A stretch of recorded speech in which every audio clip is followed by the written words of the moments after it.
everybody. How y'all doing?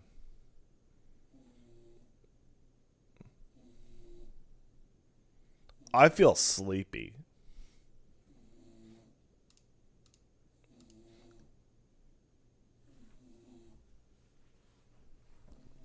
And my arm hurts.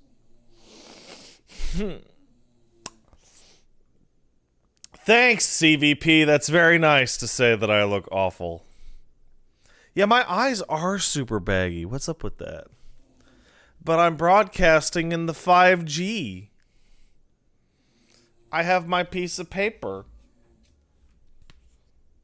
I have my piece of paper. This is not the vaccination card. That's in my wallet. But I have my paper that the nurse gave me that says I can't catch COVID. Hooray.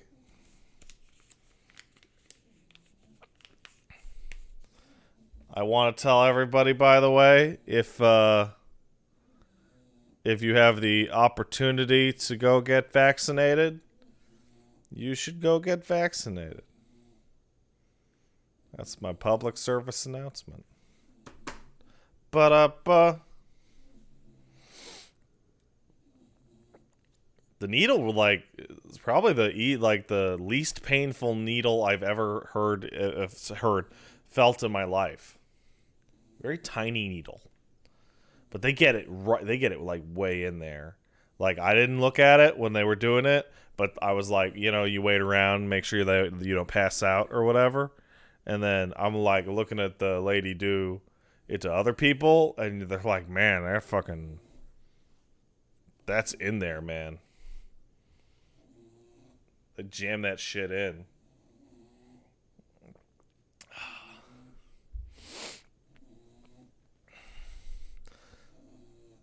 Did I vax my sons? There's no COVID vaccines for dogs and cats. Unfortunately.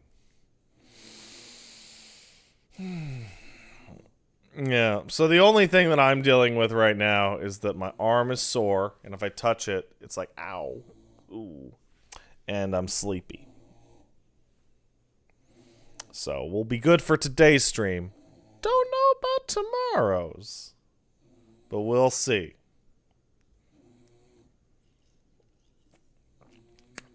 I am uncharacteristically hydrating. You can tell it's fancy water from the tap because I have my pinky out.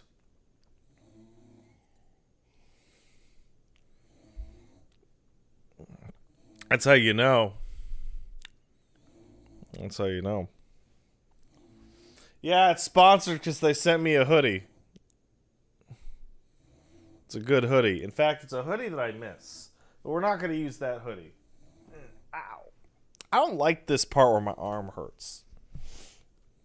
When I went and got vaccinated, I talked to the lady, and I showed her my Medicare card. And she was like, Bonjour, Monsieur Bovin. Est-ce que vous avez des questions à cause de le vaccin? Est-ce qu'il y a quelque chose que vous devrez savoir parce que est-ce que vous avez peur de le vaccin ou il y a quelque chose que tu sais pas? And I was like, give me the fucking vaccine. I was like, give me the fucking vaccine right now.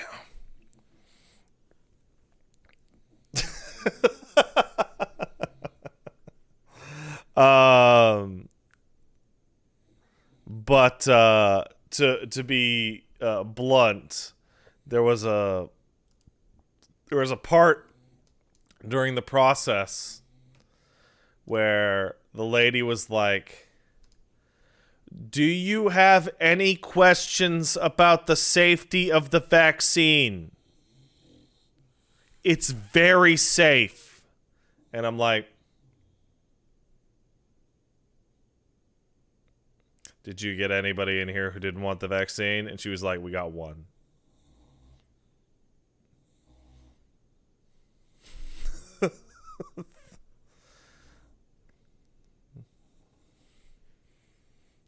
And I was just like, God damn it.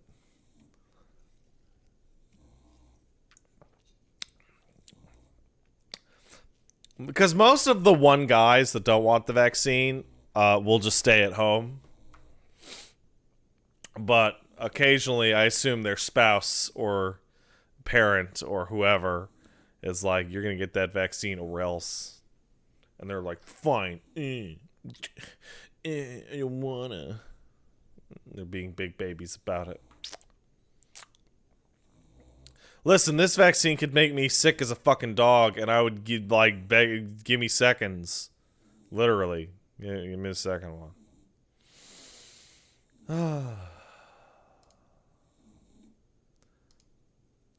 I'll admit, I'll be really blunt. I had a bit of an awkward moment where they gave me the shot, and then I'm sitting there doing the waiting part for the part where you sit around and make sure you don't fall down. And like I cried a little bit because I was so relieved. Because like for 18 months now, Paige and I have been bunkered in, and I've been so worried about getting her sick. And now that I finally don't have to worry about that to as much of a degree, I'm like, oh.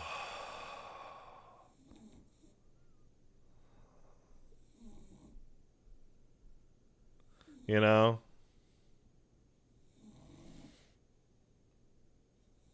She'll get me sick? No. She'll make me sick. That's different. That's different.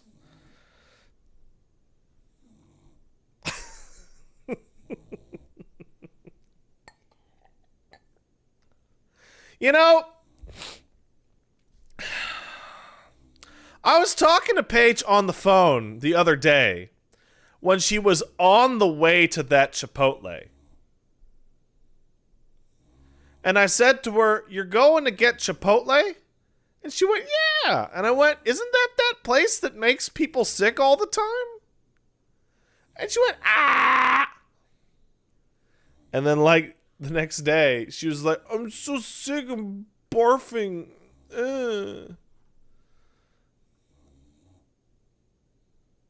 And I'm like, how did this happen?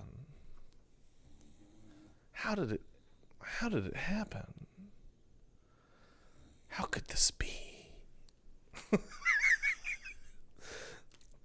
How could this be?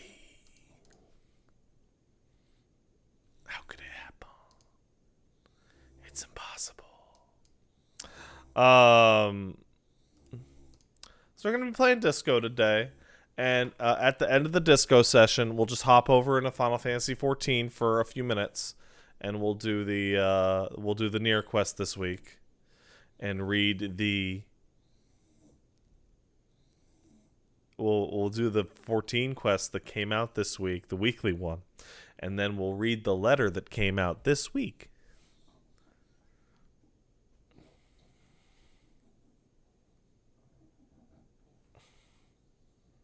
And next week we'll take a look at it also. But first, Zangief, what are you doing? Zangief, Fatty, hey buddy. Oh, you dumb. We'll thank the peepo. Do you think people overdid it with the Wooly jokes this week? Absolutely.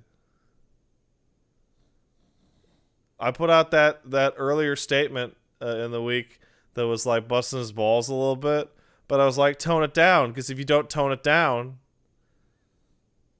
I won't be able to do anything on the podcast. And then we get to the podcast, and you guys clearly didn't tone it down. And like the instant the podcast starts, I see Wooly's face, and I'm like, oh, I'm not going to be, no, I'm going to take it easy on this one. Holy shit.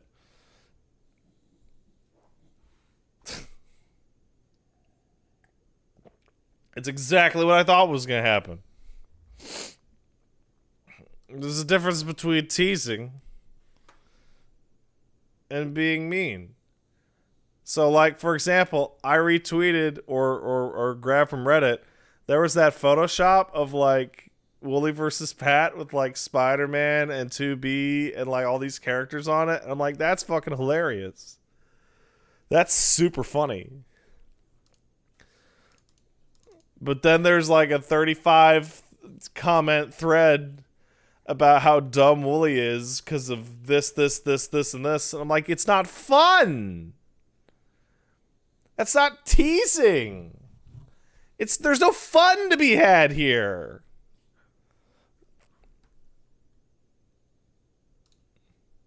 Yeah, the Rita Repulsa thing was great.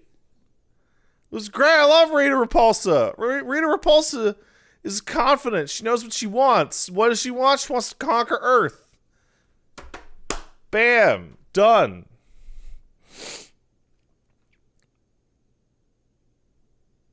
I'm free. What are you going to do, Rita? I don't know. Oh, right. I'm going to conquer Earth. Damn. Good job, Rita.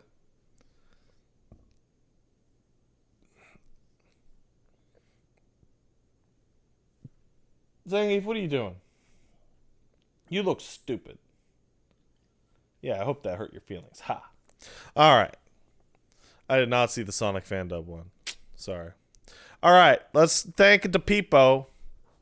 And then let's get into Disco. Unfortunately, we're not going to be talking about politics today in Disco because I received a comment on the YouTube video that it asked me to please keep my hot takes away from the Disco game. So we're going to be playing Disco, and we'll get back to the communist vision quest, but we're not going to talk about communism.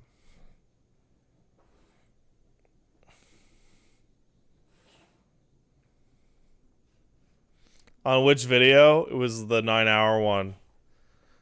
Somebody was like, Pat, I love you, but please keep your dumb hot takes about politics out of this game. I'm like, I'm in a 1-hour conversation with a bunch of loser communists. What do you want me to talk about?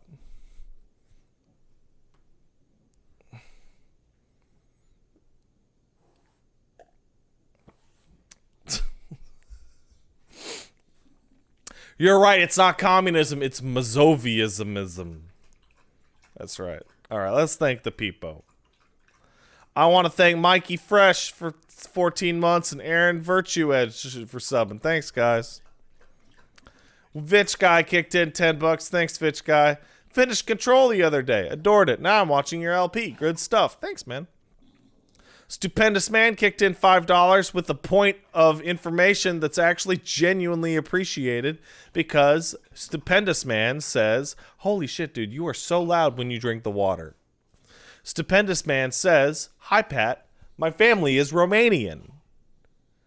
Let me tell you that a lot of Romanian last names end in Escu or ESCU. I was not aware of that. The U is always pronounced. I don't know what the fuck RE8 is doing, but I don't like it. That clarifies nothing, but I appreciate it nonetheless. Nonetheless. Excellent work, Pat. Future City 10 kicked in $5. Thanks, Future City. Started my third playthrough of Disco going all nines. And Half-Light is insane. Straight up tells you to murder Kuno on the spot the first time you talk to him. And when you're boiling the boots, it tells you to eat the flesh stew.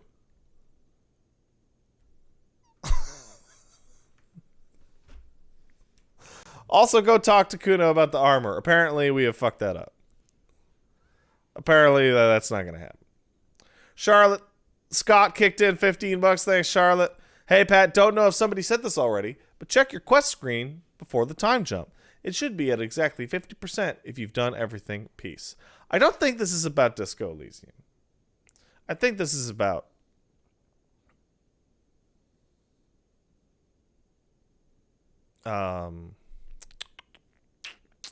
I think this is about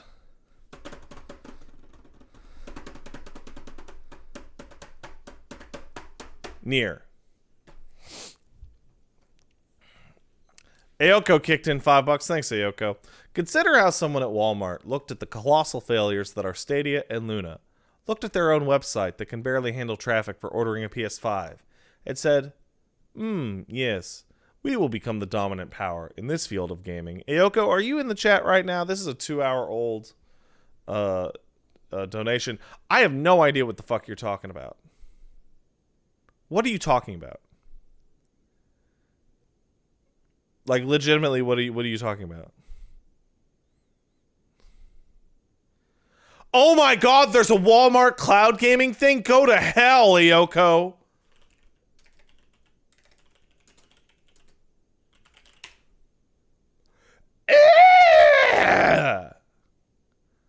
Walmart's unannounced cloud gaming service detailed in confidential Epic plans. Wow, Epic has really screwed up quite horribly with these documents. Also, the game industry is ridiculously secretive. Like, the Epic Apple judge is getting, like, visibly and audibly super pissed off every time somebody shows up to the courtroom and says, "You gotta redact that shit!" And they're like, "I don't care."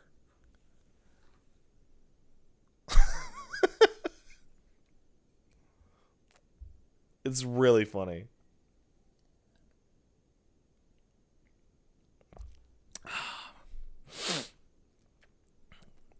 No Holds Barred Productions kicked in 14 months. Says Disco Fever. That's right. Winter Titan kicked in 21 months. Thanks, Winter Titan. Congrats on vaccine number 1, Pat. Thank you. I'm getting number 2 this Friday. Also, I can't believe I bought candy just for a mount. It's true. Let's see if I ever got that mount. Because the buddy of mine that bought it lives in Philly. And I don't know if they're like... I don't know, not Philly. Somewhere else. But I don't live there. So, like, give me my Butterfinger now.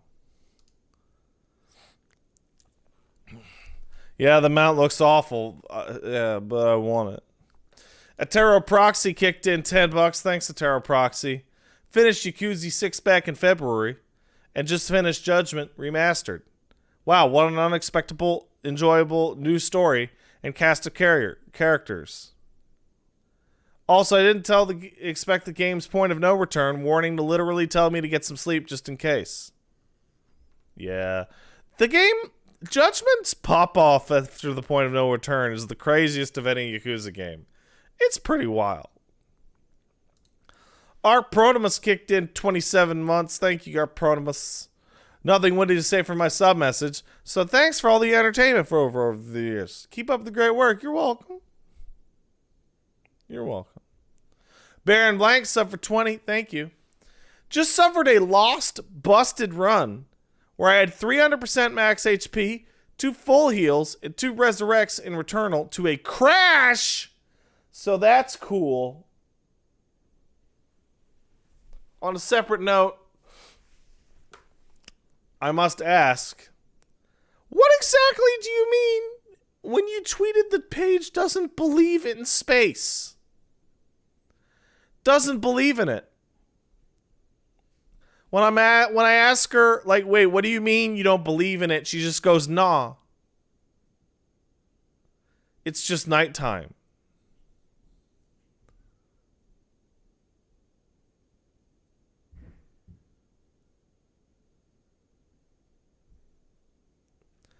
You excuse me?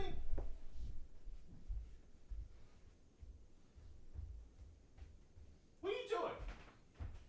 What are you doing?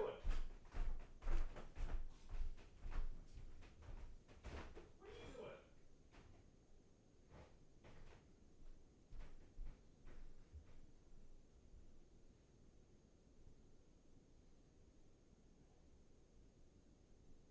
What are you doing?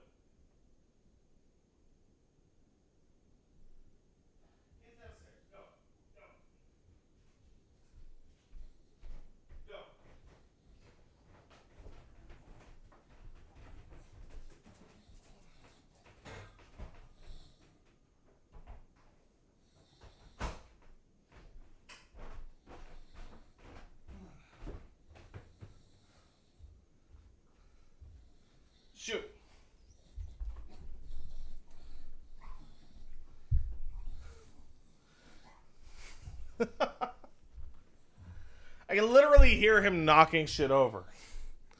I don't care for it. You excuse me for a second? I need to check on something.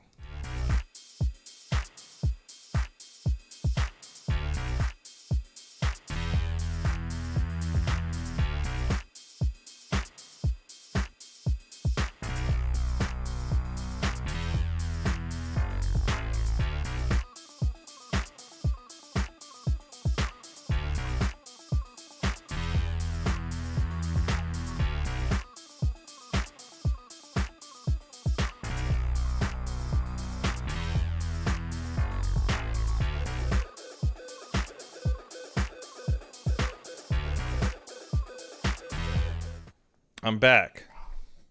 Zangief did not break anything. He just grabbed some of his own dog wipes and thrashed them around. Why do you do this? Don't look at me with your fat eyes.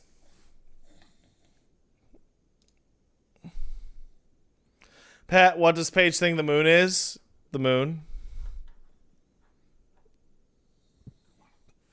You think that's crazy? Paige asked what would happen to Zangief's balls after he got fixed.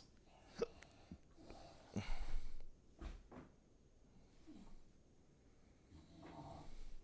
I'm like, they'll be gone. And she's like, but what will be there? And I'm like, nothing. She's like, you mean his sack will be empty? And I'm like, Paige, you've had dogs. How do you not know on this? And she was like, and she actually said to me, she said, well, I had a dog with balls and I had a dog with no balls and I just never thought about it. I'm like, Paige, did you think your dog you just got your dog and it had no balls? And she's like, eh. That's a true story. Yeah, that's my wife. Yeah. Holy Deviant kicked in 550. Thanks, Holy Deviant. The Apple versus Epic court case is a series of comical shenanigans so absurd, almost belongs in a Phoenix Wright spinoff about lawsuits. Yeah, for real. It's a shit show. Liv Lynn sub for a year. Thanks, Liv. What are you doing?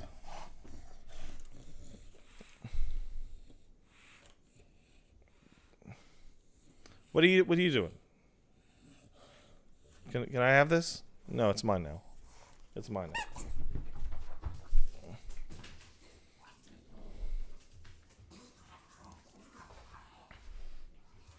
What was I talking about? Liveland sub for a year. Yeah, an anniversary. By the way, I've watched the latest CSB clip. I want to thank you for being the best friend to Wooly. Mistakes were made, but nobody deserves harassment or bullying. That's right. What people do deserve instead is having snide, passive-aggressive comments hang over their head for multiple years. So, like, we're going to be playing, like, Final Fantasy 14 later, and, like, when we load it up, I'm going to be like, hey, guys, remember, if you decide to stream Final Fantasy 14, make sure to always put your camera or some other part of visual over your chat, because that's just the thing that you should do. You should definitely not put something over your chat. See, like that.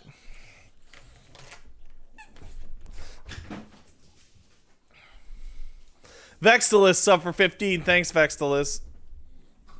Damn it, Prime making me resub manually and ruining my streaks. Anyway, hey Pat, after 7 months of keto, I've not only lost over 65 pounds, but I've cured my diabetes.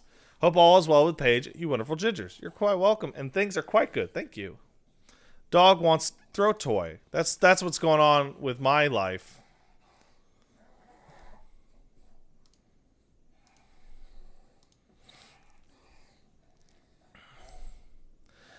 Did Min have it so that only the party chat with the subscribers showed up? That absolutely doesn't matter at all. Phosphanda kicked in a sub. Thanks, Phosphanda. Braves Robin kicked in 500 bits. Says, at a Peruvian baby shower, but still got to represent for analyzing political or economic systems. Cool.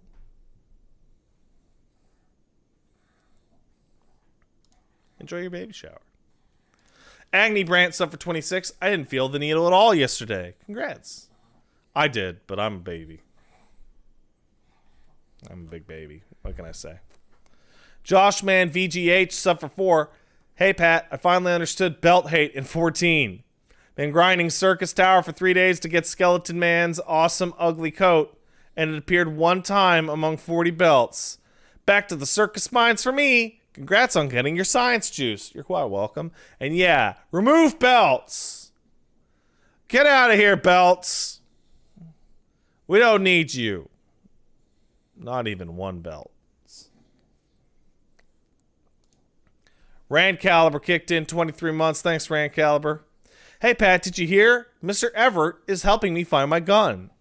Jokes aside, one more month until the cycle repeats again. Best wishes to you and yours. So I thank you. Perps up for 3. Thanks, Perps. Lion Kun kicked in 40 months. Thank you, Lion Kun. I was excited for Returnal and still plan to buy it if I ever manage to get a PS5. But I am sad that a great game has been hampered by poorly fitting structure. Any theory why the studio did the game like this? Do you think they will patch in a save system? They have actually said they will patch in a save system. That being said, they did it because they wanted to make a AAA roguelike, and to them, that means big fancy areas and such. I have hit the absolute pinnacle of that game's structural issue. When you start in Biome 4, there's a mandatory fight in Biome 5 that is by far the hardest thing in the game. It is a full magnitude of difficulty harder than the next hardest thing in the game. And to get to it takes like 90 minutes. And both times I've reached it, I've died in sub 30 seconds. And it has been very frustrating.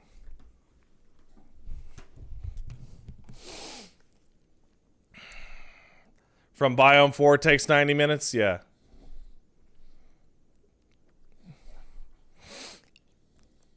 Spheri Sage Advice up for 19. Thank you. With FF14 FanFest drawing closer, couldn't help but continue to delve into previous FF jobs and discuss with the two buddies. How likely is the new job going to have a two-handed hammer? I'm going to say 0. That's what I'm going to say. I am convinced that the new job will have a curved sword in their right hand and a pistol in their left hand and will be called Corsair or some other thing. And will be a pirate. Is Returnal worth getting a PS5 for? Absolutely not. That's ridiculous. Monkey Time Lord kicked in 7 months. Thanks, Monkey Time Lord. Brett Assassin sub for 38. Do you see how the RGG Studio Twitter account is posting short clips from what is obviously a sequel to Judgment? One of them clearly shows Yagami in Yokohama. I did see that. Aggressive Toast sub for 11 months says, hey, Pat. Hey, man. What up? What's up? James Cork kicked in 16 months. Thank you, Cork. Pat, happy. This is not what's being written. I'm just saying happy over and over. That you're enjoying Disco Elysium. I finished it a week before you started, just so I could watch along. Hey, with Mass Effect Remaster coming, are you planning on checking it out and seeing how much they fucked it up? I might be. Future City 10 kicked in $5 to clarify something about the Kuno. Thanks, Future City. Now, I'm always wrong. Yes, yeah. But I'm 99% sure that option to talk to the Kuno is about the armor. It's behind one of those already gray options. Toss it up to an engine error. Like 99% you can still talk to Kuno about the armor. Also, Stargate Atlantis sucks. That's something you're not wrong about. Stargate Atlantis fucking eats poo. Nailed it. Eats on the poo. Zangate, stop that. Whatever you're doing, stop it. Ranryu kicked in $5 to ask if I've been watching Megalopox 2 The Nomad.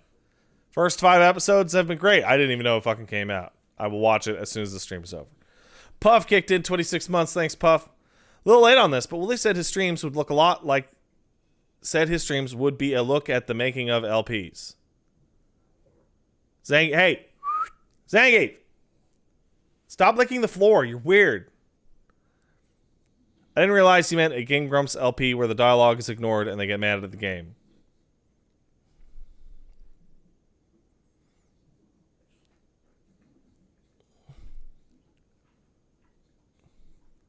I don't know what you're talking about. Geek, what are you doing? Come here. Come here. Come here. Come here. Oh! What are you doing? Are you eating floor stuff? I swear to God, if you're eating Elmo fur off the floor, I will spank you. I love you, though. Oh. Oh, I love him. I love on him. Oh, he gross. Yeah.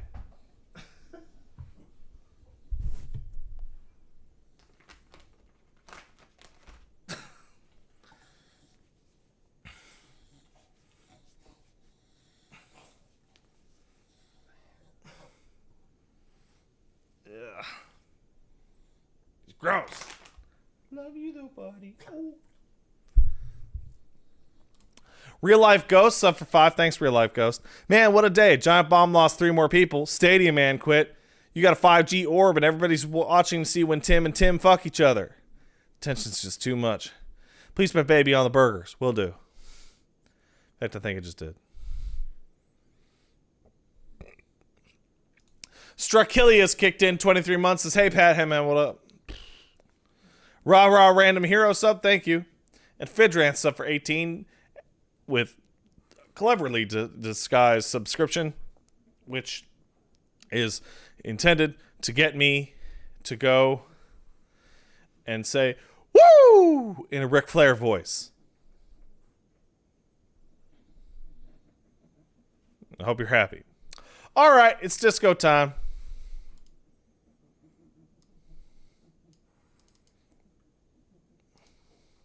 Apparently something new's happening in Apex Legends. Who gives a shit?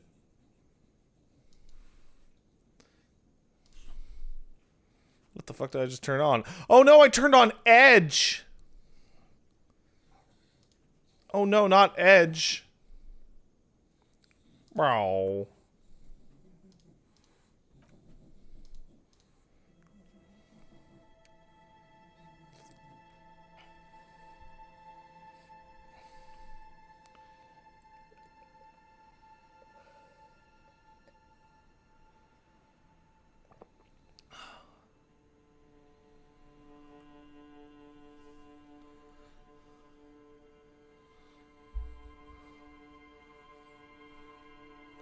What was that triangle?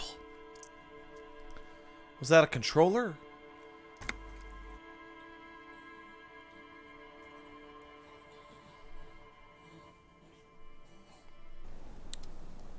Hey guys, I found out something new about Disco Elysium.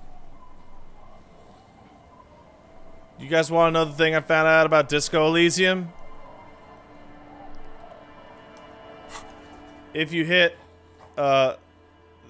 journal or whatever it's called, I never realized it until literally somebody mentioned it on Twitter, but once you've fully examined your ledger, you actually get a breakdown of your options. I'm a very good cop. And I am big communism.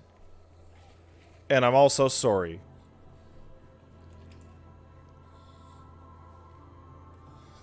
I love you. Don't forget to turn on the Twitch integration. You mean the thing I completely forgot to do just now? Huzzah! We're integrated, motherfuckers. Alright. What do we have for today? God damn it, we have so many of these hidden. Where's the rest of the armor? Find the murder weapon.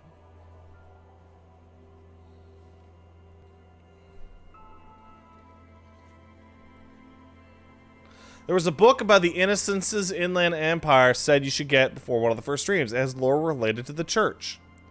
Okay, we have more. We have asked when Kim's not around to stop you, ask Klaja about what she heard from her room the night you emerged into reality. She must know something. So I forgot about that. I forgot to do that. Find Smokes. Determine where the shot came from. Get organized. That's communism. Spirit is eternal. What is that? Oh, we have to wait for the signal about putting it in our bum. Look for Ruby. This is about the church and the ravers. Help Egghead with the beat. This may take a while. I guess that means I can't do anything. Sync signs with the Noid. I guess I'll have to help the church. Get Excel to talk about her associates. We have to help with the church. Work with the children of the Big C. Please stop licking my feet. I don't know what that is. And inspect the traps. So, we should inspect the traps. I don't know where the traps are at. In fact, that's stupid that I just said that because we were just looking at where the traps are at. The canal you cross southeast of the village. Please stop licking my feet. Zangief. Zangief is so gross. Zangief is so gross that you keep licking my feet. Please. Are you mad at me because I won't let you lick my feet? That's fucking gross, dude.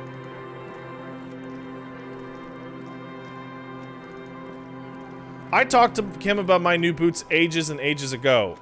Why is my game stuttering? What the fuck is going on with this?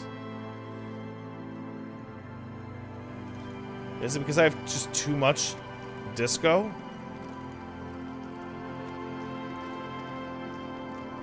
There's one of the traps.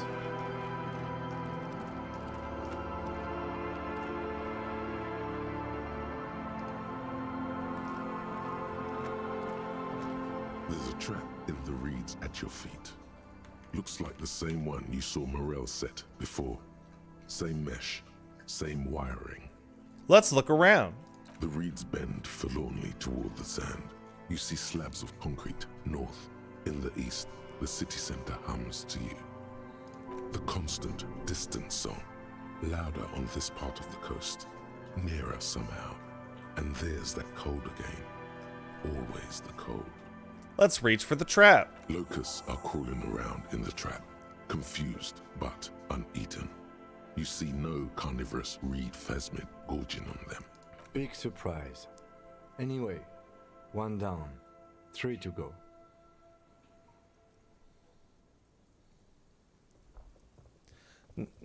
Damn, I was hoping it was gonna be in the first one. No, you weren't. Damn it, how'd you know, Kim? Kim, how'd you know? Well, since we're near the canal, we might as well go talk to Kuno and get that book.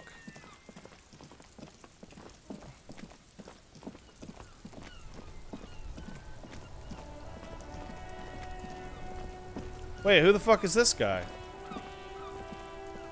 Officer, care to play a game with the lonely old man? Actually, never mind. Wouldn't be the same. Where's Renee? The prick is gone. I can barely believe it. But he's really gone. He is trying to retain his jolly facade, but the underlying sadness casts a deep shadow over his wrinkled face. Where did he go? Hell, most likely. He was an absolute Kent.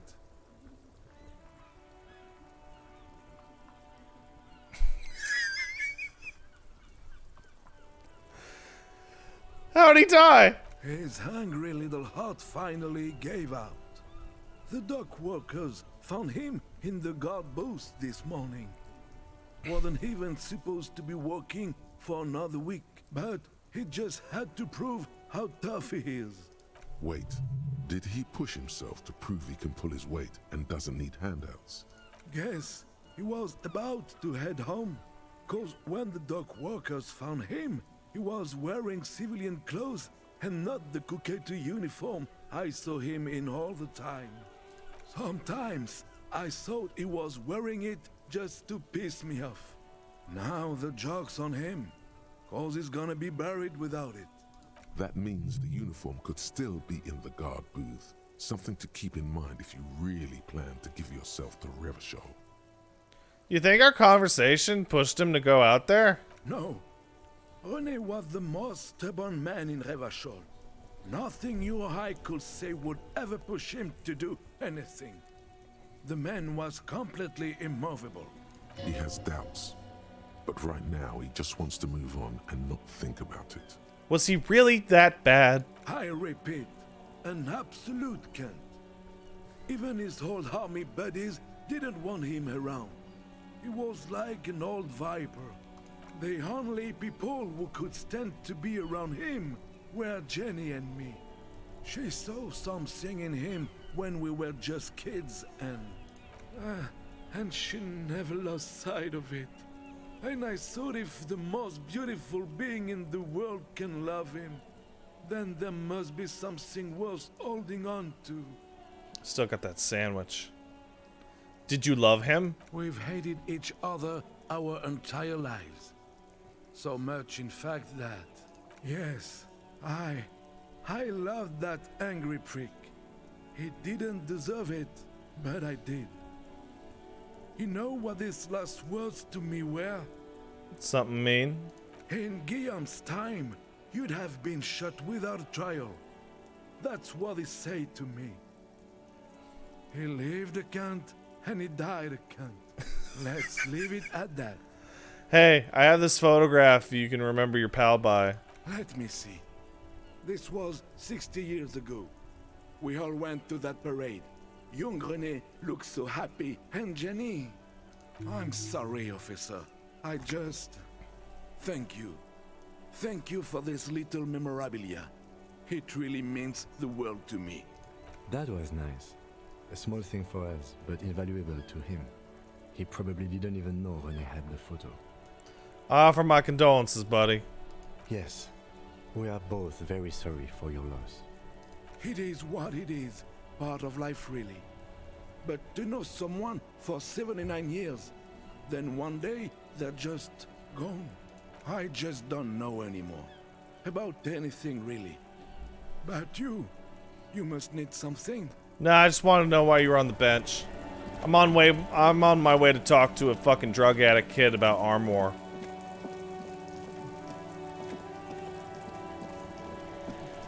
Hey, Kuno! Yeah, I fucked the Kuno. Fuck does Kuno care?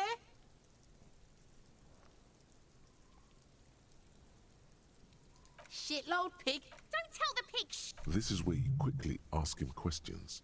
Real cop questions. Like a cop. Oh, okay, weird. Yeah, look at all this shit. Where's the armor? Kuno doesn't give a shit about the armor. How come? That fucking had one thing majorly wrong with him. He's a fucking mutant. A mutant? Do you remember how he looked? Fucking growth hormone shit. He's a giant. The armor's too big for any man. Kuno doesn't give a shit about that freak armor. Kuno threw that shit away. Oh, come on. He's just pretending that he doesn't care because he's too small for the armor. I'm not gonna say that. That's not helpful. What do you want?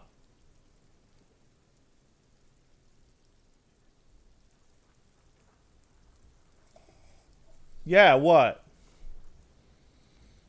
You're too small for that armor because you are small.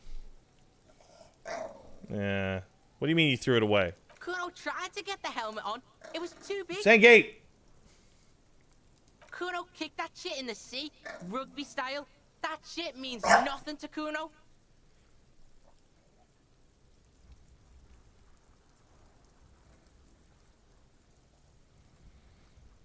You threw it in the ocean? Yeah, that shit means nothing to Kuno. Kuno doesn't give a shit about material shit. Kuno's a fucking monk. You wanna fuck on someone about that armor?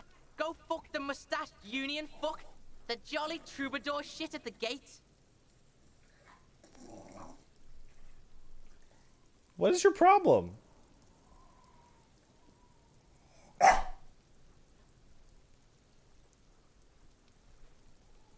What do you mean troubadour? Yeah, cock and boot. You know that jolly union cow fucker? Came around talking about cows or some shit? Came around pretending like he cares about cows? Yes, you met him at the gates. The one with the boots and the jolly smile.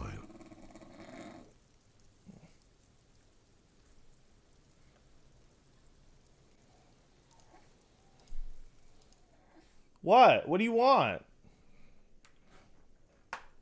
What is it? What is it? What do you want? What do you want? What do you want? Talk to me. No, now you don't want to talk? What is it? What do you want? What? You want this? Then why didn't you bring me the toy? Go get it.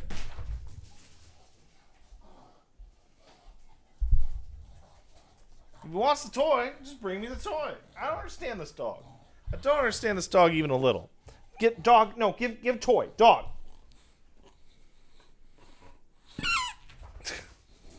Huh.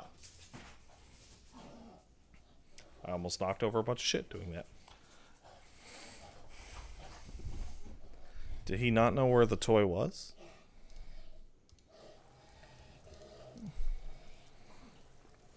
Me and Manana. Yeah, he's the one you want to talk to. He's fucking crazy about that armor shit. Coming here pretending like he likes cows. Trying to catch a peep at Kuno's armor. Curious, my liege. Why did Kuno feed you this information? You're just telling me this out of the kindness of your heart, Kuno? Oh my god. Zangy. Zangy. Ah. Did you see that jump? Huh. Yeah, Kuno's doing charity today. Kuno Day. Kuno feels sorry for you two loser pigs. Kuno's doing pity now. Still, seems suspicious. He may have it in for that guy. Or you may be paranoid. That is also a possibility, sire. You're testing Kuno. Get lost! Hey, I'm looking for the children of the Big C. Are you the children of the Big C? Kuno is the Big C pig, and Kuno doesn't have fucking diaper rats, does he?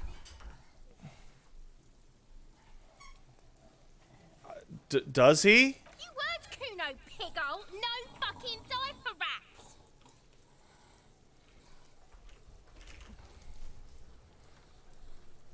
What are you gonna do? What are you gonna do? Oh shit! Okay, I'm off. Kuno doesn't fucking care. Goodbye, Kuno. That was nice. Hey, I have a bunch of extra composure. Maybe we can finally get that kid inside the store.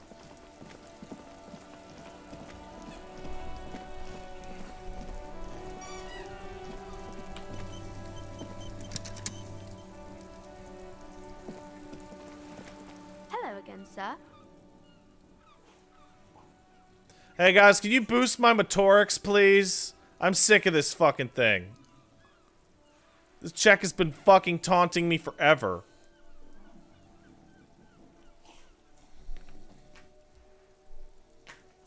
What if I smack you in the face with this? The girl keeps her hands folded, hidden. Why is that? I did it. Why do you keep your hands folded? What do you mean, sir? She knows where this is going.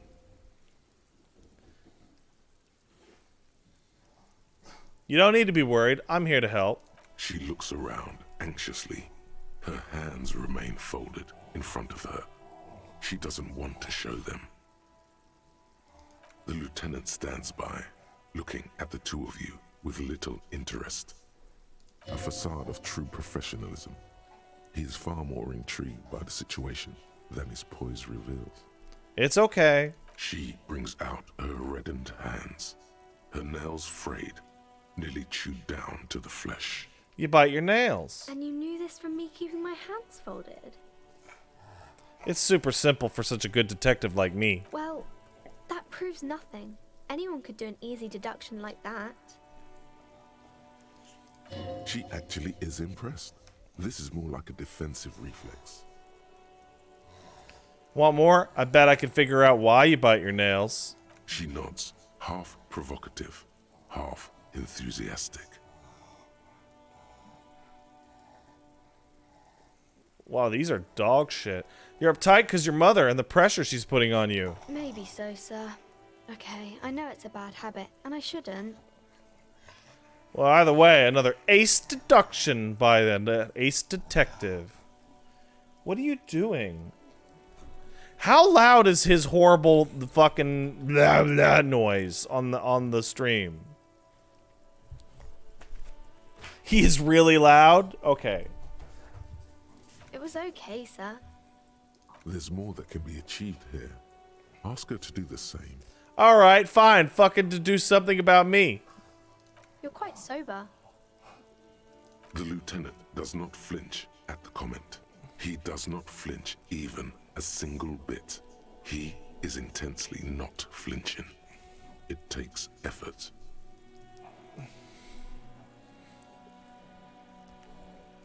That's good, I like that. I'm also sad and my head hurts. I'm sorry, sir. I hope things get better soon. There she stands, swaying on her feet, assaulted by the early spring breeze. She smiles at you. The whole situation suddenly feels familiar. There's something you're missing.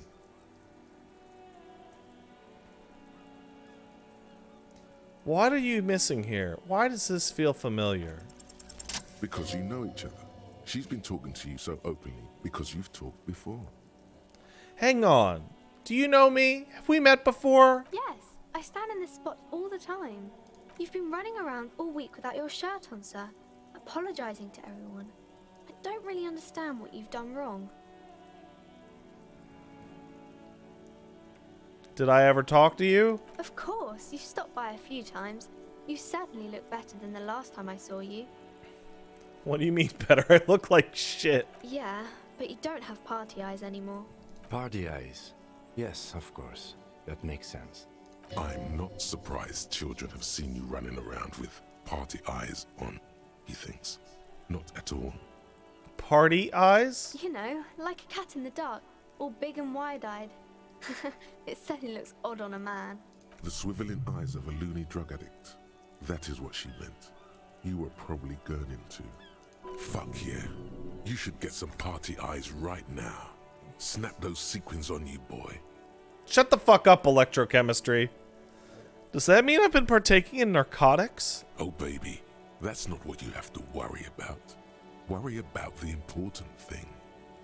Why didn't you tell me what the important thing was to begin with? I didn't know I had to do that. Thanks. I've learned something about myself today. I'm glad I could help you, sir. Huh. I'm not. That doesn't get her inside. See you around.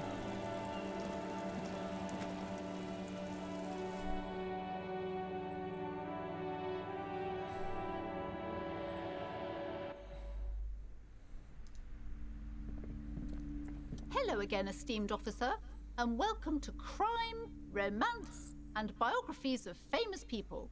Hey, you know your kid's chewing her fucking nails, right? God, I've told her not to do that. It's disgusting. And I told you to mind your own business. Clearly, you have no idea how hard it is to raise a girl in this economy. Fuck off. Game audio up a bit, please. More, huh? Usually I don't, you guys like it here, or do you want me to kick it up more? I'm very loud? Wait a second.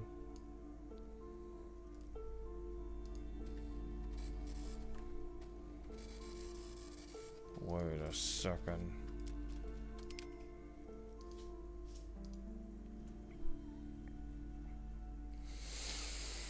Windows!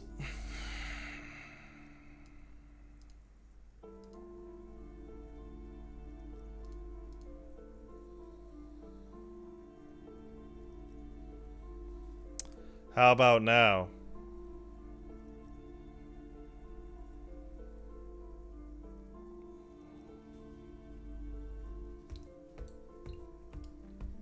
I hate it. I hate it. I'll be right back. I need more water.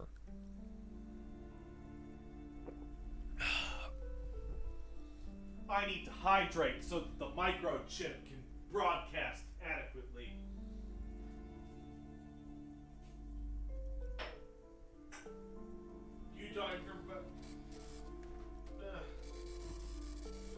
cockroaches.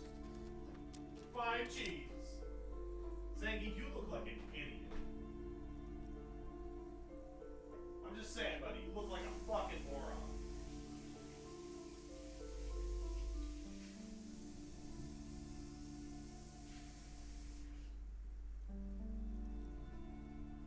He's doing his characteristic wide stance and he looks super dumb. Alright. Oh.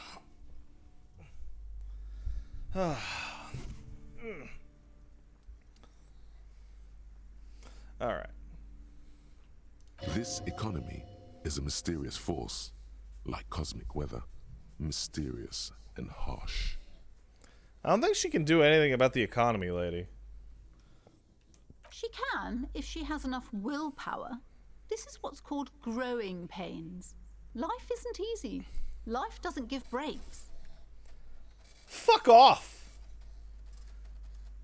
You bitch. Come on, ma'am. It's obvious she can't do anything about it. You are placing an unnecessary burden on a young child. Hey, guess what? Guess what? Zing, hey, no, hey, what is it? Hey, what is it? Oh. See me tap his burgers?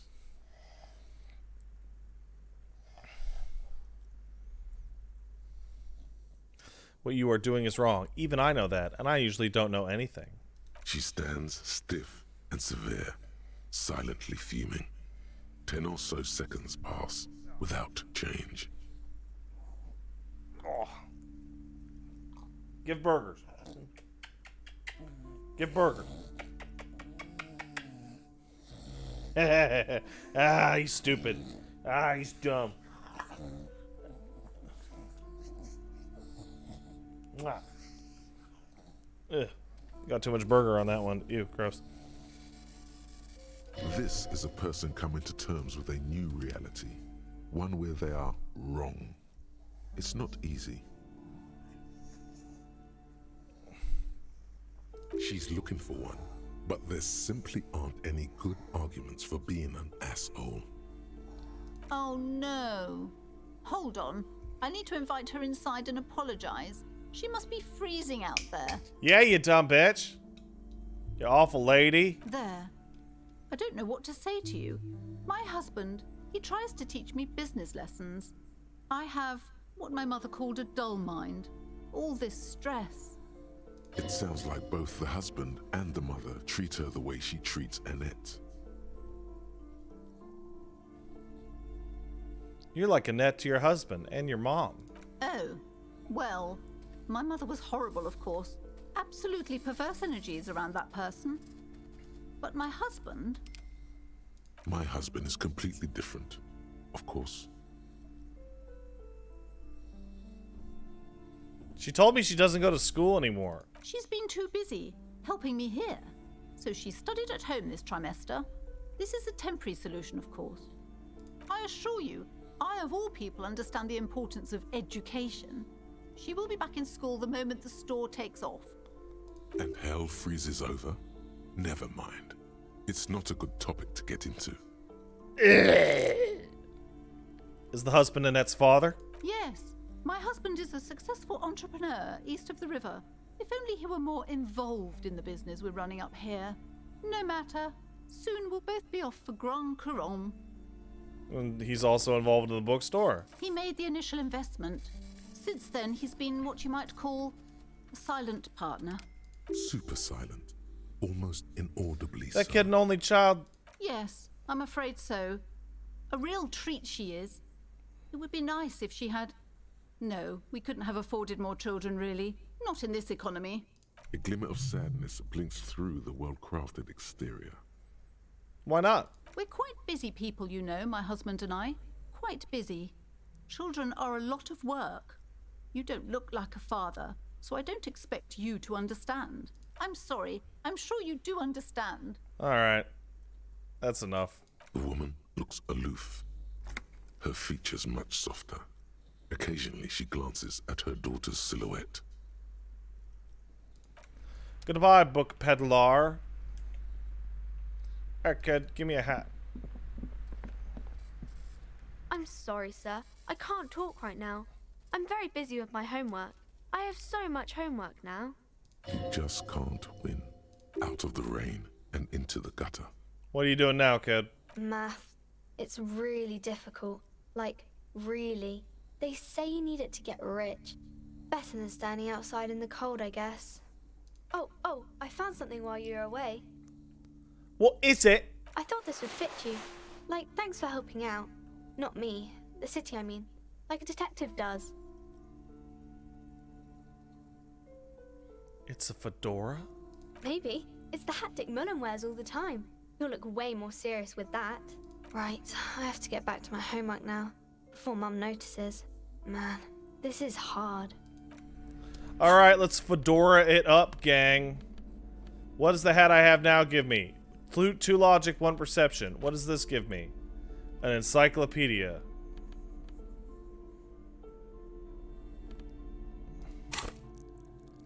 I mean, I'm not gonna put it on, but I'm glad that I have it. Alright, let's go get that church book.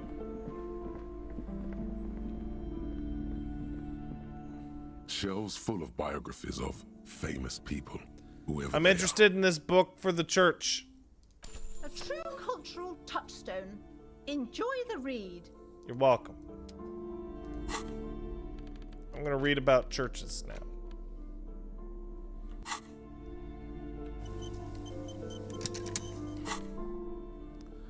You can buy a board game and play it with Kim? Get the fuck out of here! Fine, we'll wear the hat for 1 second.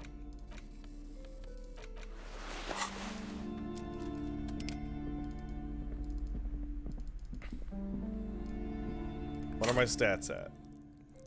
Guys, that unevened my stats.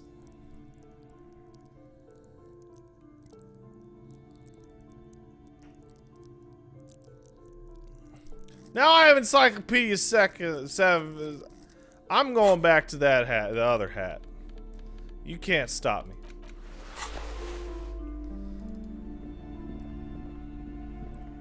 A small mountain of colorful board game boxes. There are numerous types of games for all ages. A lot of shelf space seems to be taken up by Wirral-related merchandise. Do you guys want me to save and play both games?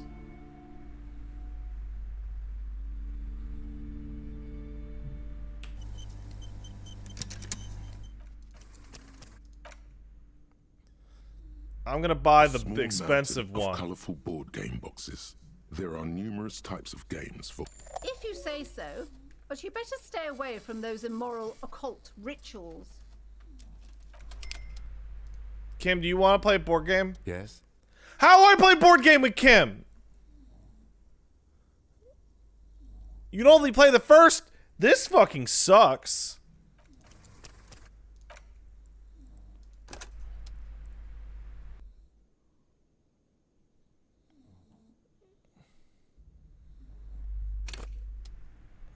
A small mountain of colorful board game boxes. There are numerous...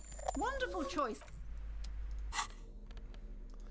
Kim, do you want to play a board game? In your hands, you hold a brand new copy of the game, Suzerainty. It's snugly wrapped in a skin of plastic. The cover features a charming illustration depicting a mass of grinning laborers loading goods onto a ship, while a richly dressed administrator oversees their work. The exact location and time period are left deliberately vague, but it's clearly meant to represent the economic relationship between the Revacholian suzerainty and its many vassals. Let's shake the box. The box has a nice heft to it. You hear the rattle of individual wooden tokens and feel their weight shifting back and forth. What treasures wait in store for you? Even before you open it, you can tell that this will be a meaty game of grand strategy and complex player interactions. Let's remove the plastic wrap. The plastic wrap rips off as easily as a bodice in a tawdry historical romance. Let's open the box. There's a hiss as the lid slides off. Inside, you find a thick, full-color rulebook and more than a dozen pouches of various wooden components. Savor that new board game smell. A mix of wood, paper, and ink, all wrapped in the sweet must of cardboard. Let's read the rule book. Welcome to Suzerainty, a game of economic strategy for the whole family. The rulebook is sumptuously illustrated and thick as a Gradian novel. Economic strategy, more like rapacious plunder and exploitation. The colorful illustrations depict cheerful workers picking apricots, hauling marble sculptures out of crumbling temples, and harvesting a strange magenta-leafed plant. Everyone is smiling. You begin to suspect there may be a political agenda to this so-called family game. Only one way to find out. Let's keep reading. The instructions are opaque at first and introduce many concepts you're not familiar with. Fortunately, there are many diagrams and examples throughout. You soon figure out the basic conceit. Each player represents an administrator for the suzerain of Revachol. Your objective is to increase the suzerain's wealth and renown by accumulating victory points. How do I accumulate victory points? That's where the suzerain's vassals come in. The game features 4 vassal nations, each one home to an economically important resource. Each turn, the player collects resources from vassals where they've placed workers. They may then rearrange their workers, fulfill contracts for coin and bonuses, or build structures back in Revachol. As you leaf through the pages, your eye catches on a sidebar labeled Advice for Beginners. I would like to read this advice. Remember, there are many paths to victory in Suzerainty, but successful players will find one strategy and commit to it wholeheartedly. How do you get a winner? The actual scoring system appears infinitely complex, with a series of tables and appendices required to compute each player's final victory point total. You skip that part for now. Let's examine the components. You open up a number of pouches containing wooden tokens. There are also several punch boards with other cardboard components that will need to be punched out before you can play. Let's check out the wooden tokens. In addition to the worker and building tokens used by each player, there are also several piles of colorful resource tokens, each representing one of the game's 4 principal resources. From the Empire of Safre, orange apricot tokens. From Ilmarat, the ancestral name of Ilmara, grey marble block tokens. From the Semenine Islands, white sacks of sugar tokens. And from Supra Muindi and Sarah Maritza, magenta tokens for unprocessed cocaine leaves. Cocaine! Oh, those are nice. Let's punch out a cardboard piece. Each cardboard token makes a satisfying ch as you pop it out. Soon, a neat pile of cardboard coins and counters has accumulated before you. What? You're not going to offer to let me punch any of them out? Sorry, Kim. You hold the open game box before you. Kim, do you want to play? The lieutenant looks over the rulebook before he sees something that makes his eyes go wide. Holy shit. The average playing time for this game is 1 to 6 hours. I'm not sure we can afford to set aside that kind of time for a game. What? Does the lieutenant hate fun? Is he the fun police? Who died and made you the fun police, Kim? The lieutenant gives you a sour look. He may or may not hate fun, but either way, he does not appreciate your attitude. What is detective work if not an elaborate game? You need logical inference, attention to detail, the ability to analyze your opponent's motives.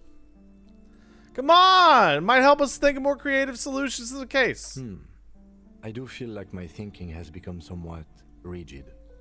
Maybe a little diversion to keep the mind limber is just what's in order. See? He's doing the hard work himself. All he needed was a little nudge.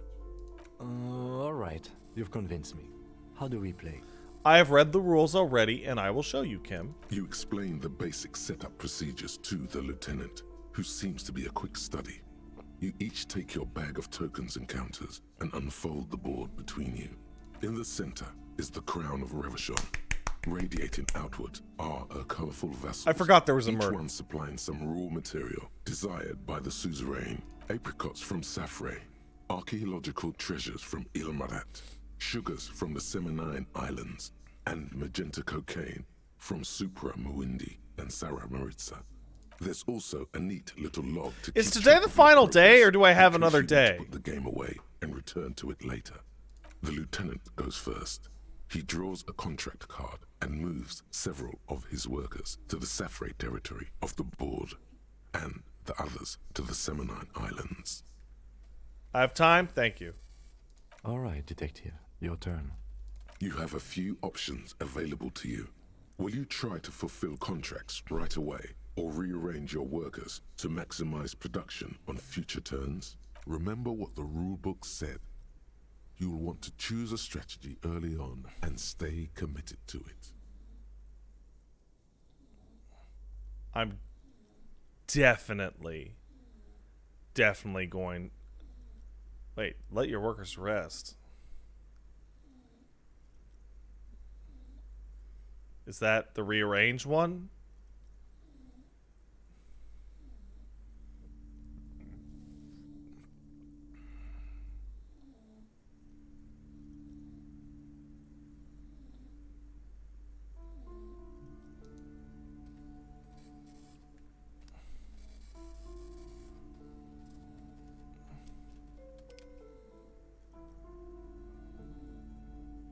Yeah. Let's go for maximum production. What? It's the very beginning of the game. Your workers haven't even done any work yet. Oh. Okay. Okay, make them work a little, but not too much. That's more like it. You produce a handful of archaeological treasures and a smattering of other resources. Meanwhile, the lieutenant spends 2 of his sugar and 1 of his apricot tokens to complete his contract card. He is rewarded with 4 coins and a round wooden token that he places in the center of the board. That's a market. It's worth 2 victory points.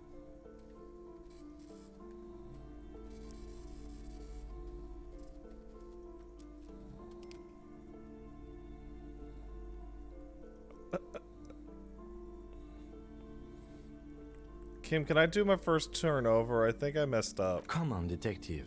Don't be a spoil sport. You'll have plenty of chances. I to would earn actually all say points. that. What is that patronizing tone? Someone needs to put the lieutenant in his place. No authority. Authority, no.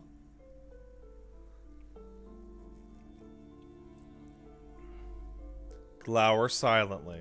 The lieutenant returns your baleful look with a satisfied grin. Come on, is that your game face? You're practically broadcasting your position to the lieutenant with that expression. Glancing over the board, you see several possible strategies. Pressing more workers into service would increase your economic output and help you to survive a possible conflict with the lieutenant. Or you could ignore your labor supply and focus on fulfilling contracts for points and resources. Those aren't your only options. Thank you, Rhetoric. You could also show your workers how much you appreciate them by investing some of that wealth. Rhetoric! After all, they're the ones producing wealth for the suzerain. Rhetoric, this is not the time for communism! Well, sure, you can do that. It's just not a terribly effective strategy, but then it's up to you. Let's invest in our existing workers. To the lieutenant's puzzlement, you spend several turns building various improvements to your territorial infrastructure. Soon, your workers have access to clean water, paved roads, and basic hobbies. In return, they produce 1 extra resource per turn.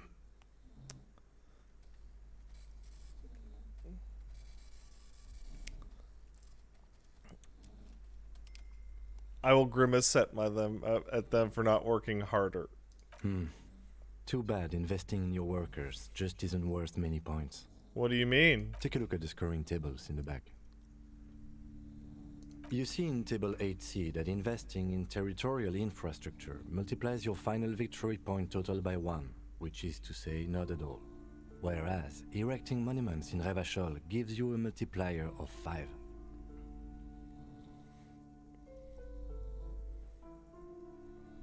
So you're saying the values of the ruling class are completely divorced from the well-being of the people who generate their wealth? Yes, precisely. Now it's the lieutenant's turn to respond. He moves aggressively onto the Safrey territory. Soon, his workers are producing a steady supply of extremely valuable apricots. For several turns, you struggle to respond to the lieutenant's burgeoning apricot empire. Eventually, you relocate the majority of your workers to Supremawindi and Saramaritsa, where they begin producing a bumper crop of cocaine tokens. You draw a new contract card. According to the text, there's an aristocrat willing to trade a large supply of cocaine for a number of coins and access to a rare bonus. Amplified music worth 7 victory points. You know, this isn't unlike the situation the historical Revacholian suzerainty faced in Safrey in the middle of the last century.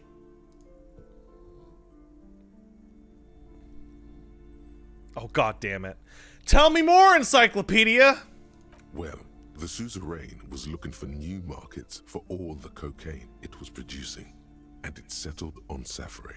By introducing cocaine into Safrey under exclusive contract, the suzerain created an extremely valuable captive market for an extremely addictive product. What does that have to do with the game, Encyclopedia? If you could somehow get the lieutenant's workers addicted to your cocaine, you could not only make them less productive, you would also force the lieutenant to pay you for your cocaine tokens each turn.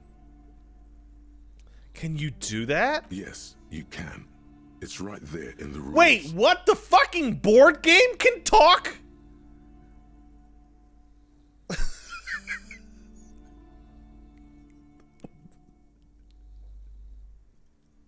Now's your chance. Show the lieutenant what happens when he patronizes you. You've reached a critical strategic juncture. How do you respond to the lieutenant's aggression?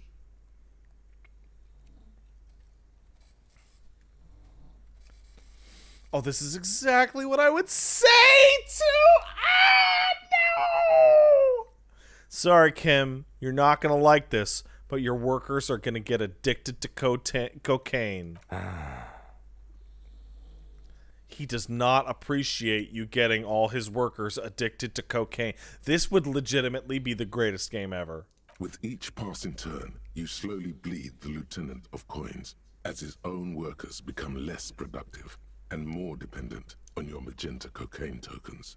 As a matter of historical fact, this is almost exactly what happened in Safrey.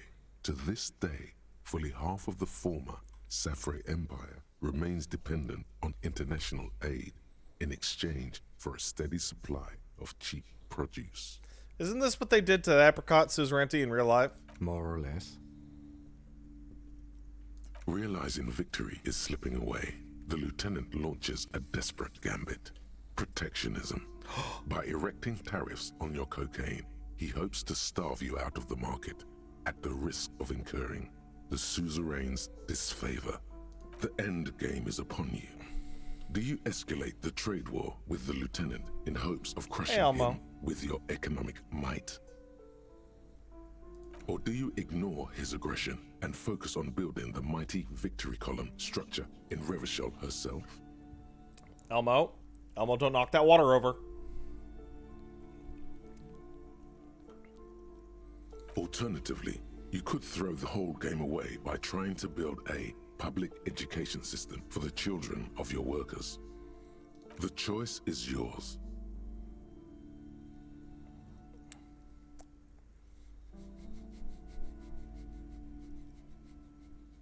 Trade war! The lieutenant nods gravely as you erect tariffs against his apricots and sugar. This is going to get ugly. With every turn, tariffs are raised until neither you nor the lieutenant are producing any income or generating resources for the suzerain. Even in the best of cases, it's impossible to really win a trade war. But this is far from the best case, and the lieutenant's apricot-powered economic engine crushes yours. Soon, your coffers are empty, and the map lies strewn with your worker tokens. I hope you learned your lesson.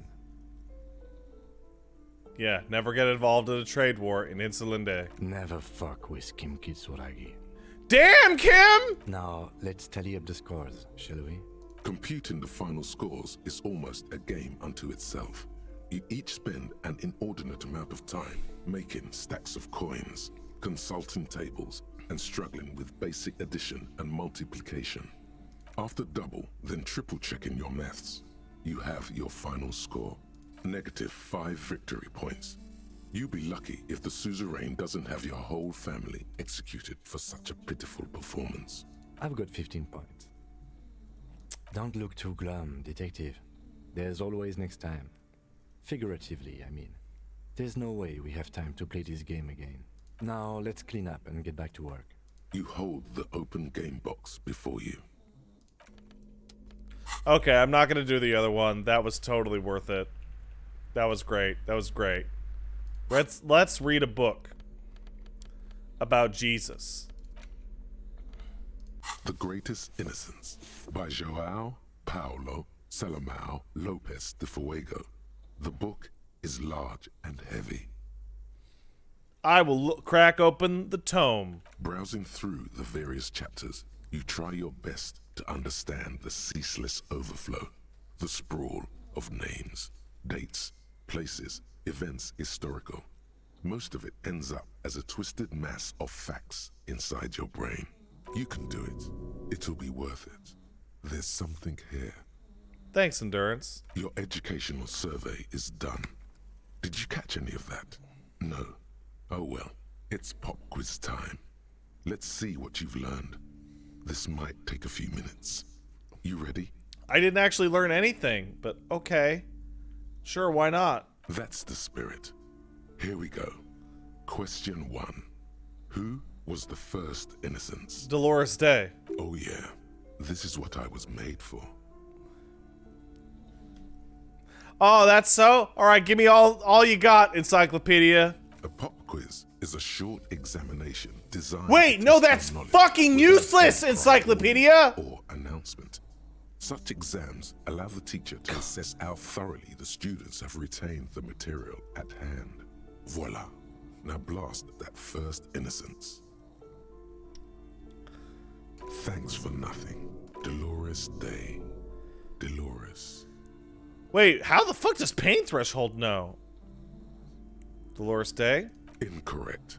Dolores Day was the innocence of humanism, internationalism, and the welfare state. She codified parliamentary democracy and created modern institutions. Among these, the moral intern, she was powerful and beautiful on all her icons. Her colors are silver, white, and apricot. And when you think her name, Dolores, stomach acid rises to the back of your throat, and it hurts. You see a flash silver, a wreath, an airport bag, and blonde hair. You don't know why. Another choice, perhaps? Steer clear of this one. There's something terrible about this one.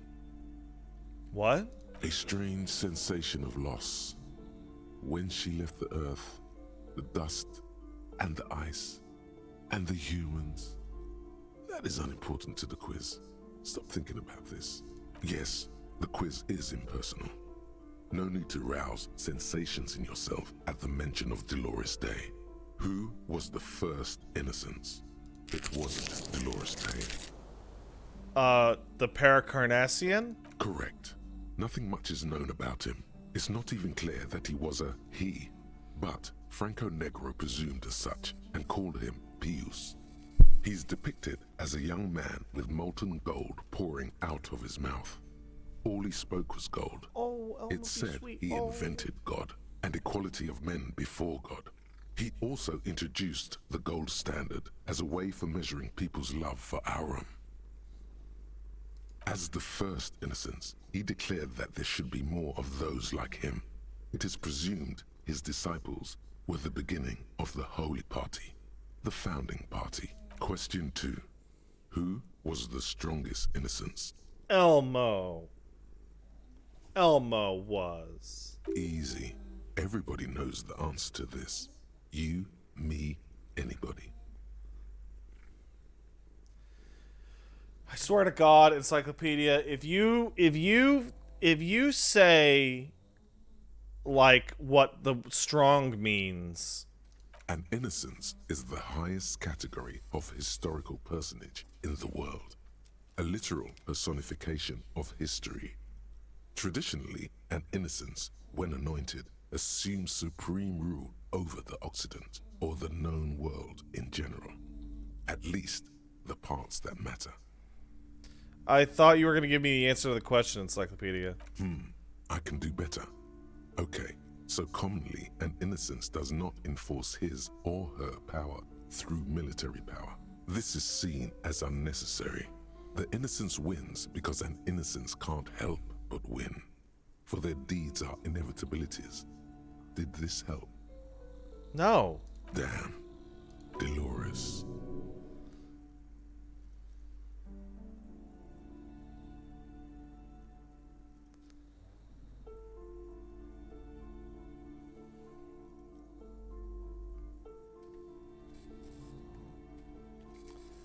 That's why Pain Threshold keeps saying Dolores.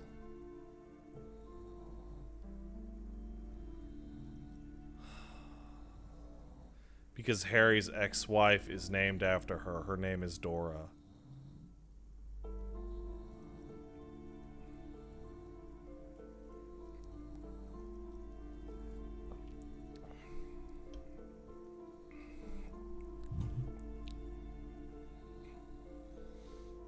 Dolores Day? Incorrect again. While she originated many modern institutions, launched several successful expeditions, and was even critical of the Innocentic system itself, and somehow keeps popping up in your mind, she is not often considered the strongest. Even though the words most associated with her rule are l'amour, la compassion, la autodiscipline, love, compassion, self-control, which could be seen as facets of strength. Would you like to try again? Please, relax. I'm gonna say Vesper Messina? Incorrect. Vesper Messina is not a person, but a defunct state Oh, on whoops. the southeastern coast of the Occident. It used to take up most of the peninsula before separating into the republics of Vesper and Messina. Care to try again? Franco Negro? Correct. Named the innocence of militarism, he codified hereditary rule, but at the same time ended serfdom and established the Inter Isolari Real. As Hey, the global ending reserve serfdom currency. rules. He also established the concept of the nation. Franco Negro attempted to solve the rising tensions between the aristocracy and bourgeoisie by building a unified society in which every man has a place and a mission, but at the same time may rise to nobility provided on the strength of his virtue. It doesn't rule as much. Question 3. Who was the false innocence? Got it under control. No problem. Solid on this one. It's You gonna be helpful this widespread time? I could really use historical a hint, information. Encyclopedia. Yes, there exists a group called the Founding Party, known as the Holy Party, during the time of the Pericarnacian.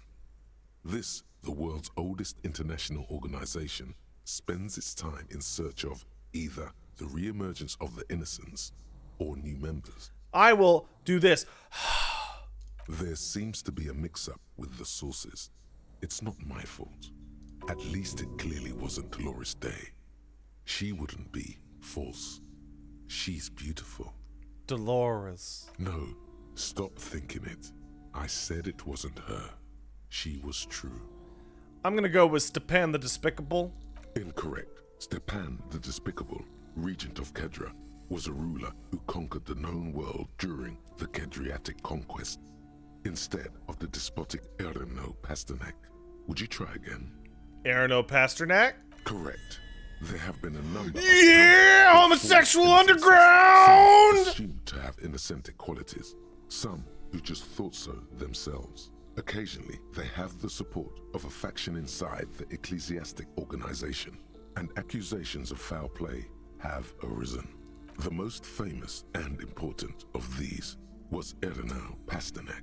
He was into torture, despotism, hymns, cannons, and world conquest, but got defeated and humiliated by Stepan the Despicable of Kedra.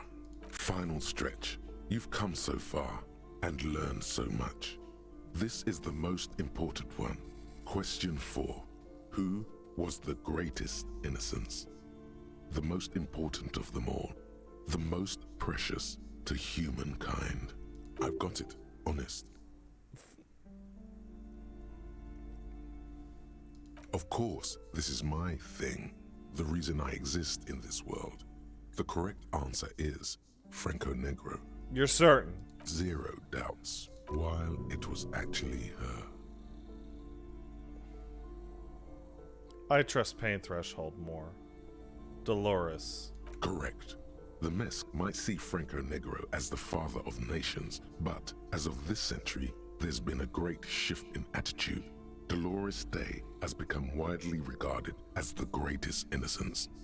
A most radical change to the whole fabric of the world. Everything from inter-esolary travel to the connected world to 3 consecutive scientific revolutions can be traced back to her. Every decade that passes, she seems less human somehow, and more beautiful, and more beautiful, and more beautiful. All right. Congratulations on finishing the test.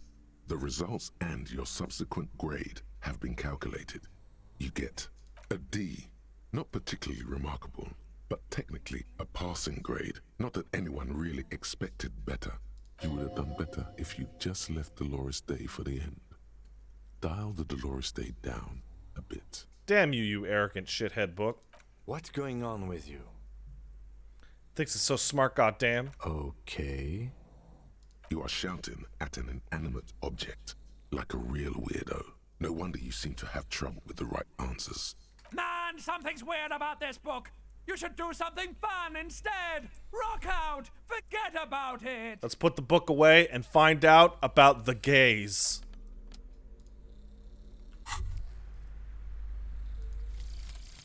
Homosexual underground. Maybe you should stop obsessing about your own and other people's sexuality. Feels like it's about time to do that. You thought about this for 8 hours? Not only should you stop, you should tell Kim you've stopped obsessing about other people's sexuality too. I'm sure he'd appreciate it. Unless you already got him killed because you were obsessing about your sexuality. There's no way of telling from within your brain. But for your own sake, please say you didn't.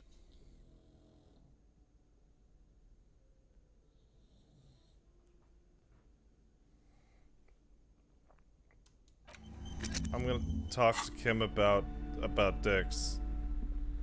Yes? Kim, I have big news. Okay. I've managed to stop obsessing about my sexuality. Great. Imagine all the time you'll have for work now. Matter of fact, we should get back to it right now. Yes. Mm-hmm. Just one thing, though. What? Are you part of the homosexual underground? You didn't stop at all, did you? You are just obsessing about other people's sexuality now. What the fuck, reaction speed?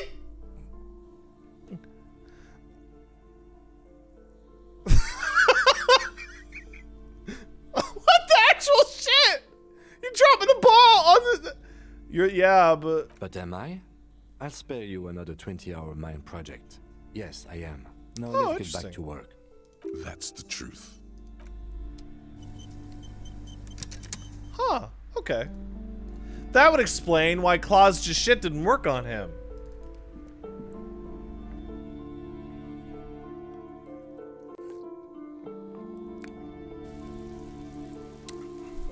Now they can kiss.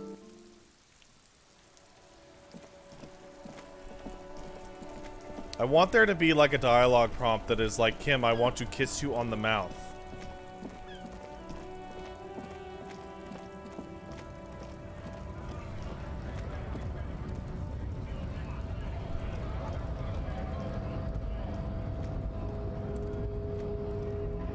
Hola, Wandering Man. How can I help you? Hey, Kuno told me you know about the armor. The little boy had a good on his promise. Huh? It's promise. To get me into trouble. To sick the pigs on me. Pardon the choice of words. Not mine. What happened? I was asked to look into that armor situation. Official Union probe, you know.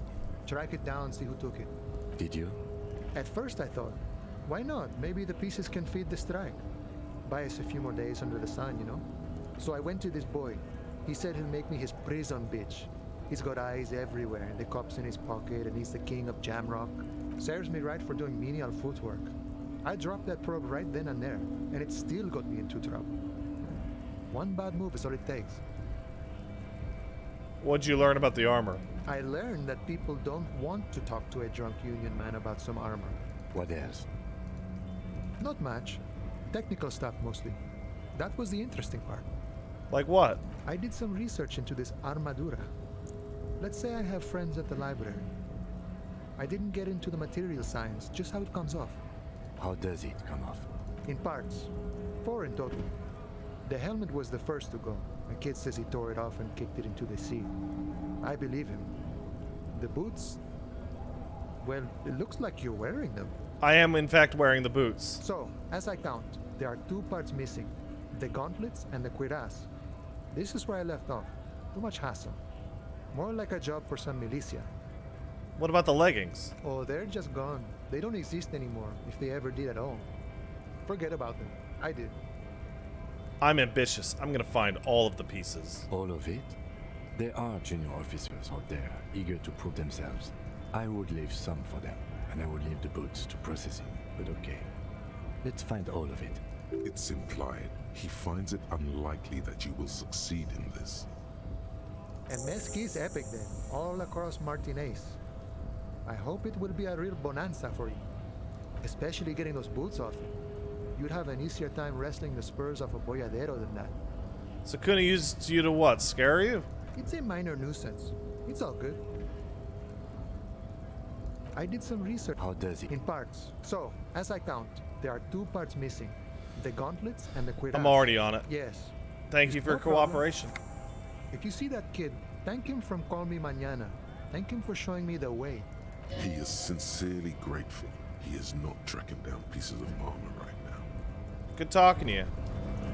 You look down at the white ceramic sabatons hugging your arches and calves, surprised at how well they fit. Your movements cause tiny little clicks, like dice rolling somewhere far away, as the plates reorient to your motions.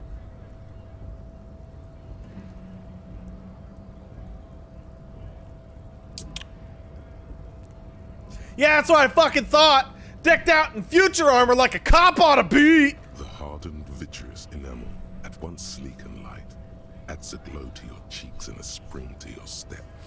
Just imagine what a full suit of this stuff could do for you. You really do feel more confident. Invulnerability does that. Even partial invulnerability. 1 down, 2 pieces to go. Here I come. Wait, 4?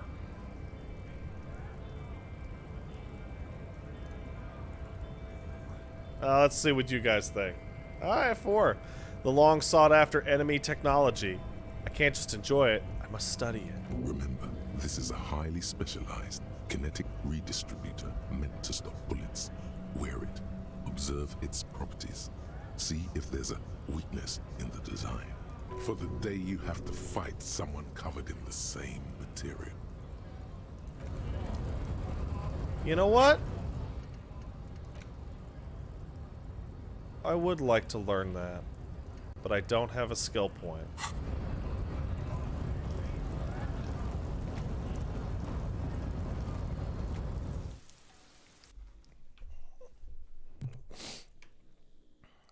So that's what we're gonna do the next time.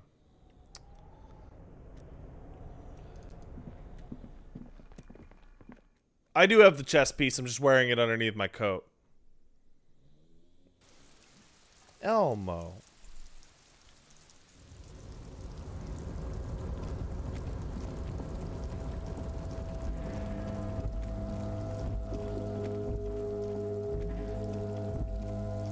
This is the Night Watchman's booth. The name on the door reads, René Arnaud. Rene left his uniform neatly folded on the table. Generally speaking, it would be dishonorable to take it. But then, it looks like a military uniform, and wearing that is very honorable. So, a conflict of honor, it's up to you. I'm gonna take it. I suppose Rene is not going to be needing it anymore. It's a bit too colorful for my taste, though. This is gonna take my shit to the next level! Fantastic. Try not to wear it with other similarly colorful clothes, okay?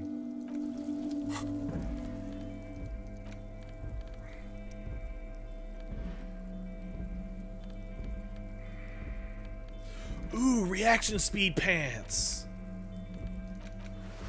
Fuck yeah. Definitely not even gonna wear this. Okay, I'm gonna wear it to see it. Okay, we saw it. Now it's coming off. I don't want to have any of that fucking monarchist shit. Don't even look at me.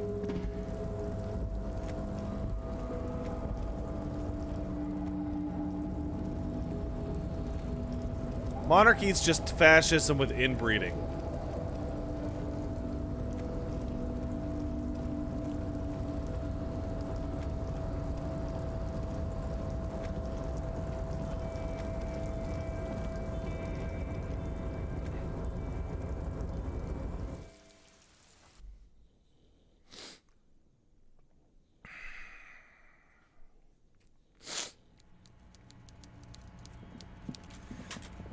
Bro.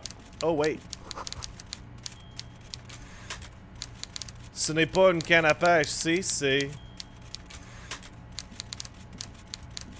What? So, the ship has sailed. Did you see it? I know you did. Tell me, what did it look like as it grew smaller and smaller when that mainsail dropped behind the horizon? I hit Q. Oops.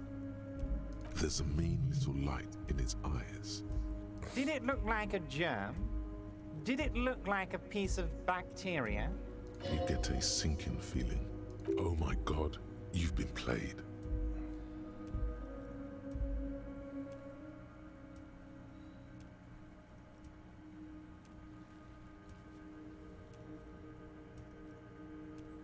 It looked like a boat sailing away from the coast. No need to be overly dramatic. You wanted us to relay all this information to her. That this is a takeover? That I want a war? God, I hope you also told her about the drug trade. They absolutely hate getting their hands dirty with that.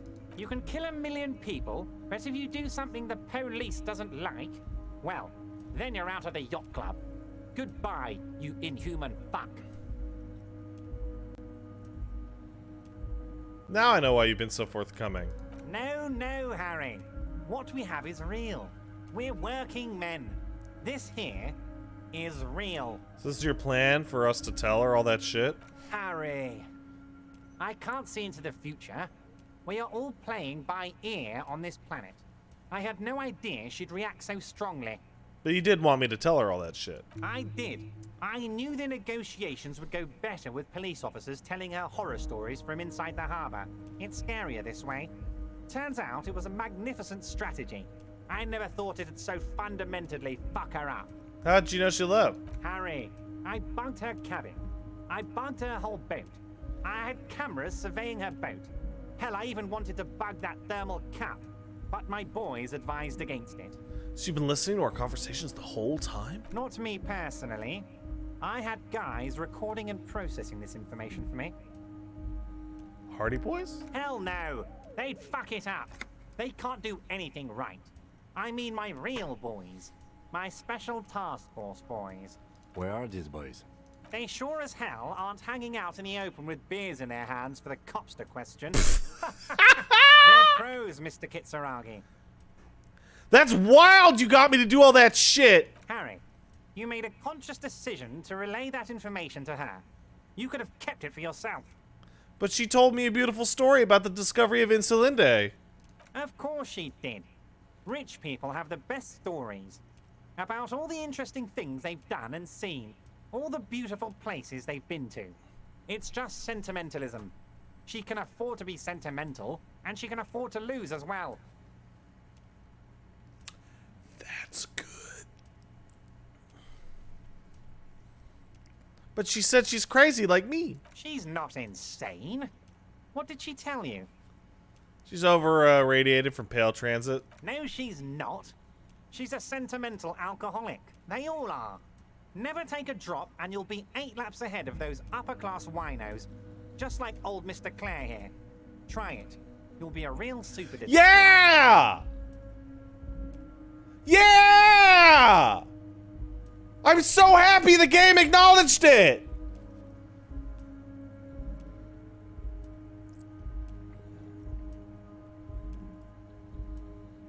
I've actually walked the path to sobriety for a while now. I can see that, Harry. Alcohol has left its marks, but you're doing better than when I first saw you. Rich man is shitting himself. The working class sober. Use my intellectual curiosity against me. Against you? Oh, Harry, I'd like to think I used it for you. So what's gonna happen now? What was always going to happen? We take the harbour and she fucks off to Ozon, uncorks a bottle of wine, calls her partners, and says they need to distance themselves from this nasty business before the big shit spinner splashes everyone. Only difference is the Union doesn't have to lose 2,000 men to machine gun fire.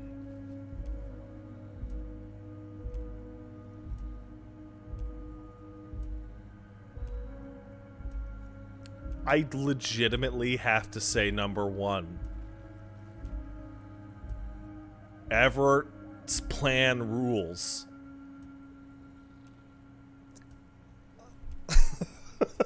Like, his plan was super good. You could have told me, I would have actually totally been on board. Harry, when I need to tell people, I might as well do it myself. That's why I like initiative. And inspiring initiative. It's more natural that way. And safer too. You never know who you can trust. You knew something. Something big. And you wanted to see what happens when you tell someone. So you told her. Anyone who's ever been close to power will tell you. Inside information is the sweetest thing in the world. It's better than money. It's better than pussy. Money only makes you special for some salesmen. Pussy only makes you special for yourself. Information makes you special for all mankind. It's the ticket to history. I mean, it does make sense when you say it like that. Damn right it does, Harry. What you did was participate in history. When history calls, you have to pick up. You had no choice. None of us ever do. A hard disco cop like you, I knew you weren't one to resist temptation. You know what, Detective? I am going to leave this out of my report, and I suggest you leave it out of yours, too. Just look at the three of us. The three careless boyaderos. Good times, good times. So what now? Now there's a whole lot of work to do. For me and for you. I suppose there was a reason you came here, so let's get to it. Mr. Everett's helping me find my gun. My. She's quite the looker, Harry. You can't imagine how pleased I am the two of you are reunited. Tell me, was it difficult to convince the pigs to give it up? She tried to kill me. I told you she was a piece of work, Harry, but I knew you could handle it. I know my special policeman. Anyway, I'm glad you're all right and armed again. All right, goodbye. Goodbye, Everett. Did Kuno really throw the fucking helmet into the ocean?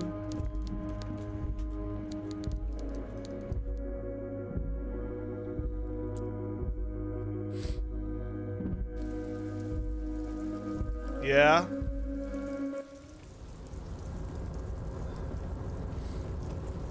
Damn, Kuno, that's hardcore.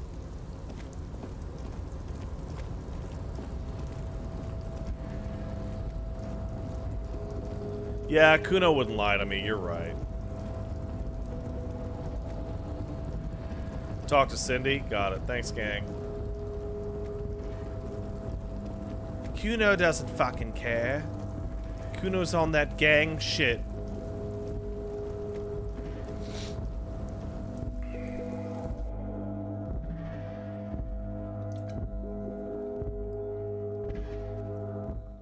Something about somebody going, fuck this! And just tossing shit into the ocean. The file cabinet stands a drawer slides. Wait, really?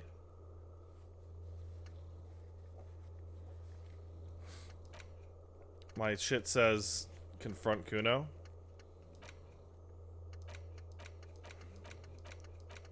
It does not. Wait. Kuno lied to you. Let's shoot Kuno with a fucking gun! I wish I could shoot Kuno with a gun.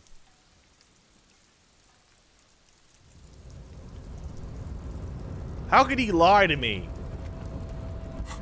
Kuno, how could you do this? I shot Kuno S in the face with a gun once. I did get a game over. Ooh, hold on. We have some cans to sell, I think. And some postcards.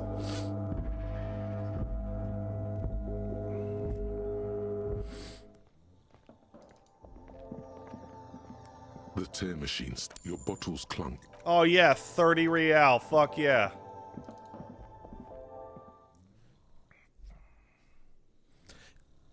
You know, despite my 5G, I actually feel pretty good.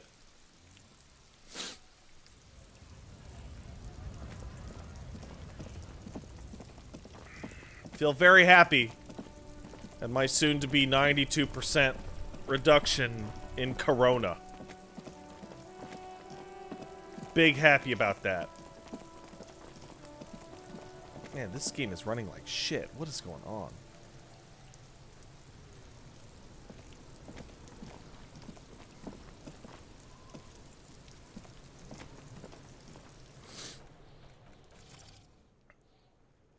Do I have VSync on or some shit?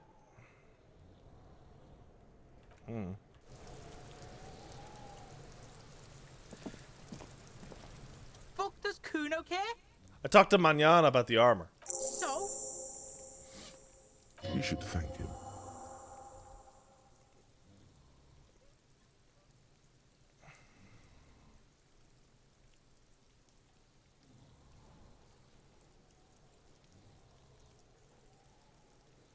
Alright, suggestion. Nothing. Tip really paid off. Good job, Kuno. What? Don't be playing Kuno off as a snitch bitch. The oldest trick in the book, people. Are you snitching, Kuno? This is some ancient bullshit, people. Kuno would rather take 10 than snitch. Pig's full of shit. Get the fuck out of here. You found a real nice button to push. Turned the tables on him. Want to discuss the body again with you, Kuno. The fuck about it?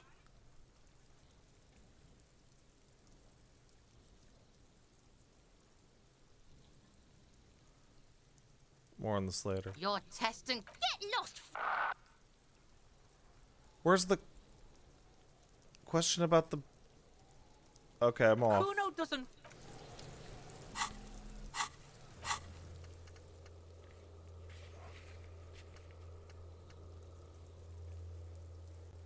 Oh, is that it, huh? I just fucked with him? Okay. I thought he'd give me a piece of information.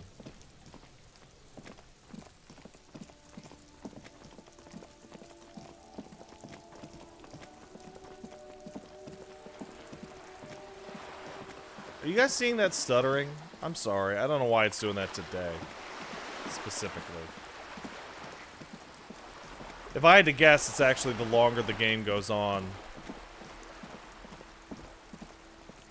more it's likely to do. Oh, you're not seeing it? That's weird. Hello again, officers. Have you come to admire my mural? You tell me about the victim's murder armor? What do I care about some fucking tin eggshells? Come on, Sydney, just help me out. Ugh, alright. Sad piggy. I'll give you this one. I saw a little girl in the fishing village running around with military-grade handwear. Looked cute as hell. Could that girl have been little Lily? It's not a bad place to start. I know a little girl in the village, little Lily. Could have been her. Small kid with giant white armored hands. If you've seen one of them, you've seen them all. There weren't any other small girls in the village. Catch you later, Cindy.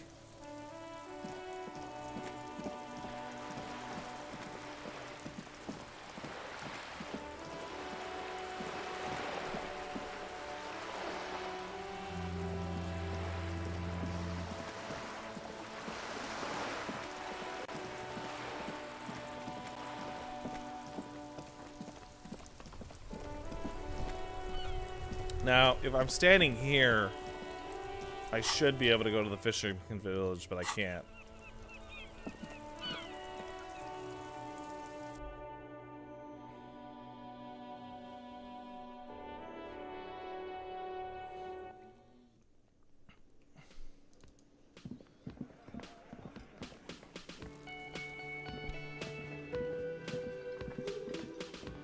Oh, hello, dear. There you are again. I ran into your husband. Goodness, how is he? Did he say why he hasn't returned yet? He's fine, ma'am. As we had suspected, he couldn't get back earlier because the water lock on the canal was broken. Now he's just finishing up some work. Oh, yes. That's my Morel. He's bound to catch a cold staying out there for so long. Oh, hold up a second, gang. I'm turning RTSS on. But I am so relieved to hear that he's okay. Thank you for putting an old woman's heart at ease, if even a little. You haven't, however. There are dangers out there. Our aging body's foul. Her heart won't rest until Morel is safely back with her. You never told me you've seen the Phasmid. Oh, you don't want to hear about some old woman's ramblings. I do want to know. Reflexively, the lieutenant read his familiar notebook. Well, it was summer. I was building a racing track out of sand on the beach near a tall stand of reeds. Quite a tall one. Many times my height, I remember. When, all of a sudden... Wait, how old are you in this story? I'm getting ahead of myself. I was 5.5 in Betancourt in the suburbs. My grandmother had a summer home there. She'd just started forming memories. Real memories. Not the billowy haze of infanthood. Betancourt got bombed in the war. It used to be quite near, circa 20 kilometers from here. What happened? The strangest moment of my life. I looked up and one of the reeds moved. Not like a plant, but like a living thing. It stood up and looked at me. Its body unfolded like some antique toy. I've never seen anything like it. I didn't know this can happen, so I reached my arm and touched the thing. It felt just like a stalk of reed, but it moved, swaying, towering above me. After a while, 20 seconds, a minute maybe, it left, went into the reeds. Did you follow it? I tried, but I was only a child.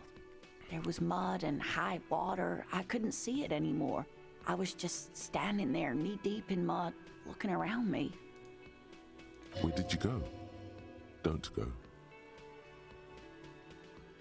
Then what? I ran back home to my grandmother and asked her if reeds could walk, and told her they were looking at me. Of course, she just laughed at me, but I knew what I'd seen. For years, it was a story I told at parties when I wanted to impress boys, that sort of thing. Of course, most people just took it as a strange, amusing anecdote. So did I, honestly. But then I met Morel. We were on our first date when I told him my story. You should have seen his face. He said my descriptions matched the Phasmid down to a T. Its white marble limbs, the way it moved. So that's how they met. This is beyond significant for them. Kim, what do you think of this? I thought it was a wonderful story, man. But I don't believe it. A child left unattended on a warm day. Children make up stories and then end up believing them. You were on a date? Our first, yes. Its limbs were white? Not all of them, as far as I remember. Some of them. on the inside like stalks of marble, if that makes sense. How big was it? It's hard to say how big things are when you're quite small yourself. To me, it seemed to be taller than I was then, but that's probably not the case. Is it possible you imagined it, Lena? Of course. I've thought about it. But Morel says my report matches with the others. And I'm sure I hadn't heard of the Phasmid as a child. Nor had my mother or my grandmother. So how did I know what to imagine? It was only when I started telling my story as a teenager that boys would tell me, Lena, you trying to tell us you saw the Insulindian Phasmid out there in those reeds? Get out of here. They just give me a cider and ruffle my hair and tell me to stop dreaming. But I saw it. Thank you for sharing this with me. You're welcome, sweetie. I do appreciate the chance to relive it whenever I get one. It was just such an impossibly sunshiny day. So warm. And she could get up and walk right into the reeds on her own. Into the mud. Anywhere. That's all for now. Goodbye, Lena.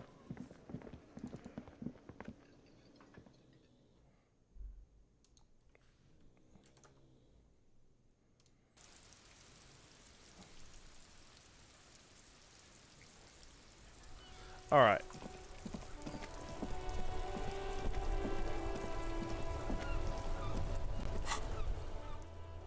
Yeah.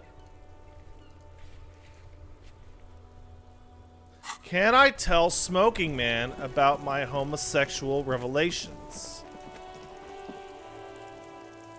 I mean, maybe.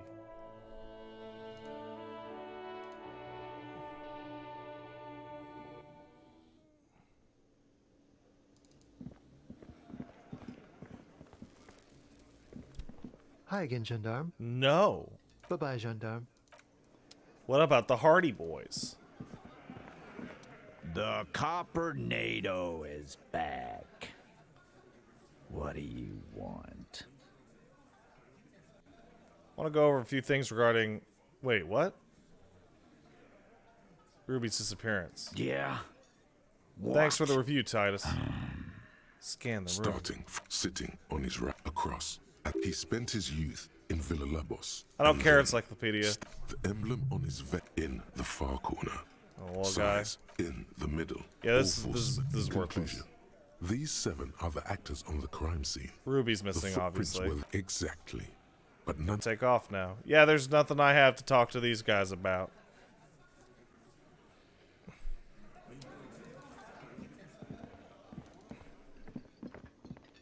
Goodbye.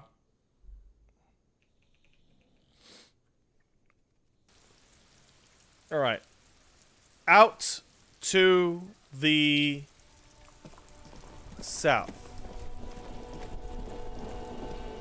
We will find the children, and we will get those gloves. But also, we will sell some postcards. Because I forgot to sell some postcards.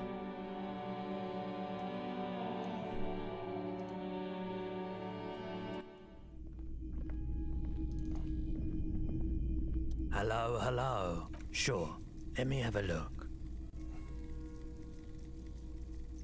Anything else you're thinking of selling? Postcard. Other postcard. Other postcard. Alright. We've sold some postcards. Goodbye. Another time, but...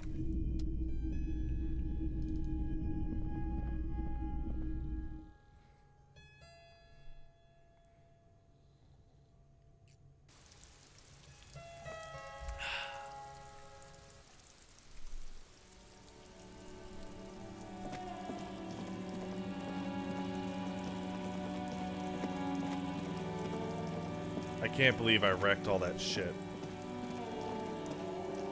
Oh well. Definitely gonna keep this tab open. See if we can find any kids with some goddamn super gloves. Oh, I already got that trap.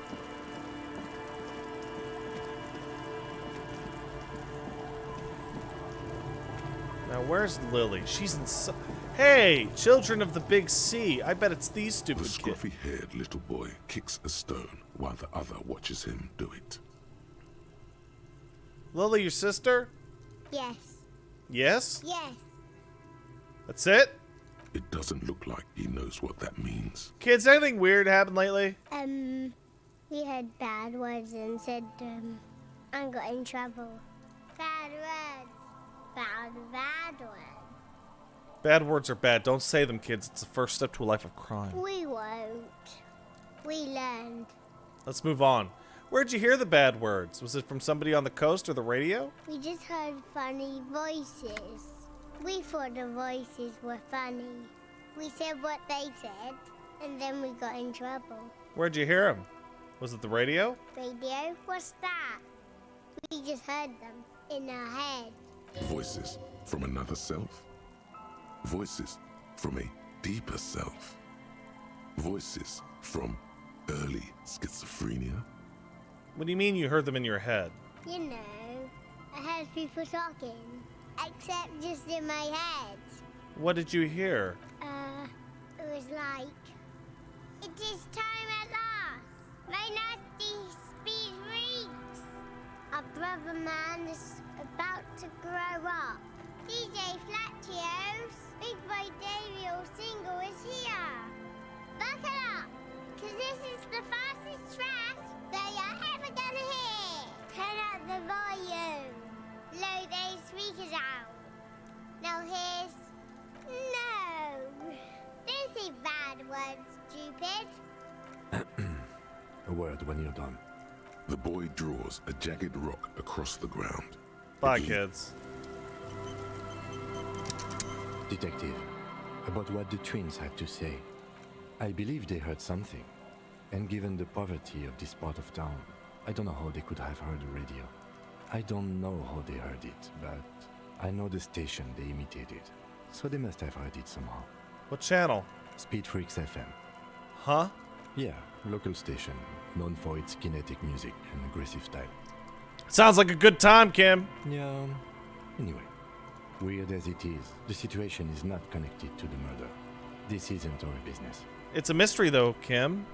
Mysteries are our business. Yes. Mysteries like who killed the hanged man are our business, not this. Besides, maybe it's a radio they overheard. They might not be old enough to know the difference. How would they even heard the voices? Didn't Ruby have advanced radio shit? The lieutenant shrugs. Let's at least rule out radios before continuing. Maybe the twins didn't know it was a radio they were hearing. The washerwoman seems to know everything that happens here. Let's ask if she heard anything before moving on.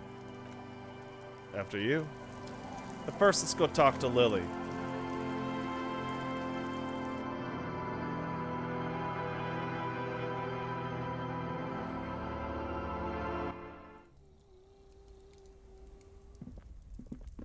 Hello, mister. I heard you got some fucking baller gloves, kid! Oh, I had gloves. Very big ones. Heavy, too. Where did you get these gloves? Found them when Lemmy and I were playing hide and seek. In an empty house. Where no one lives. I think someone hid them there. She doesn't want you to think she stole them. Where are the gloves now, kid? I hid them. The twins were gonna take them. They're stupid. It's true. We are going to need those gloves. It's for important police business. Oh. They're in my sandcastle. Behind our house. Under the sand. You can break the castle. It's not very good. Goodbye, kid. I'm gonna go stomp on your fucking sand castle. I'm gonna kick that shit over.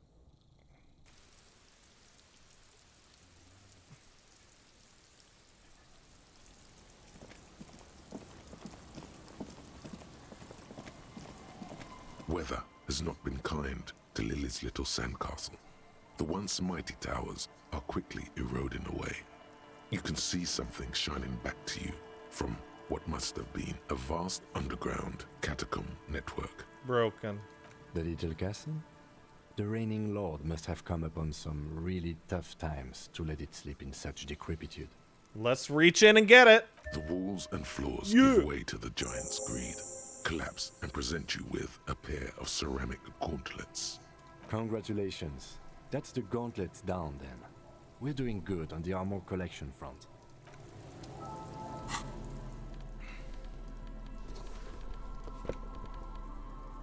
Oh my god, it's just a straight upgrade to the gloves I've been wearing the whole game. Fuck yeah. I have to pee.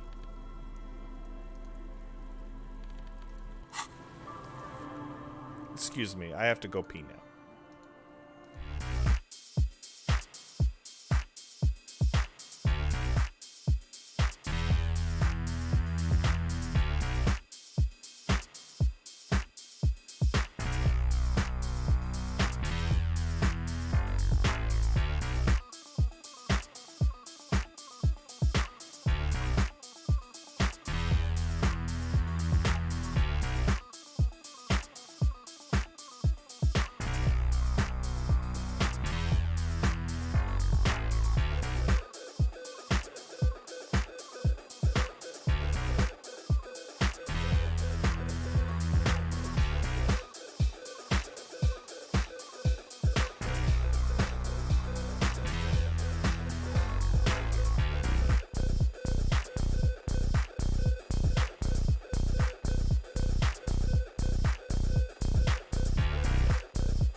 Let's go.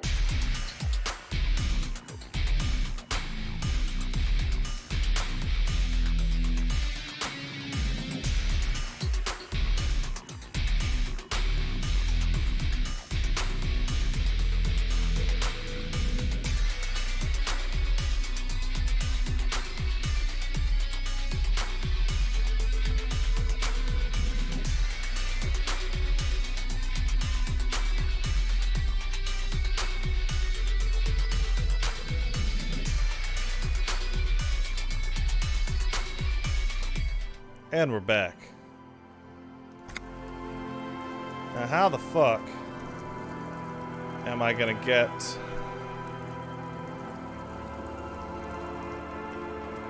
those goddamn fucking helmet? Our tenant, the policeman. I hope the waves don't keep you up at night. What can I help you with? You heard a radio? A radio? Ah, no. We play no radio here. There's one in the shop, but it's never used. Any idea how the twins could have heard Speed Freaks FM? Was that the nonsense we was partying? Huh. Olden days were golden days. Life's luster is lost on those who speed. No, I have no idea where they heard it. They've been in earshot all week, and no radio. Are you sure they didn't hear a radio? These ears know every sound that belongs to this coast. I would know if I heard anything different. We good, Kim? Let's just get it out of the way as fast as we can. Contact dispatch from my kinema and ask them to connect you to the station. Maybe they can shed some light on this. Thanks, I'm Kim. ready when you are. Thank you, ma'am. Anything else? Good boy. Let's see if we found a hot date location for what's her name, Lillian? Aye, the sea's gonna calm down soon. I can feel it. We have The wind not is turning south. found a hot date location. Well, I hit the church before the car to save time. I appreciate that, Ingman.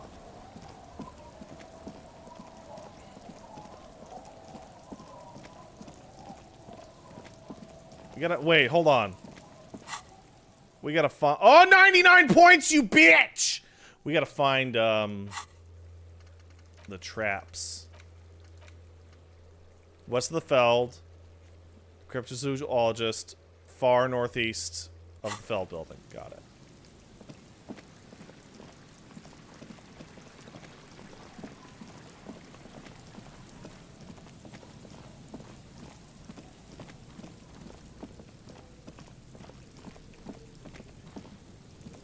That's the boardwalk.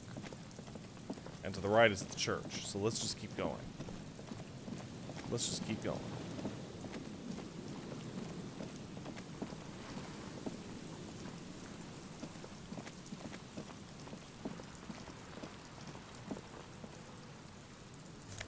Money. Is that a bunker? These rusty gears used to turn the whole machine. Building before you has the engine. Must have been a big one. We just gotta level up, fuck yeah. Alright, goodbye, homosexual underground. We don't need you anymore, unfortunately. Is everyone okay with that?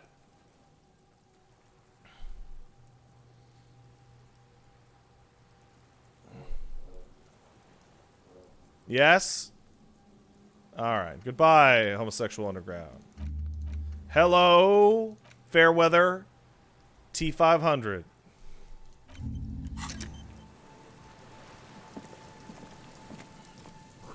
Chain trails off in the ocean, who knows where. Barrel's recently been discarded and smells of fuel oil. I'm not going to go in there quite yet. I want to keep exploring. Is this... Ooh, it's just a white polo shirt. You know what? Let's go talk to that guy by the... fuck no. Let's just keep... I want to hit the explorers. There's the trap. A familiar apparatus lies among the reeds. Another one of Morel's traps, weighed down by stones to keep it in place. Let's look around. The reeds sway in the coastal breeze. They seem to be waiting for something. The wind picks up here, near the cape's end, surrounding the narrow strip of land from 3 cardinal directions. It's cold for this time of year. Let's reach for it.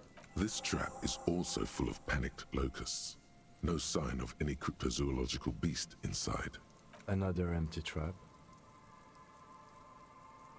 Let's keep going. The next one will be lucky. Yep. The next one has a crab trapped in it. These are just crab traps, you do realize? Nah, man.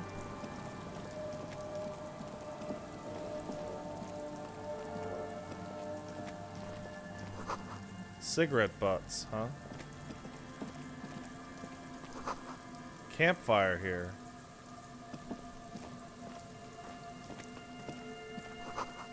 Broken control box for a relay tower.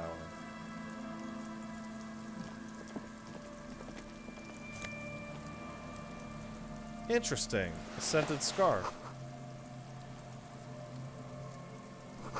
Ladder's too rusty. Sea air has eaten away at it. Take a mental note. Tiamuchiri seems important somehow. Brand of cigarettes somebody was smoking. I assume this is called Land's End. Boardwalk rises to your south and casts a long shadow.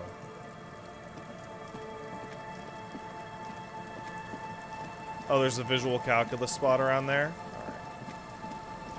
Let's triple check-o.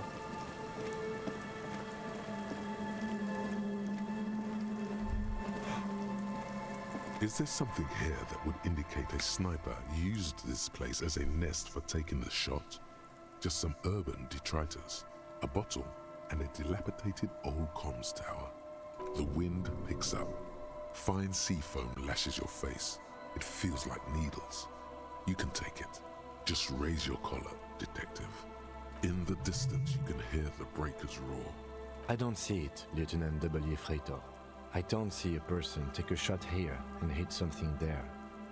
In the whirling in Iraq. What about the cigarette butts? Those? A smoking assailant who favors Tumutiri to Astra or Joanne? Cigarette butts are everywhere.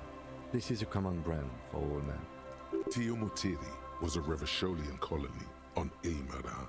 The Suzerainty's population was mostly Ilmaran Areopagites, up to 97%.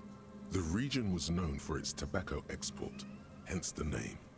I want to know a lot more about this. Oh, you do? The butts you saw had a silhouette of a boy wearing a coffee hat, a tobacco picker. This boy is the Tiomutiri brand logo. Contemporary Revacholians prefer Yuan, a local blend from the southern islands, or Astra, a legendary cigarette from Grad. Tiomutiri is favored by older men who like its old-fashioned paper filter tips, insane amount of tar, and the sweet smells of colonialism and halva. Maybe the campfire was used by the perp? To warm his hands before pulling the trigger? Perhaps, but anyone could have made this. The coast is specked with fires this time of year. Truthfully, this seems like a very poor choice to take a 1.2 kilometer rifle shot from. Visibility is awful. There's water vapor everywhere. I think we can rule out Biddable Prime, was it? Maybe they climbed the tower, took the shot there. It's not possible to climb that ladder.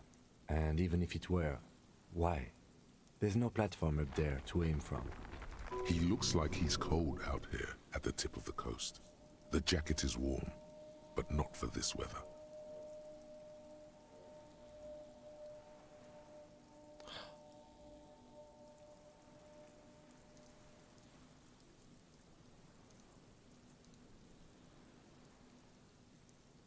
Kim, you look cold. Do you want a hat? No. No what? The orange pilot cap would not help? Yes, that one. No to the orange pilot cap. Look over the water. There, 1.2 kilometers over the cold water of the bay, blue from the distance and the air, you see the smallest rectangle, barely visible. A glowing light on the third floor of the whirling in rags. With binoculars, you would see a young woman's shape move behind the glass, her limbs long and slender. Alright, well this fucking thing sucks for shooting.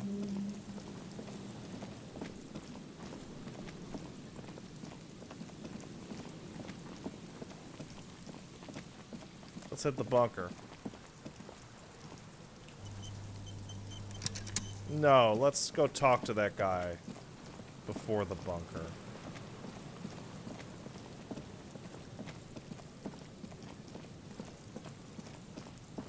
Go to the bunker first? Okay.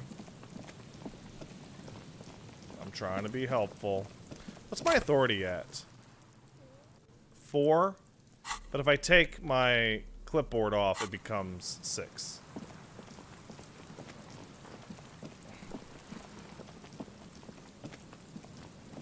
An old door, worn by elements, guards the depot.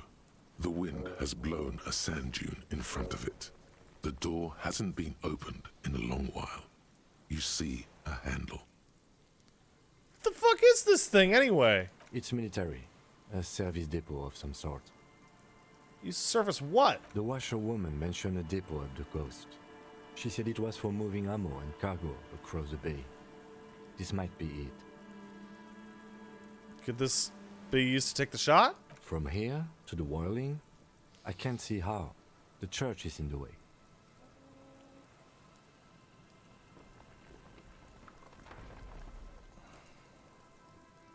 Should I even bother? Alright, let's give it a shot. You rattle the handle a bit, then push on the door with all your weight. It does not budge. Not only is it locked, it's also jammed shut. Okay, this is impossible. How do we get in there? We don't get in there. What do you mean? We get into like everywhere. Frankly, you're just going to have to accept the fact that you can't get in through every single door. No. We've gotten into every door thus far. That's what we do. We open doors. We're cops. That's our perk. Even Everard knew that's a part of our MO. But it's who I am. It's who we are. Yeah, I understand you. I like opening doors as much as the next guy. but this one is simply beyond repair and we don't have the resources needed to open it. Relax, no one's hiding in there. If we can't open it, others can't either, and thus they can't get in. At least you can think about opening it, about doors in general. They are, after all, fundamental to your life. Perhaps something useful will come from this. Okay.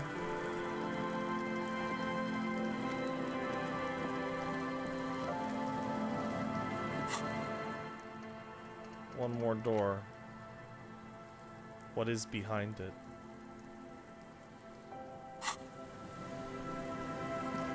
I see.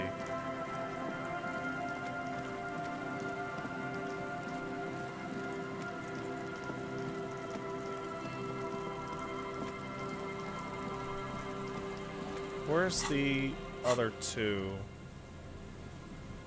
Westerfeld and in the cryptozoologist camp. Got it.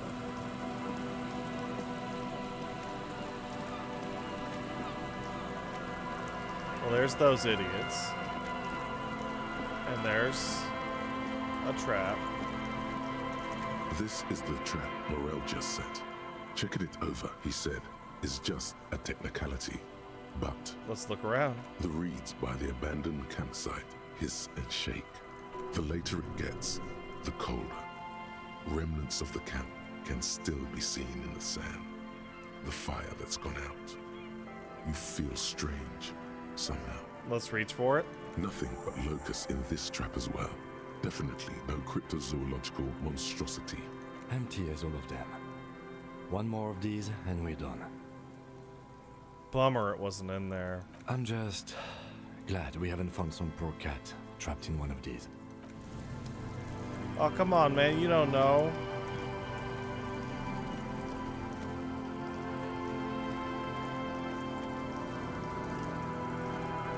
Okay, wait. That's the Feldman building.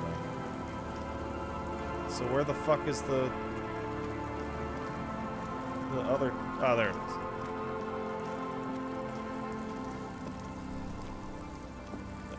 Shit.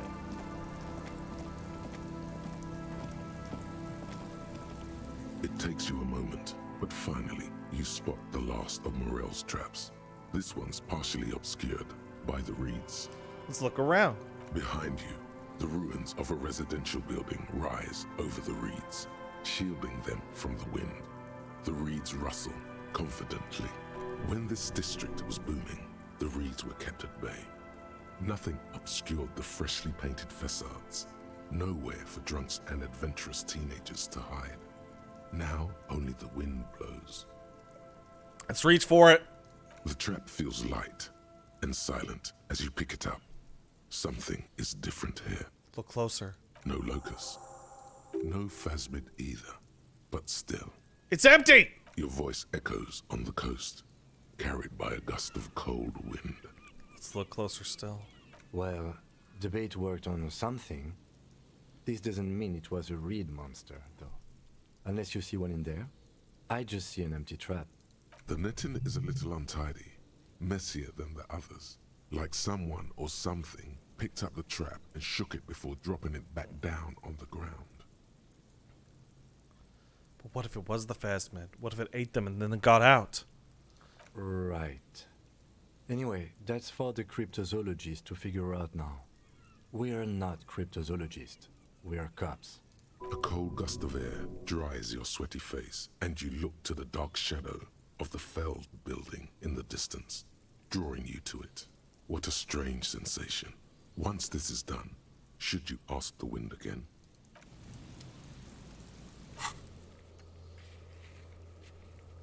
I gotta get all the way back to the whirling. Ah!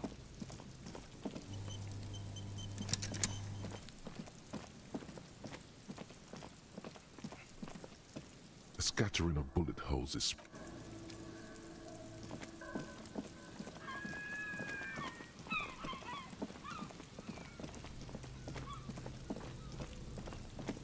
Fast travel is super broken. Alright, we'll talk to that man.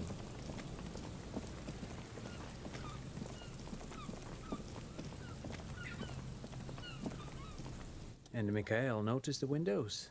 especially with how there are no windows on the south side. This was to deal with. You officers, come to investigate the historic subtext of West Martinez? I'm Tran Heilostam. You must be Kim Kituragi, right? I was just telling my son about this building. Not a lot of people realize the historic significance here. Very rich in hypertext. Nice to meet you. Hypertext? Yes, hypertext. Young Carp and the collection of cultural hyperlinks. What was that about the windows? Oh yes, so Mikhail. They had to deal with monitor glare, especially in the summer. They still had vector monitors back then. That was 49 years ago. So they didn't have windows on the south wall. You and Kim know each other? No, I can't say that we've met before, but I've heard of Kim, of course. Mikhail, say hi to the officers. Mikhail's a little tired today. We spent all night trying to run Orbis on his radio computer. Have you heard of it? It's a programming language used in Grad. Quite tricky, but he wanted to play this Grad-made adventure program. We've been getting really into Worms lately. The man speaks in the artificial cadence of a professor, or someone who's been on too many radio shows. Okay. But I assume you're not here for giant worms when there are so many real things to see. Just as I was telling Mikhail before, this is where the Coalition landed in '08. We could be standing on what is the most interesting landmark in Revachol West. This man is your half-brother. You feel it. But why? Well, get a load of this guy. He really enjoys his trivia. The Orbis programming language was named after its inventor, Victor Orbis, a cybernetician from Grad. They run Vox in the Occidental countries. What's so fascinating about this old building? Aha! But it's not just any empty old building. What not a lot of people know is this used to be the R&D department of Feld Electrical. And Feld, which now sells ink cartridges mostly, was once a top dog in the turn-of-the-century cybernetics boom. Cybernetics? It looks old and weathered, with seagulls picking apart its stone and metal carcass. Bushy undergrowth has taken hold of the collapsed rooftop. Some kind of bird has set up a nest on a broken windowsill. I don't think I've ever heard of Feld Electrical. That's not surprising. Only a vestigial ink cartridge and ferrotape manufacturer remains. They started out as a midway electronics outfit in Königstein 2 centuries ago. After an aggressive move to Revachol, Feld became a global player in the emerging personal electronics market of the pre-revolutionary era. Still, Tricentennial was beating them in business machines. But Feld had an ace up their sleeve, or should I say they were developing an ace up their sleeve. I'm mixing my metaphors here. What's the ace? It was here in Martinez, possibly in this very building, that they developed prototypes for a tape computer. Which is?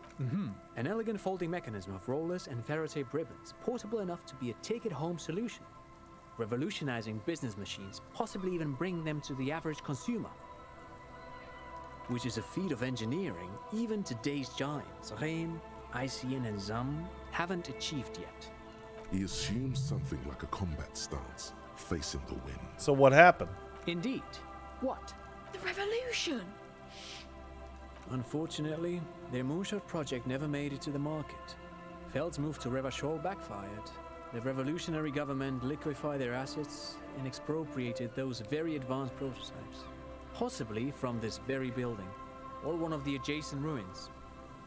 All of this was built by Feld, even the boardwalk. Wild Pines built Martinez proper as a resort for their middle management. Feld built this side of town for R&D. Saying Feld built this boardwalk. Yes, they even built a pleasure wheel, but that got destroyed in the war. A pleasure wheel? Perhaps reminded of a childhood memory. It's clear he would prefer there were a big wheel lighting up the coast. Yes, to lure in their star engineers. This part of Martinez was nothing but reeds before Feld arrived. They had to make the prospect of living here attractive. It was supposed to become a global center for innovation in cybernetics. But history had other plans. So what happened to the engineers in the company? Oh, I'm afraid it didn't end well for the boys. But this story is a bit too dark for little Mikhail here. Now, if you were to ask about tape computers... He means that the boys got shot by the communists. The boys were bourgeois. He means they all got shot in the head because they were the bourgeois. Do you know what the bourgeois is? Officer, I told you this chapter of history wasn't on Mikhail's curriculum yet. Let's keep this kid friendly. The boy looks first at you, then back at his father, confused.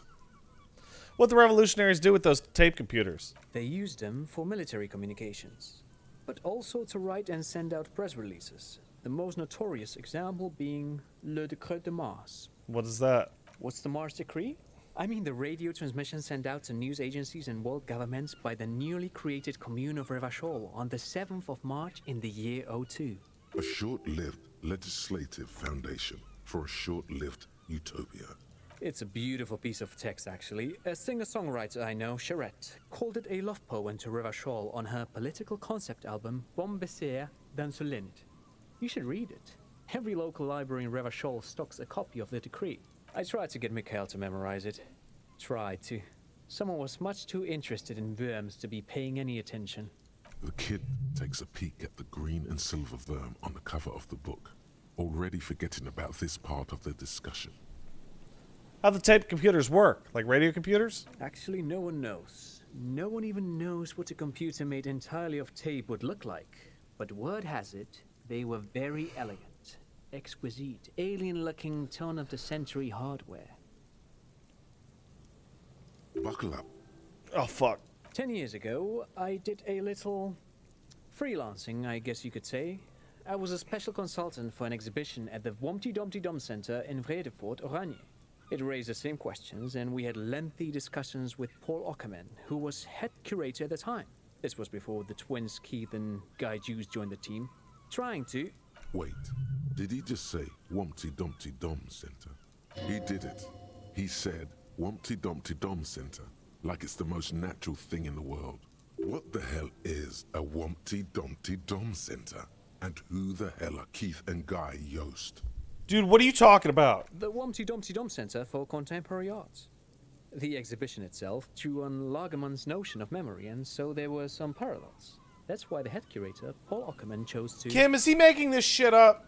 In fact, I'm not.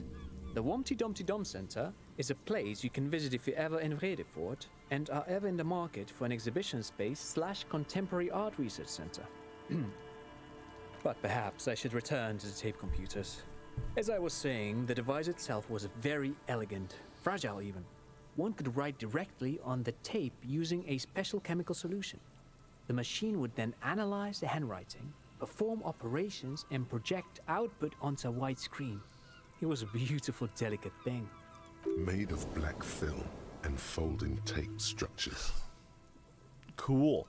Very, very cool. Though I understand the socio-economic causes of the revolution, it pains me to imagine the revolutionaries setting fire to this precious device. But so they did. The felt playback experiment vanished into the fires of 07. Why'd they destroy it? Who knows? Maybe it was an accident, or maybe they didn't want the technology to end up in the wrong hands. Either way, they're all gone now. All 3 versions of the prototype. Nothing but debris and ashes remain inside that building. I want to ask something else. But of course, what else? I'm looking. Have you seen anybody suspect? Oh man, I'm tired. No, I'm afraid I can't help you with this one, officer. It's just a regular day off for me and Mikhail here. So you haven't seen anyone around? No, I'm sorry. As I said, this is just a day off. We just arrived anyway. There's something friendly and familiar in how he says that. A day off. He's telling the truth. He hasn't seen anyone. Thanks for the info, man. No, thanks to you for having me and little Mikhail here to pick your brain. A very interesting conversation indeed. Pick your brain? If anything, this was rather one-sided. He did the talking. Whatever. It's Wednesday evening. Something heinously exciting is underway. People have gathered beneath the building roof of an oddly shaped trophy building, sipping wine and exchanging opinions. 29-year-old Wunder twins Guy and Keith juiced to the stars of the show with their Palmer jackets and white sneakers. Head curators of the Started exhibition. It's the Wompty Dumpty Dim Dummiest event of the year, and all the cool kids have RSVP'd. Where are you if not there? Okay.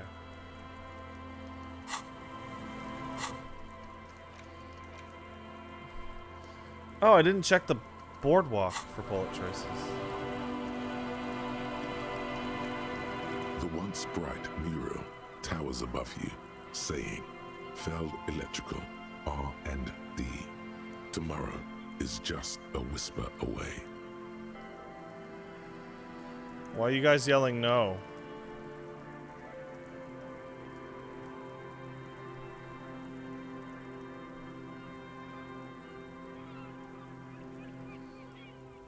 Calm down. For what? A song carried on the breeze? Or children laughing far away?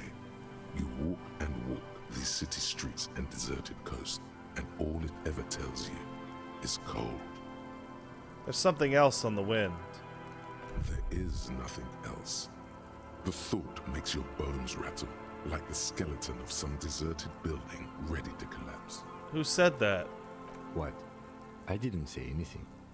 What are we doing here? We keep returning and you act strange. I keep trying to ask the wind, Kim. Ask the wind sounds like an expression for when you have no idea. We should continue our search. Perhaps even get a little desperate. Like, maybe we can get shovels and dig? Don't mind that. Bad attempt at humor. Alright.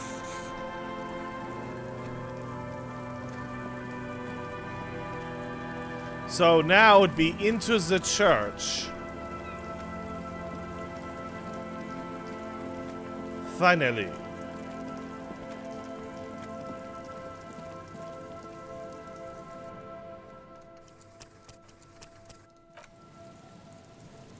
You know, I wonder.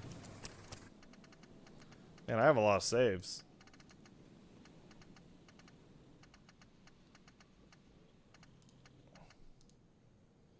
Yes. Thank you.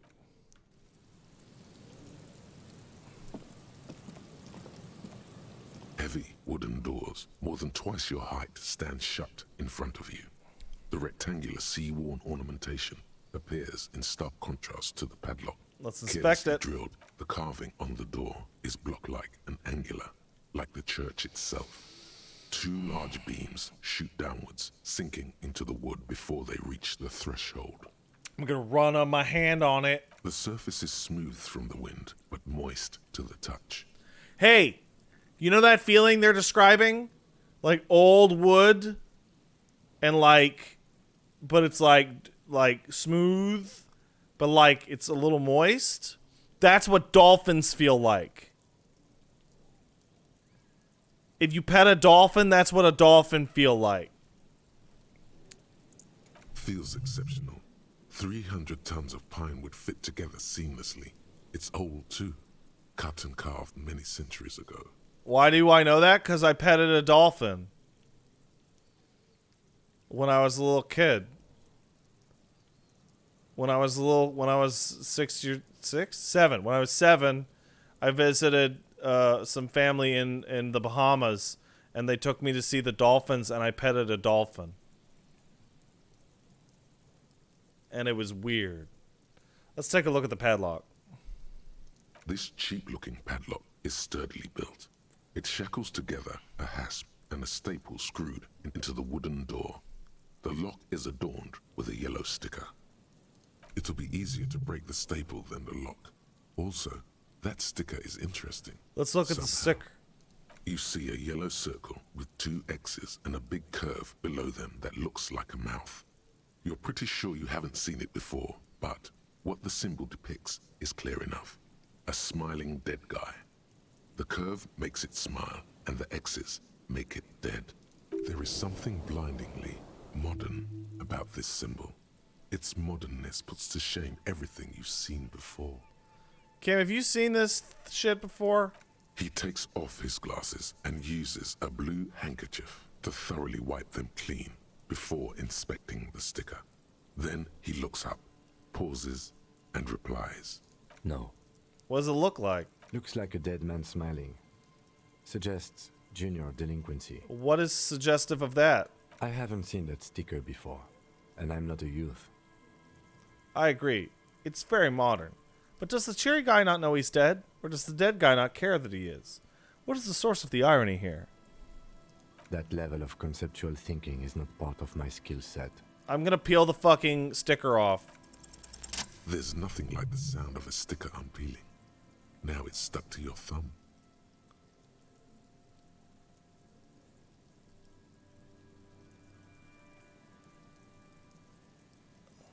I'm gonna smack that fucker right on the ledger. Make the ledger look super fucking good. Voila. Looks very modern.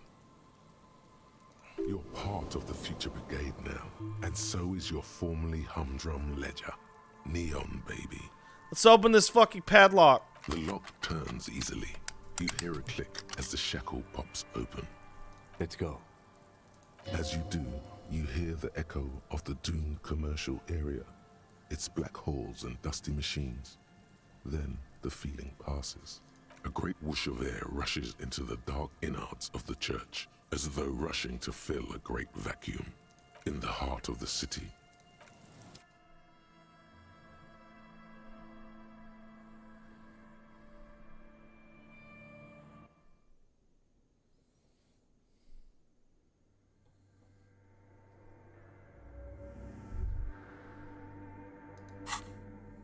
Should I up my authority by taking off the ledger?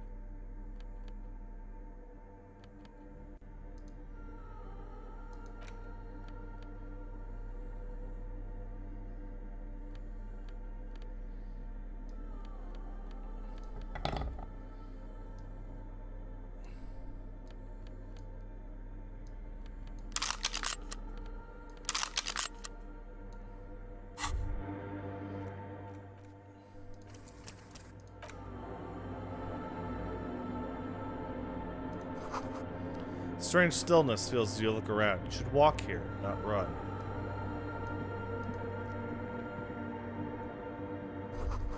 Grotesque wooden figure looks half finished. Was added later. It's not original here. Feels like it's trying to become one with the church. Gun but no bullet? I have 2 bullet.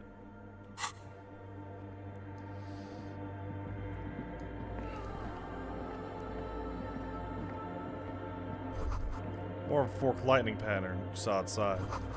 Bark beetles? No, looks intentional. Some forgotten style.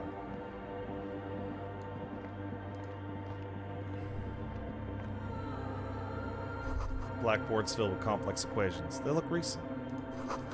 Radio frequencies? Prayer books been left open. Excerpts from the Percanassian Thing of Love. The silence in this part of the church, it's almost palpable. All the shifting matter and shuffling of living things is gone. Nothing seems to exist beyond the church anymore. Maybe if you were to stand in just the right spot, even your footsteps would be completely silent. I hear something with my baller perception. And then it's gone. Almost all of it. But for the faintest of hums. It seems the sound here is detached from its source somehow, if not blotted out outright. Truly unusual. Sounds like the Pale. How do I know what the Pale sounds like? From recordings of the Far Pale. You've heard them. We all have. You can hardly hear your own breathing. Yell as loud as I can. Your voice is barely audible. Not a howl, but the softest of whimpers. Stomp my feet and clap my hands. You produce a few muffled thumps, after which the silence feels even more total, somehow. Kim, what is happening? The lieutenant points to his ears and shakes his head. Then he leans closer. Can you hear anything? Can't hear shit, Kim. I wonder why the church was built with such strange acoustics. His detached tone conceals how uncomfortable he is. Maybe the church was designed this way to prevent boisterous activity, singing and dancing on its premises.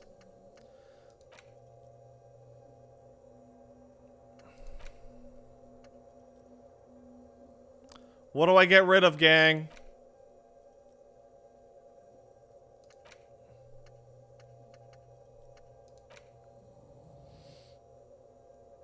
Jamrock. Yeah. I've gotten almost all the fucking it's the containers.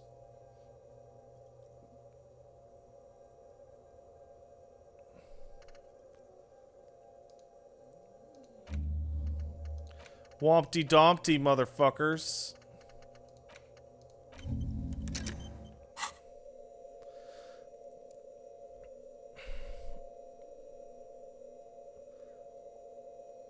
Whatever it is, it's definitely real. Something odd is happening.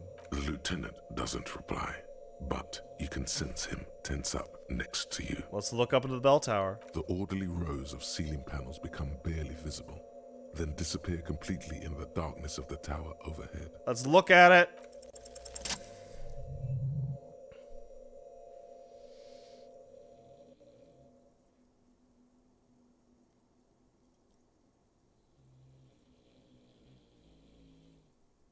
It's like there's something moving up there. A shadow has emerged from the tower and it's making its way toward you through all the other shadows. Let's follow its movements. It's not a shadow anymore, becoming more substantial as it gets closer. The shape of an animal descends. Officer, is there something up there? Oh no. You've lost sight of it. Where did it go? On the ceiling? Yes. The darkness makes the ceiling feel infinitely far away. Blink.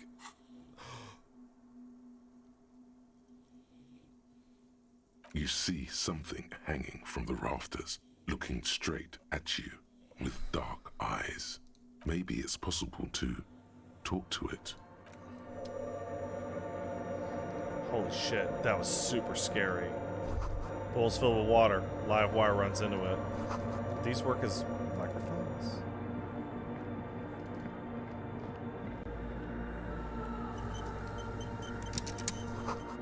Reels takes spinning on empty.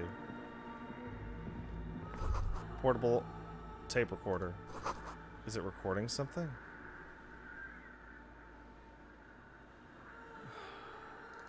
Let's get these items first. Yeah, money. And shoe. Empathy shoe.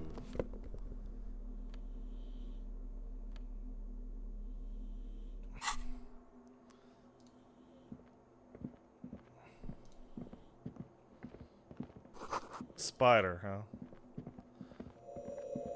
Alright, Crab Man. What's up?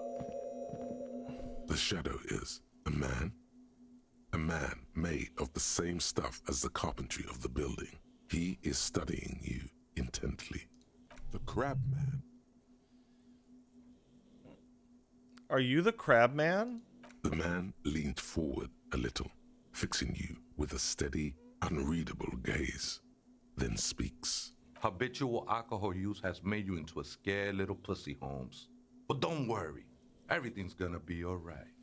You come to the right place. That is the last thing I expected. That accent is Villalobos, a peninsula in Mesk and a district in Jamro.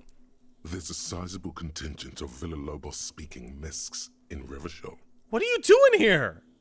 I'm here to receive the mother's love. You can too, Holmes. And when you're ready, she will take your hand and lift you out of that despair at the bottom of that bottle. This man is obviously a habitual narcotics user. Do we really need to question him? I'm put off by this religious stuff, he thinks. And maybe the ceiling climbing, too. It's all very hard to square with the lieutenant's own view of reality. Hey, and what was that about the bottle again? You haven't even drank that much lately. Lay off it already. Shish. I am a policeman. I need to talk to you about police things. I don't know anything about alcohol use. Oh yeah, sure. You don't know anything about alcohol use. You got it all under control, Way. I could smell the control all the way over here. Okay, I'm struggling. You don't need to lecture me. I know what I need to do. Not all of it. I was like you once. You don't know all the havoc Albino is wreaking on your mind and your spirit. Necesita parar, homie. You know, actually, since we're here, you may want to pay attention to what the ceiling climber is saying. If the lieutenant agrees, then maybe, just maybe, you should pay attention. Fuck you, Crabman! You don't tell us what to do! Tell him!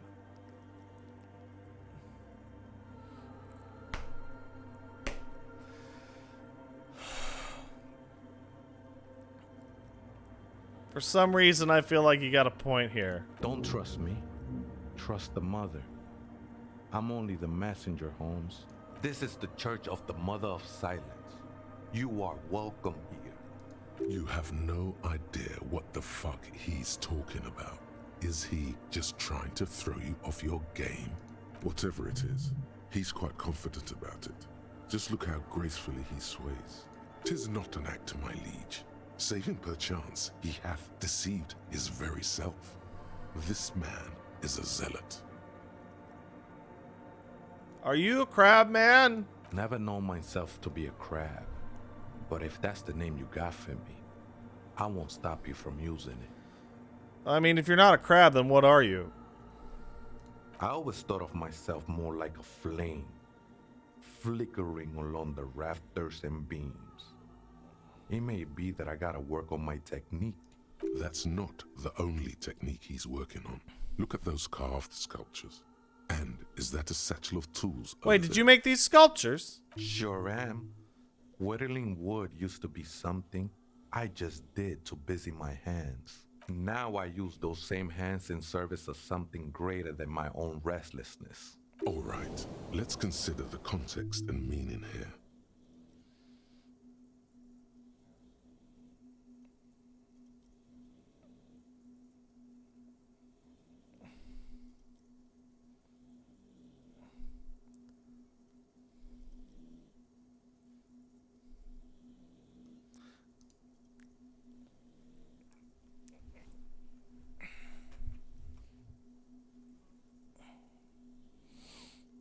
Alright. I see what you're doing here. It's like the figures are trying to become one with the church, or maybe the mother himself. It's all just for the mother, man. No need to overthink it. What you do before you're a crab man and a wood carver? I was in a gangway, but my memories of that time are fading. Most of them are already gone.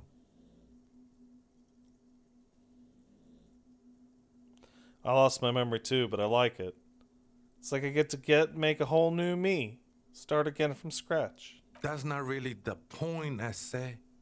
You gotta give yourself over to service. Service of the mother, that is. Do you remember your name, sir?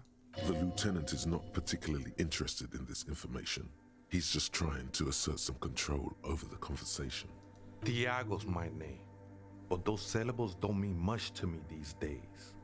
A name isn't just your identity, but also, so to speak, your place amongst your fellows, your place in the world. I ain't got no use for such a place anymore.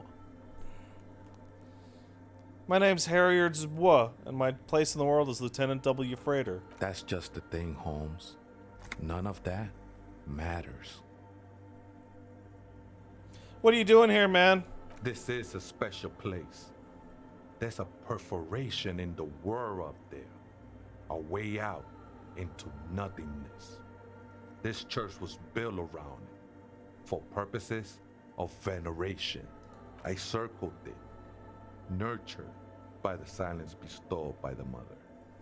One of these days, I'll be pure enough to go drink from it directly. What mother of silence? Oh, that's no simple question, I said. She is one who can be painted or sculpted. She is a cavity in the dark beyond sense. She saved me, but I couldn't describe her to you. No one can, Holmes, and no one ever will. What happens if you drink from the perforation? I will be incinerated, but not destroyed. Finally, I won with the state of the world before reality began. That sounds a bit like substitution behavior, no? You know a thing or two about that. Sure you didn't just switch a drug for another? It's not like that at all, man. It's just faith and joyful service. Too gleeful, those words. He is lying. Not to you. To his very own self. Faith's a hell of a drug, man. I heard that before, Way. And I know I can't convince you on the spot. But think, when's the last time you woke up from silent communion with a hangover, regretting what you did last night? There are drugs darker than alcohol circling your system. I think love might have been my drug of choice. And I'm still hungover from it. She took you for a good spin, huh? Don't worry, bro. That love is but a drop compared to the ocean of the mother's love. The mother will eat all of you and never spit you out. Let's just agree to disagree, buddy. I know it will take time. Don't sweat it. I don't understand what you're doing here, man. I'm a seraph, Holmes. I sing the mother's glory. That doesn't make any sense since she's the mother of silence. I don't mean literal singing, Holmes. This is the mother of silence we're talking about. It's the singing of a burning heart. You may be thinking, but fire crackles. No, Holmes. That's the material that's burning. The flames themselves are without sound. How'd you find this church? Hard to say. I think I did some construction work here. Back when I still had material worries. Up there, I realized what the true purpose of the church was. Been spending a lot of time here ever since. The past is nothing to me now, Way. It didn't belong to me. Are these your shoes? I think they were. A long time ago. I had to shed them like skins to get closer to the center of the silence. Oh, this dude's super nuts. I don't need them anymore. These shoes look pretty dapper, actually. Alright, other questions. The sinewy figure lingers on the wooden beams, blending into the shadows. You've been here a long time. You know why this place got abandoned? Police raid a while back. Did you witness it? Not really. Or at least I don't remember much of it anymore. The mother's love has done its job. That's what's so great about the mother. It lets you forget about everything. He's a pale worshiper. Do you know who the other spooker is? ¿Other spooker? Oh, esa viejita es muy estudiosa. Don't know, Holmes. The Aita is Grandma? Wait, so there's another person? It's a grandma? No. I just call her viejita because of her clothes. She's actually quite young. Or maybe not that young. Age is just one of the many masks we wear. Wait, what if it's Ruby? Did it ever seem to you like she was hiding here from something? You mean like a fugitive? No, man. Quite the opposite. I don't think she cared much about authority or anything else for that matter. Maybe only about her machines. I see. And where is she now? I told you, Holmes. I don't know. How can you not know when you both live here? Don't really follow her comings and goings. Just see her typing on her computer now and then. We got different interests. So you got nothing else? What she looks, what she does, who is she? I'm afraid not, Essay. You just have to wait until she comes back, or search through her radio computer. Hey, there's some ravers want to turn this place to a nightclub. The ones in the tent outside? Right? I see them. Guessing they're the ones who call me a crab. Probably scared of me. You should get in on this nightclub idea. Absolutely, man. Wouldn't bother me none to have them spin music in here. I'm usually way up there, imbibing. That's the last thing I expected. Might even be nice to have some company. I'm shocked. I'm shocked at this turn of events. He said that in spite of himself. He's more attached to the human than he'd like to think. Okay.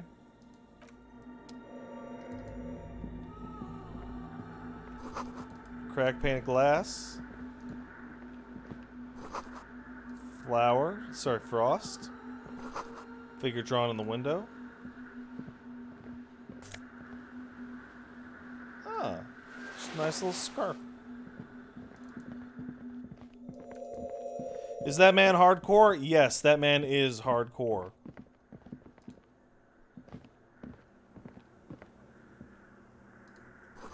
Electrical siphoning from the outside.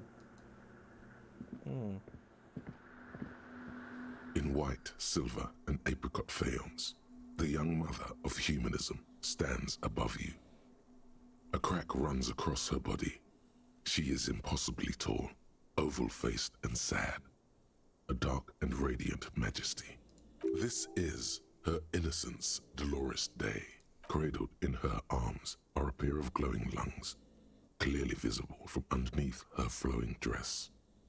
You should kneel. Huh.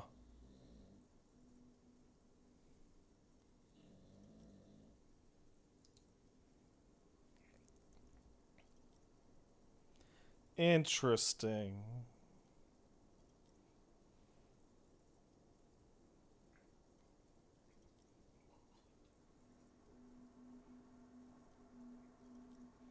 I disagree.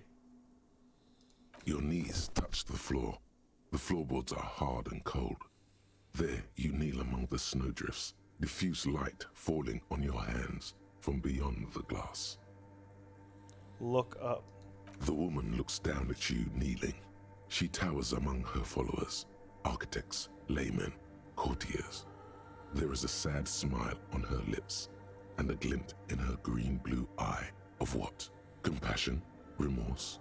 She acknowledges the passing of someone who is still alive. You.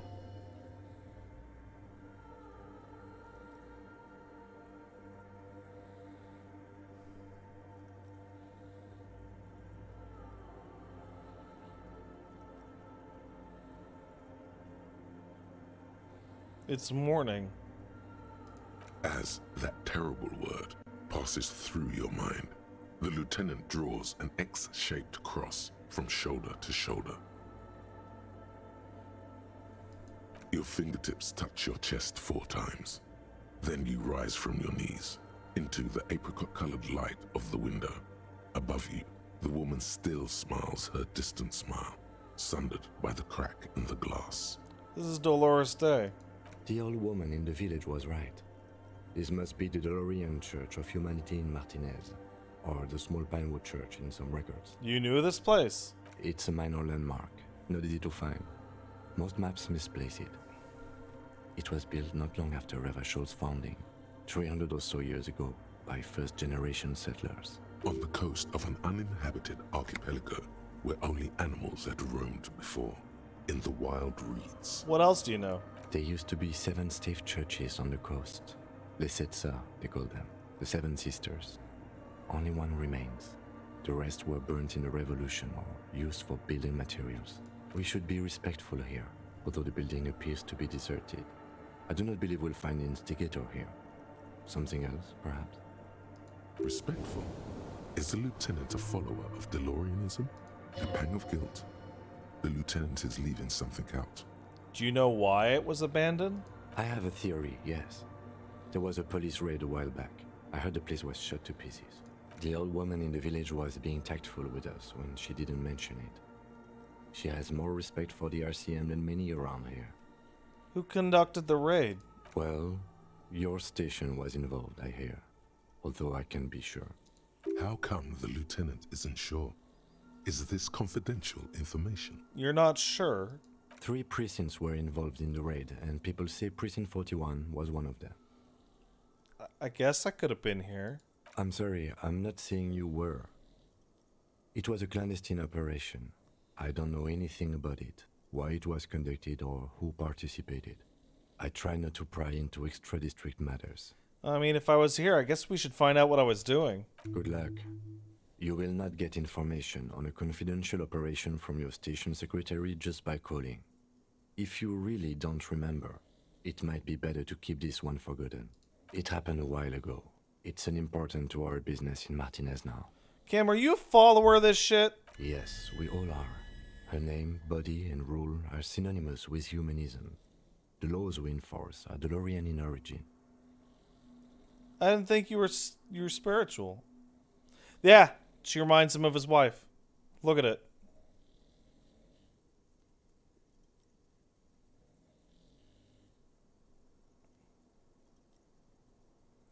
I didn't think you were spiritual, Kim. It's not spiritual, it's constitutional. The DeLorean system does not demand faith, only accordance. So how'd I know this was the mother of humanism? Despite the damage you've done to yourself, the title appears lodged in your hippocampus. This is her innocence, Dolores Day. The innocence of humanism, internationalism, and the welfare state. Perhaps the most famous human being ever to have lived. No amount of Commodore Red can wipe her sad smile from your brain thing. It has survived the deluge and haunts you still, and will haunt you forever, as it haunts all men. What exactly is an innocence? I read the book, but I still don't get it. The highest category of historic individual, an embodiment of the world spirit. Like a ruler? More, an innocence is elected to office by the founding party, a precedent that has taken place a mere 6 times in the entirety of history. The legal system of the Real Belt is built to accommodate an authentic rule should it coincide with our time. An innocence is infallible. The decisions made by one are not decisions. They are inevitabilities. What would have happened anyway? Only accelerated, packed into decades instead of centuries. An innocence is a continuous, compressed event, a sacred human being. It is an honor and a glory to live when one is in office. Is there one in office now? No, we are alone. So when did she rule? 300 years ago, in the wake of the discovery of this Isola, the Insulindian, by explorers from the continent of Muindi. She is, among other things, the innocence of inter-isolary travel. So what else do I know about her? Many things. You know she was a woman of the court, the wife of an influential Marchese, and eventually the principal advisor to Irene La Navigateur, Queen of Seren, modern-day Sir Laclay. Also, that she was gorgeous beyond beauty. Hey guys, I don't usually slouch like this, but for whatever reason, I'm really tired. Draped in ancient sadness. Are you sure you want to remember this bit of historic trivia? Standing under a long, slender form like this, dwarfed? Yes! Big bummer! Boring history! Gotta keep it light, man! Keep it moving! Get fucked up instead! Fuck you, Necktie. Was she smart? Terribly. Women of the court were expected to play both contract bridge and chess sufficiently well to prove an interesting challenge to a man. A simple grasp in matters of philosophy, theology, and science was encouraged. She was, by all means, a kept woman. She made the most of her position in the ante-DeLorean court, a court visited by the most prominent thinkers and artists of the day. In secret, she was becoming the era's preeminent philosopher of the state. A scalpel, a piercing gaze. She was an almost preternaturally magnetic and intelligent individual. To her contemporaries, she appeared out of time, a messenger from the future of the species. We all fell in love with her, head over heels. Even before she was declared an innocence, her influence was tremendous. How come? It was on her advice that Irene La Navigateur sponsored a number of voyages into the Pale. A costly, often tragic endeavor, ultimately vindicated by the discovery of the new world, the piece of reality you're standing on. She was crowned 2 years after the first expedition returned, setting in motion what is widely considered the greatest era in history. The DeLorean era. That sucked!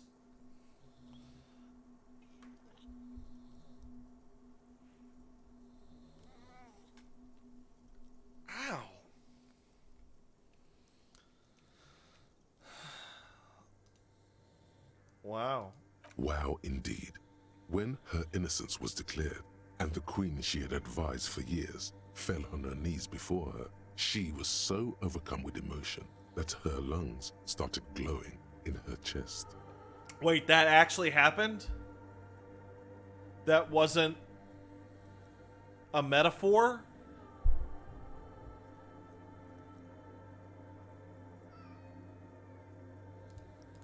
Bystanders reported golden filaments lighting the already sunlit chamber around her, clearly visible beneath her dress. That is why the lungs are the symbol of love for the cultures of the Real Belt. I want more. As did we all. The lands of the Mesk and the Occident, and even far away Supreme Windy, altogether 21 of the 40 Mundial nations of the time, immediately accepted Innocentic rule, even before her crowning. Her crowning?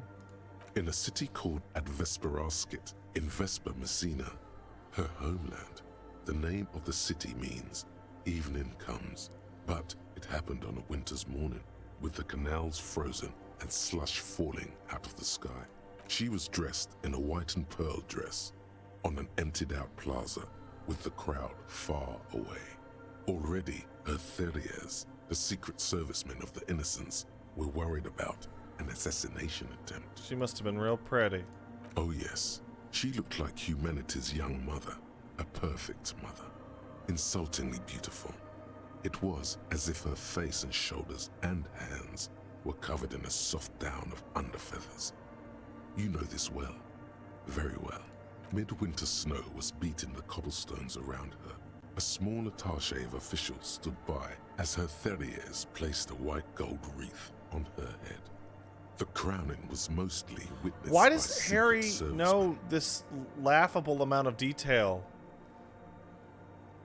Then what? One of the men in this secret service killed her 22 years later. A young man who had come to suspect that Dolores Day was not entirely human, but something else. Wait, what? Something that had walked in our midst, watching us stumble for hundreds, if not thousands of years, until it decided to interfere in the course of our history. We were supposed to come up with this ourselves. The man was reported to have screamed at the Innocents. Dolores Day was shot in the chest with a fowling piece 8 times. The man, thought to be insane, said he once touched her and her body had been unnaturally warm, like a furnace, and that sometimes, while on duty, he observed her forgetting to breathe for over 10 minutes. This inhuman quality was witnessed by many others as well, glowing lungs and all. It is commonly attributed to mass hysteria and religious psychology. Was there something terrifying about her? Terrifying is a term too emotionally charged for your semantic memory, or what remains of it. But terrifying, it's a simple word. She was bad for humanity, and you shouldn't have started thinking about her. No, there was something bad about her. I want to know. You already do. Although she is often considered to be the greatest human being to ever live, there was something ominous about Dolores Day.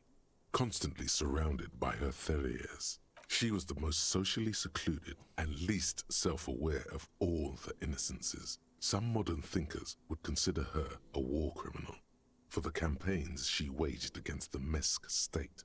And then there were the resettlement programs. I don't like that. The Mesk state tried to detach itself from Innocentic rule. Parts of the world were experiencing whiplash from accelerating into secularism. Her mandatory education programs and mass resettlement of upstream Marguerite were problematic as well. Dissenters were suppressed by a military force she called the Army of Humanity, suggesting those who fight against it are not part of humanity. That's... An army's one thing, but a righteous army is something very different. She adored chess, yes, but also military war games. Dolores Day often holds a tiny tin soldier between her index finger and thumb. in icons such as this. She was also blonde, the blondest woman you have ever seen, with green eyes the color of the Pacentic, mare interregnum. Little is known of her Marchese husband. It's as if he vanished from history after completing his role, which was to introduce Dolores Day to court. In conclusion, yes, there is something lonely, paranoid, and even terrifying that people seldom mention, but feel when they think of her. This subtle terror is part of her iconography. Lieutenant Yefrater, you've stood there for over 5 minutes. What are you thinking of, if I may ask?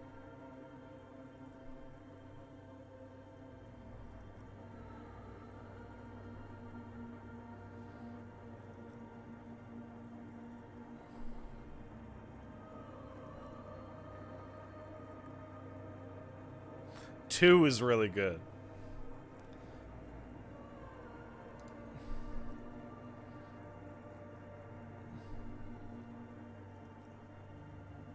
By the way, I'm not picking number 3 because Kim would be upset.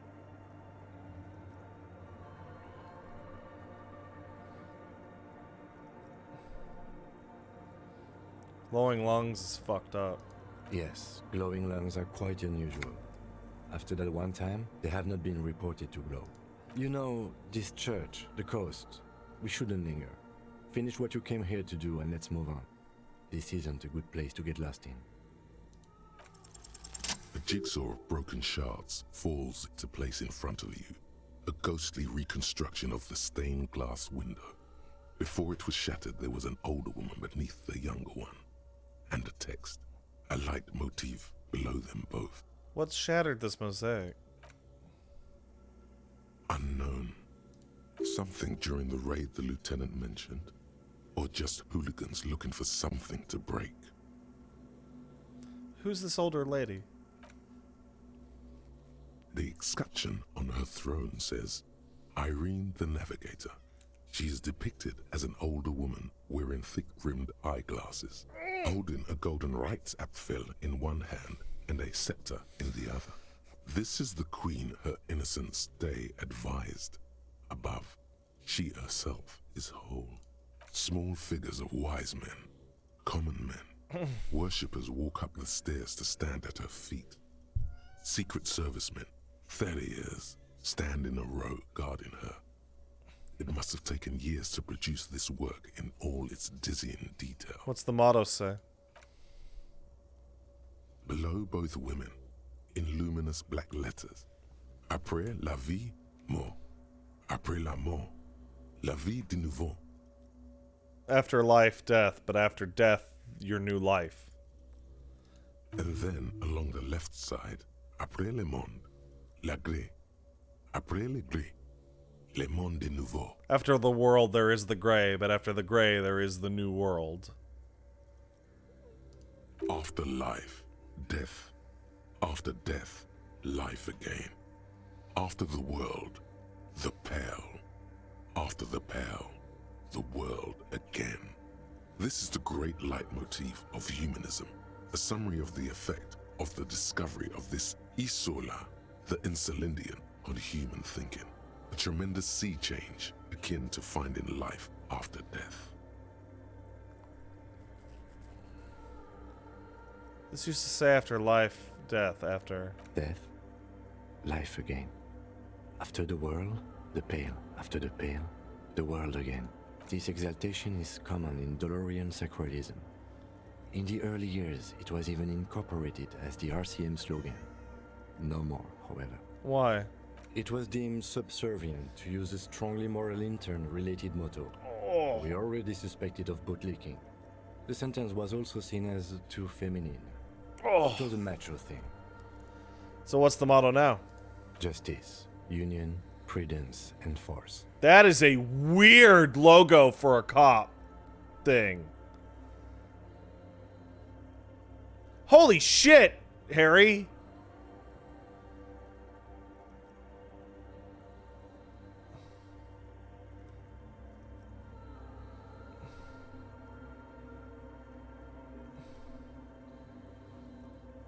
Cool. Ice cool. Oh, I'm happy I picked that. Step back.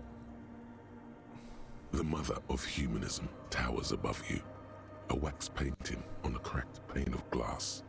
Nothing has changed in her expression. Wumpty Dumpty Dum Center. You're at home, stupid cop. Not with the art crowd. You hate them. Everyone hates them.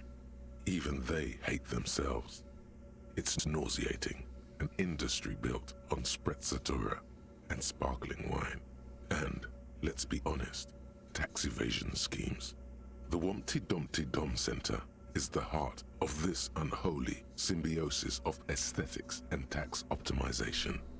And now that you've internalized it, you can have a piece too. That's great. That's just great. That's just super great. That's fucking hilarious. Wasteland of reality. Yeah.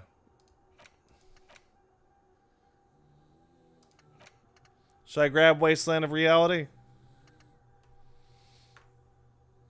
It is too bad I picked it up so late. I'll know it again for later.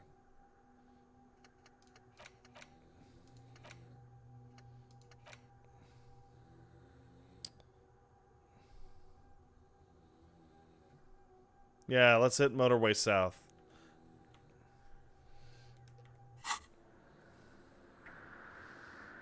This church is not what I expected in here. A machine stands in the corner, watched over by the figures on the stained glass window. It's turned on and quivering with soft electricity. Another radio computer.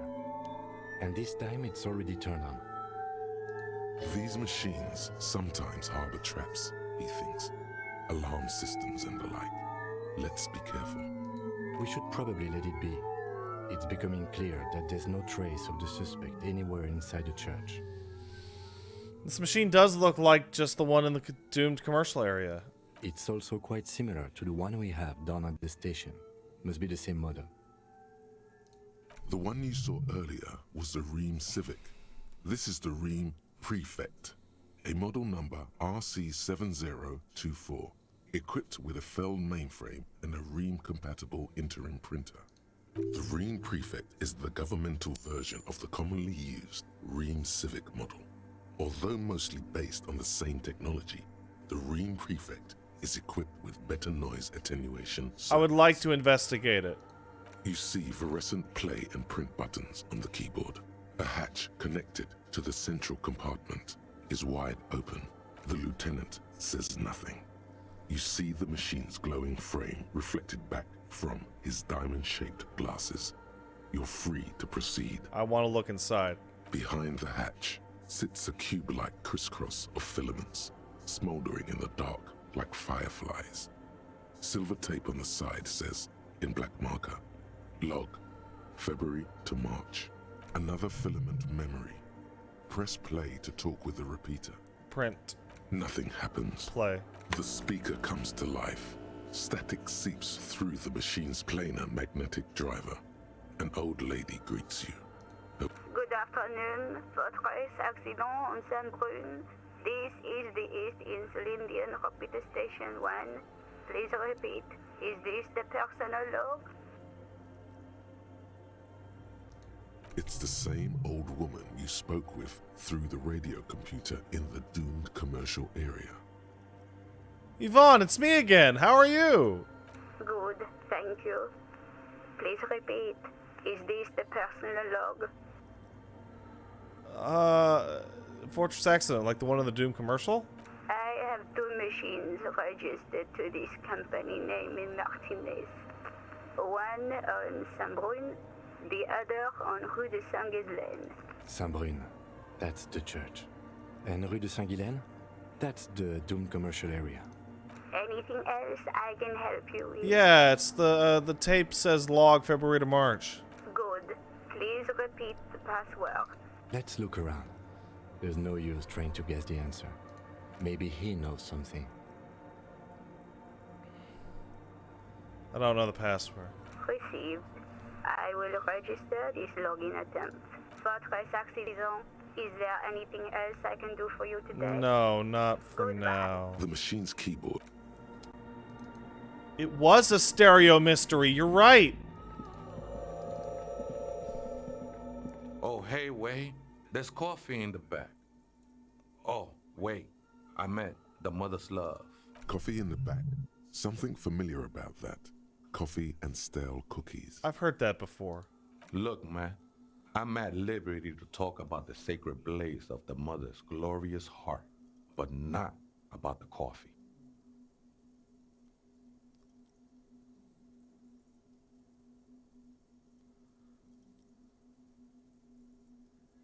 Oh, that's an AA meeting thing?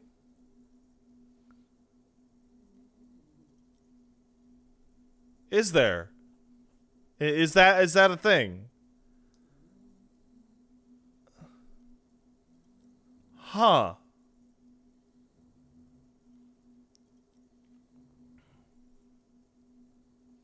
You ever heard, by any chance, the Vidietta say the password to a radio computer?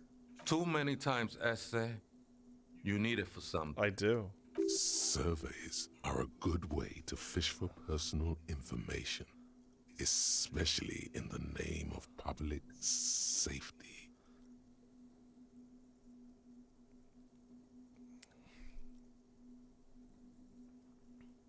I'm doing a survey of passwords, passcodes, identifying regional trends, public safety, of course.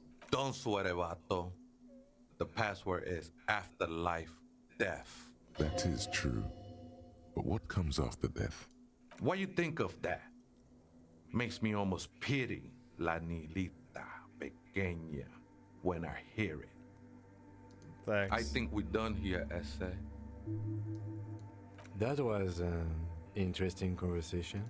However, I'm still not sure whether we'll find our suspect here. Alright. I got a skill point.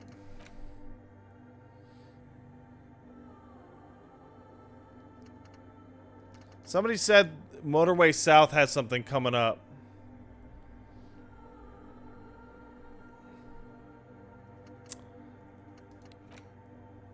So I'm thinking,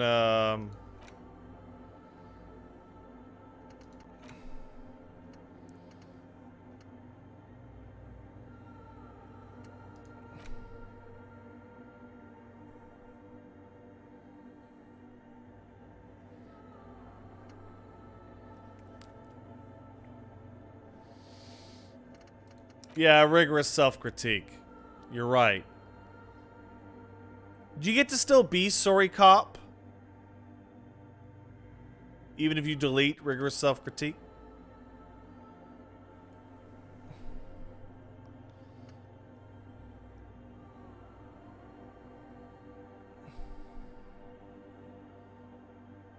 Rigorous works well with Wasteland. What about date of birth generator? Physique passives isn't that big of a deal.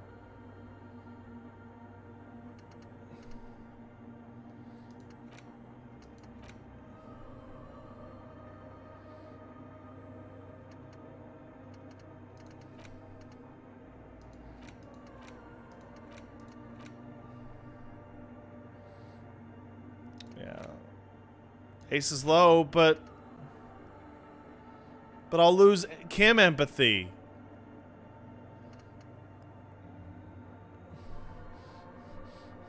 And I love Kim.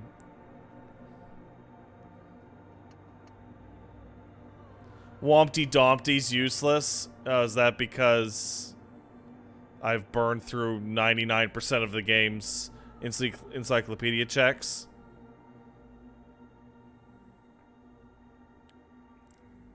Date of birth gives me nothing. Yeah, let's get rid of date of birth generator. It's too late. I already did it. You can't stop me.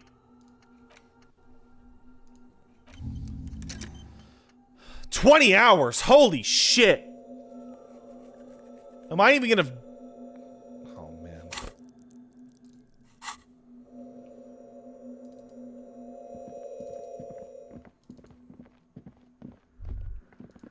Hey, Innocence Dolores Day liked little figurines, right? Liked holding little men between her fingers, remember? What? You have the headless Fallen Rider figurine. You should give it to her. Win her back. What? Winner? I can't. She's dead. What the fuck are you talking about? Don't be so pessimistic. Love doesn't die that easily. This isn't funny.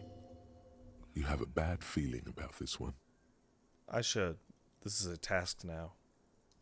So very, very, very nifty. Nifty and mysterious. This is surely what the figurines are for. Okay. The mother of humanism stands above you. A precious and complex wax painting on a single pane of glass. A crack runs across the length of her body. Her face oval and sad. I can't give her the figurine.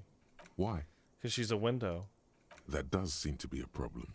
Maybe you meant something else? Like, what? Is the task still on? I don't know. What are we thinking of?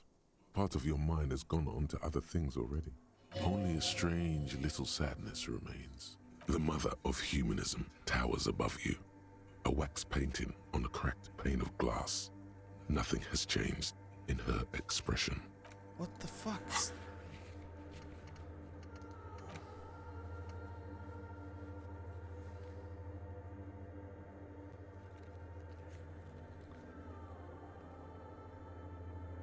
It's so weird.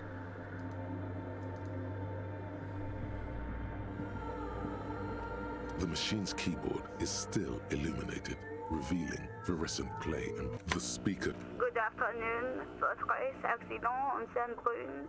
This is the East Insulindian Computer Station. I have the 1. password. Please, good. Please repeat the password. After life, death. Good. I have unlocked the filament. After ending the call, please press print to access the filament. Fortress Accident, is there anything else I can do for you today? No, that's it. Thanks, buddy. Goodbye, Fortress Accident. The machine's keyboard is still. The printer prints out a long text document with dated paragraphs.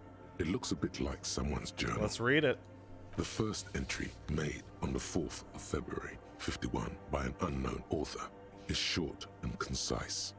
Arrived at the church. The door was boarded up, so I used the crowbar to get inside. Looks like the place has been deserted. Nothing out of the ordinary, but I'll ask around.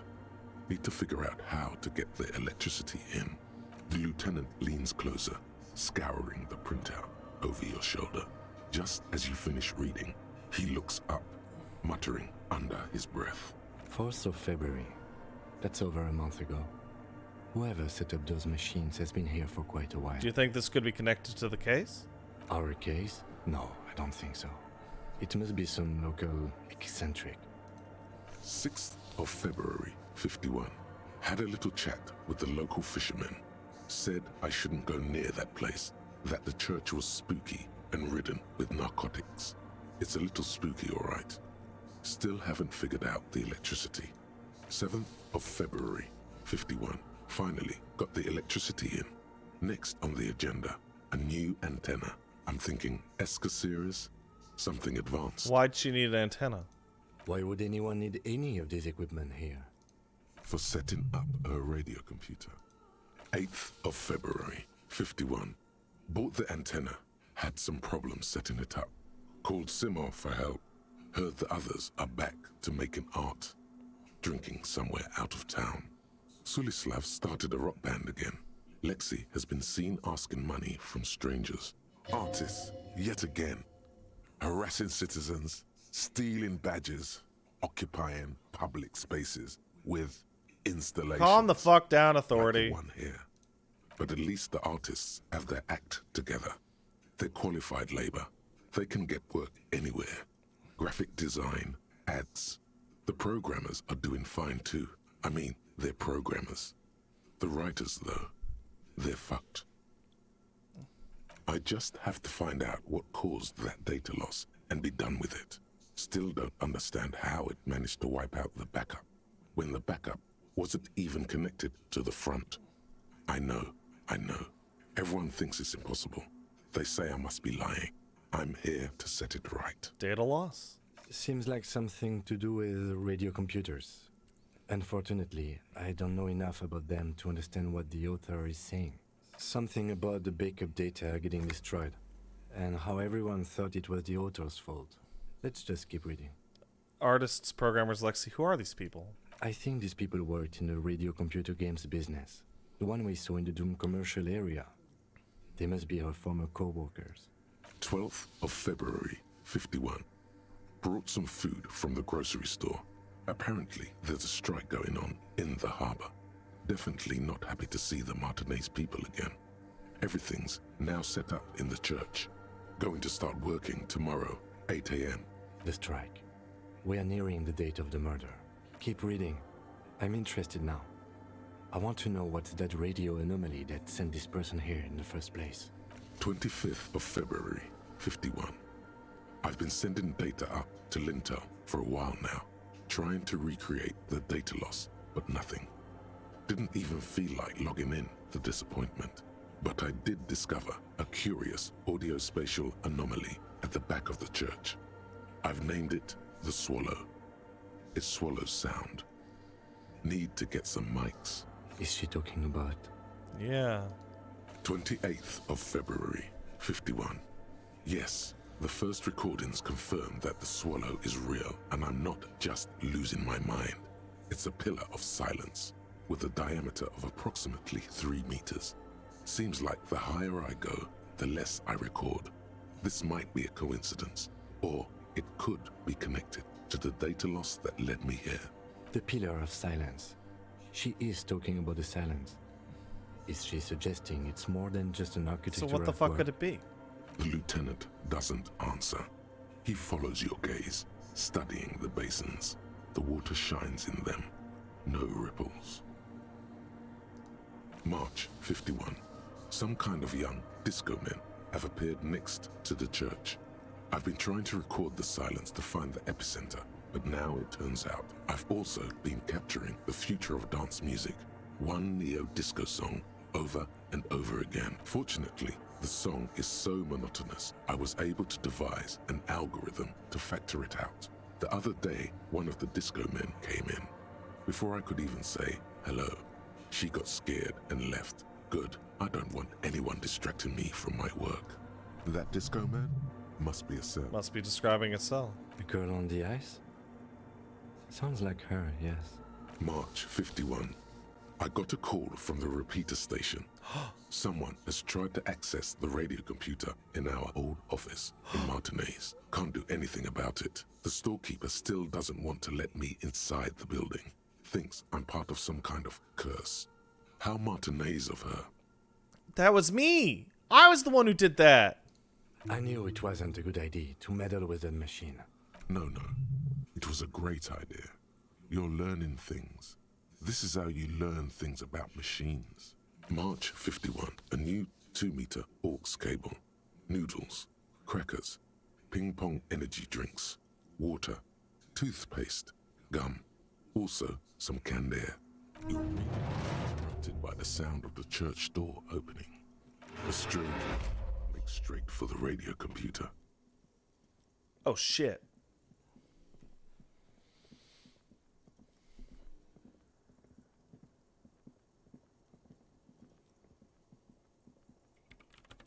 Breaking into my radio computer, I see.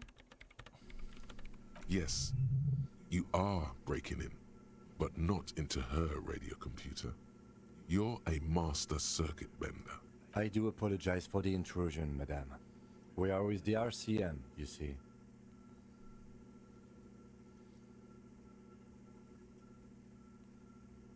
We're looking for a suspect in a murder investigation. We thought they could be here.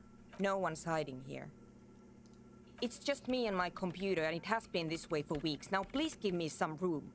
I need 2 seconds to see that you haven't destroyed anything. We should talk to her after she has rebooted the machine. What is it?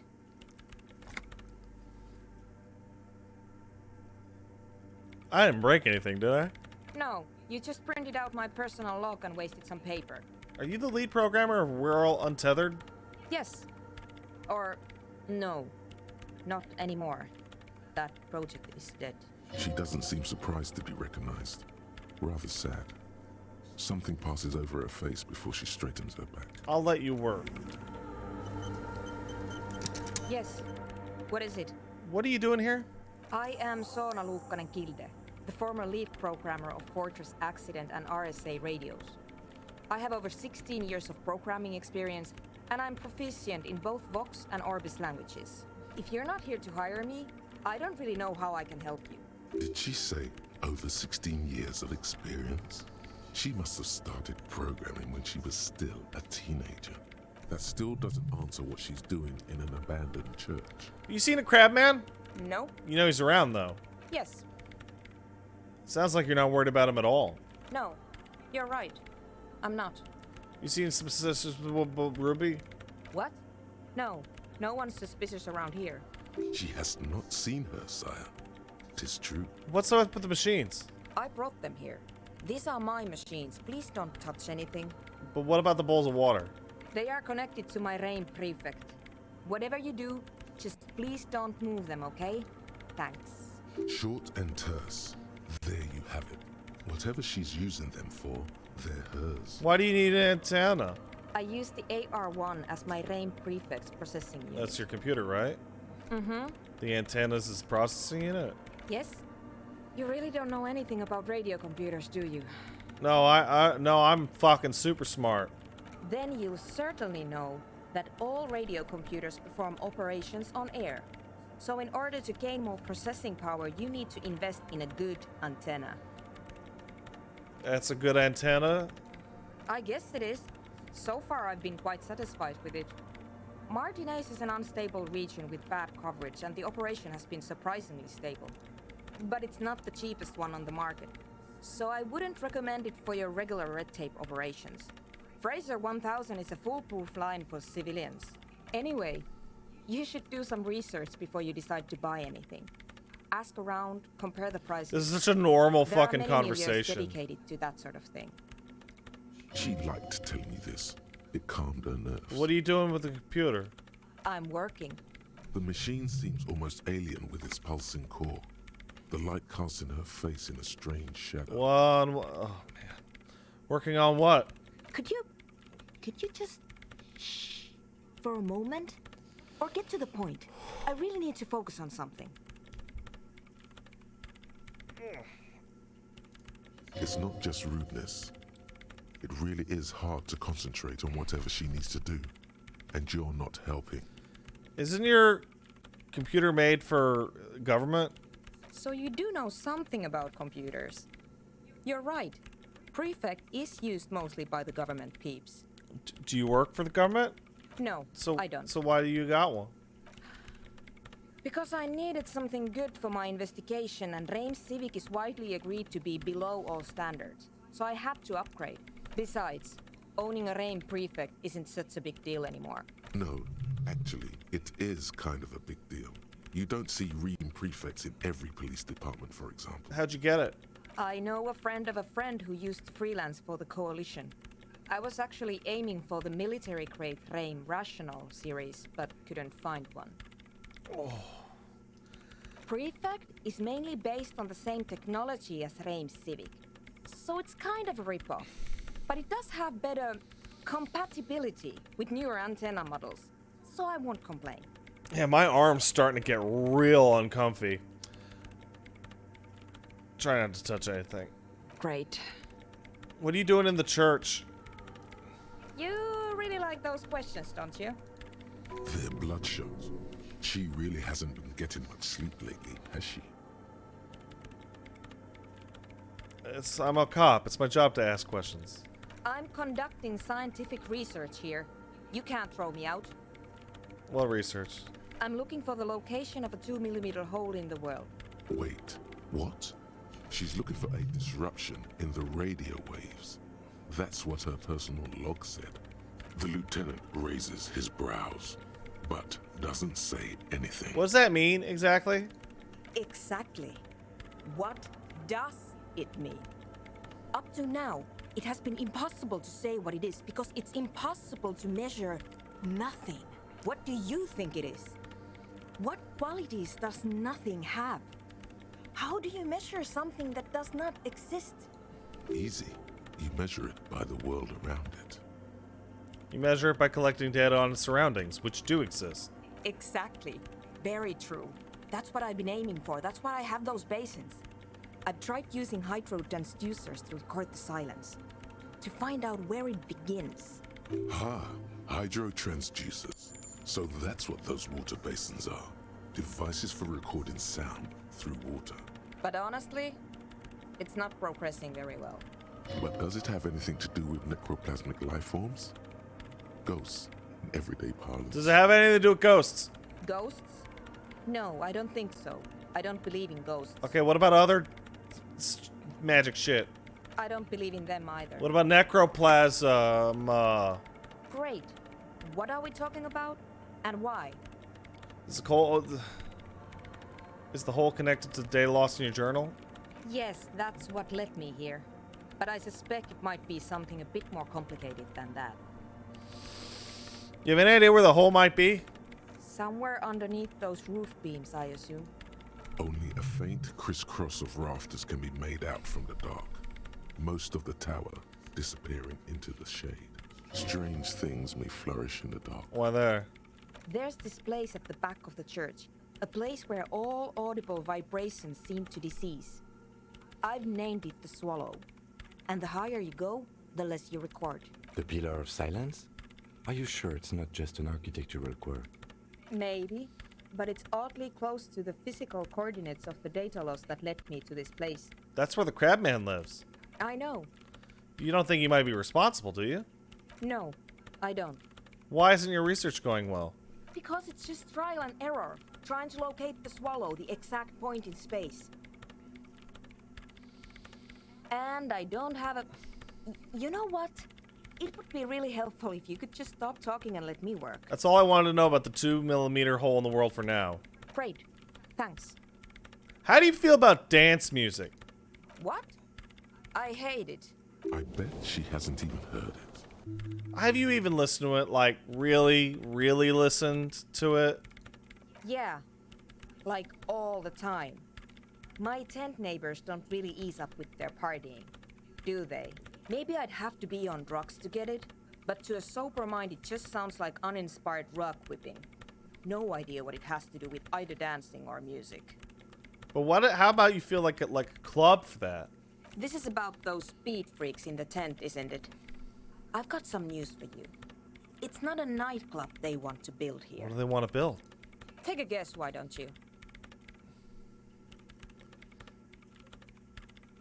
I'm convinced they want to do a nightclub. It's their dream. I can't believe they got you so easily. Go have another talk with those up-and-coming entrepreneurs, will you? Thanks. Good luck.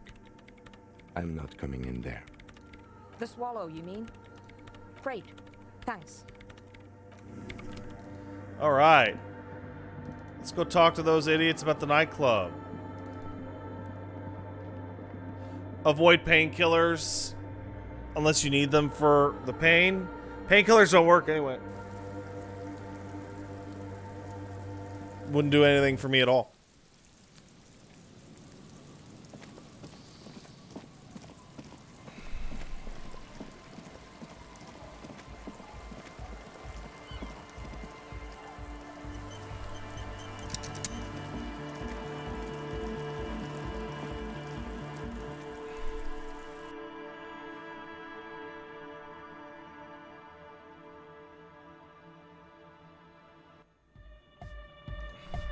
Hi again.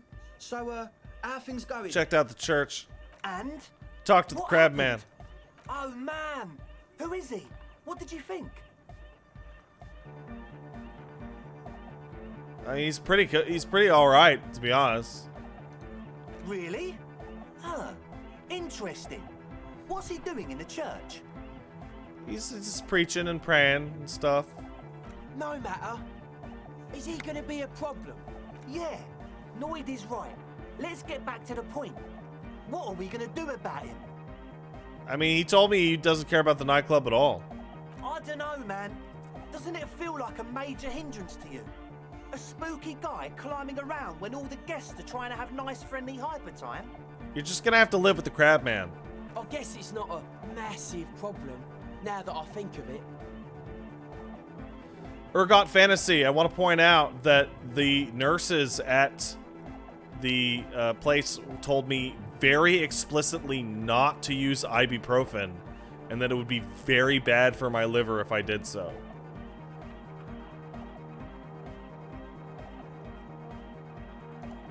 Everyone is welcome to dance till the morning light!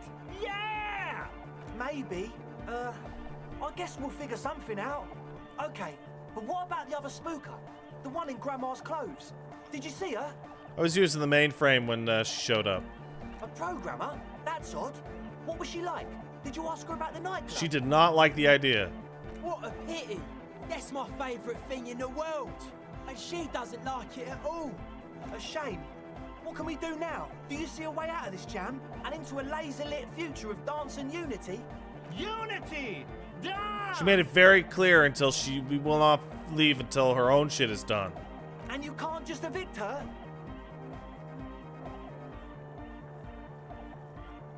Huh.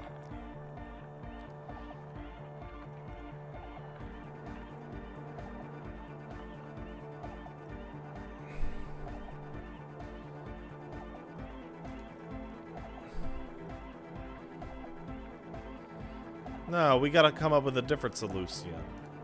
Look at you, Honor Man. No, Noid. He's right. Maybe we've approached it the wrong way after all. I'm sure there's a workaround. We can make a deal not to bother her. If that's okay with her, we only want to get in the church and spread the joy and ecstasy of music. The lines in the dark exist. Coexist. At least Crabman seems like an advanced being. He's hard. He'll understand. Yeah, he can do his climbing thing in the tower. And the programmer, does she like a Nordic dance music? No, she fucking hates that shit. Egghead cannot believe what you just said. It makes him pump the jam a little slower for a moment, but then he returns to the full swing of it. No worries. We'll figure it out. If coexisting fails, you can always muscle her out, right? If it's all okay with you, what do you think? I will not throw her out, but I can try to convince her. Excellent. Good luck, my friend. Goodbye, officer. I see. This is the save scum you guys are always talking about.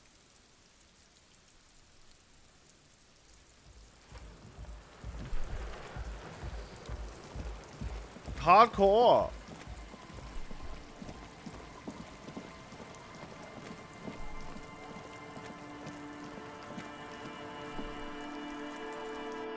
Very hardcore.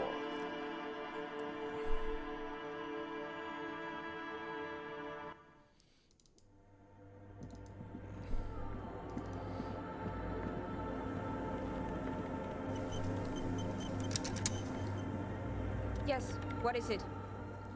What if you didn't have to leave? What do you guys can work together? I don't want to make anything work. You don't want to make anything work? Yes, anything. I don't want to make anything work. It's not the anodic dance music that's made her bitter. It's the failure of Fortress Accident. Are you sad about your radio game project shits? That's right. If we couldn't get our Welkins to happen, I don't want anything to happen. Ever again. There's not a trace of irony in her voice. She means it.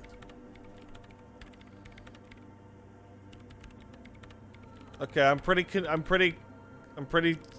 good on this one. Easy. When her research is done, she can move out. Listen, about your research, you mentioned earlier it's not going good. Can I help? What? No, I don't really need any help with the project. But if I could help, you wouldn't have to live in the church next to the Boom Boom anymore. Just think about it. She thinks about it. A glassy look in her eyes. A gust of wind brings more snow in from the broken gallery. It touches her hair. All right. Bring me the game's offsite copy from my old workspace, if you really want to help. It's stored on a filament memory, and I'm unable to go and fetch it myself. What is that, and why you need it? It's a backup of my former employer's project, the radio game we were working on. It's stored on a filament memory, just like the one inside this radio computer. She's making it extra simple for you. The backup itself is destroyed now, but I'm hoping to use what's left of it to pinpoint the exact location of the anomaly. You just have to go to my old workspace and get the filament. Hold on. If it's called an off-site copy, then why is it still on Yeah, exactly. Oh god, not this again. It is not on site. It is in the basement. Perfectly safe and not connected to the front at all. Basement? Sounds like it's technically still on site. And no, taking it outside the building wouldn't have protected it from the data loss. There's nothing wrong with keeping the backup in the Sounds like it basement. would have. What happened was a freak accident that has nothing to do with how the backup was stored. We clear? This is clearly a painful topic for her. She must have had to explain herself numerous times. Did you mean the studio of the Fortress accident, the Doom commercial area? Yeah, that's the one. You can get in through the bookshop. You just have to do some explaining to the bookstore lady. Yeah, where is it exactly? There's this giant ice bear fridge in the building's cellar. It's there. Don't worry, you can't miss the bear. It's hideous. But you've been to the fridge and it wasn't there. There was a note saying... Yeah, I found a note. It said the offsite had been moved to a safer place. Wait, a note from whom? Did it specify where they took the filament memory? It said it was taken to near. Oh, the ice cream maker that I can't open! By Sulisaw! Jawiza. Of course. Our project lead, Suliswov Jawiza. God, he was always so hell-bent on keeping the copy somewhere safe. And feature creep. And the Valley of the Heads. Like it would have made a difference. The offsite copy was perfectly safe when the data loss happened. That data loss was anomalous. And the heads... I won't even get into the heads. Millions of them.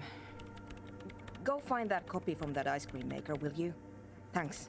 Valley of 1,000 Heads. You like the sound of that. I couldn't get it open. It's frozen.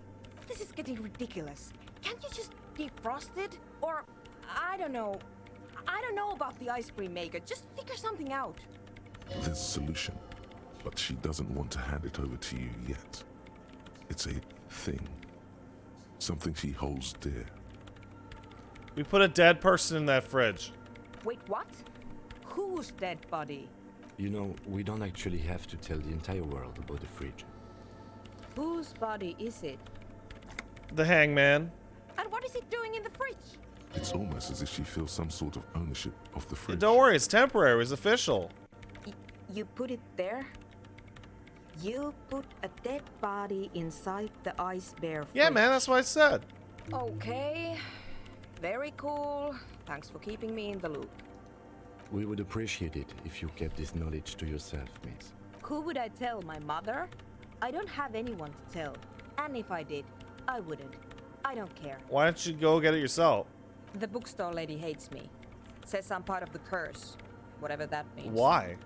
Because she's from Martinez, and people from Martinez have never ever seen a radio computer. She thinks it emits elemental evil.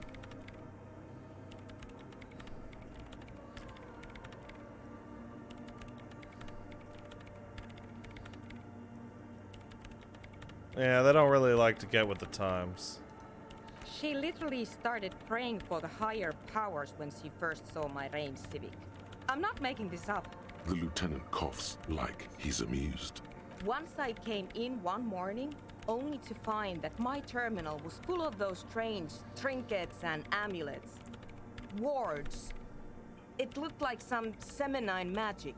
So what I need you to do here is go have a talk with her, say that you're a policeman and need to get to the building's basement. Then bring me the offsite copy. Alright? Alright. Thanks. And here's my Qualsund multitool. You might need it to hack loose some ice. It opens everything. If you get me the offsite copy, then you can keep the Qualsund. It hurts a bit for her to say this. She's not too happy to be parting with the Kvalsund, the legendary Kvalsund multi-tool. This is Prybar version 2.0 for professionals like you. This is a fucking super crowbar. Look at this motherfucker. This is crazy. Holy shit. What the fuck? Why do I hold it like that? That's so weird.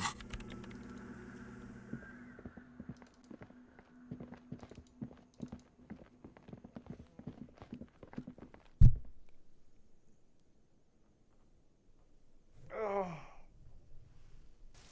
Guys, I think I'm gonna call it. We can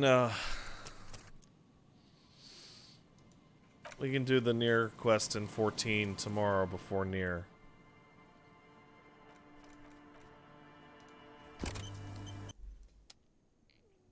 I'm tired. I'm also real hungry. This is the first jab, actually. Now, hold up. I'm gonna get some water and then I'll thank the Beepo.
Hello.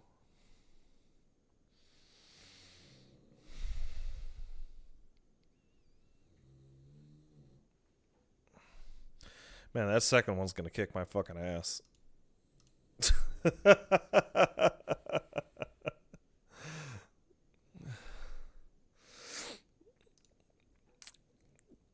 Alright.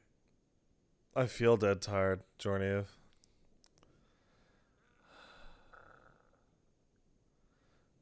Your left eye looks fucked.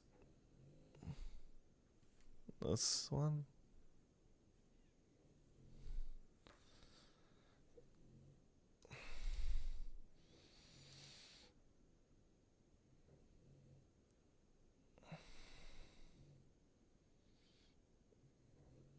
Barkon sub for 22. Thanks, Barkon. Appreciate it. Out of Pots kicked in 10 bucks. Hi, Pat. Not sure the biggest Kingdom Hearts aficionado, but can you settle a bet? How long do you think Kingdom Hearts 3 was in development? I'd say about 3-4 years. Mel Brooks, KA, kicked in 33 months. Hello today, Pat. Hello. Keep MOCing your arm? Oh, moving. Yeah, it sucks.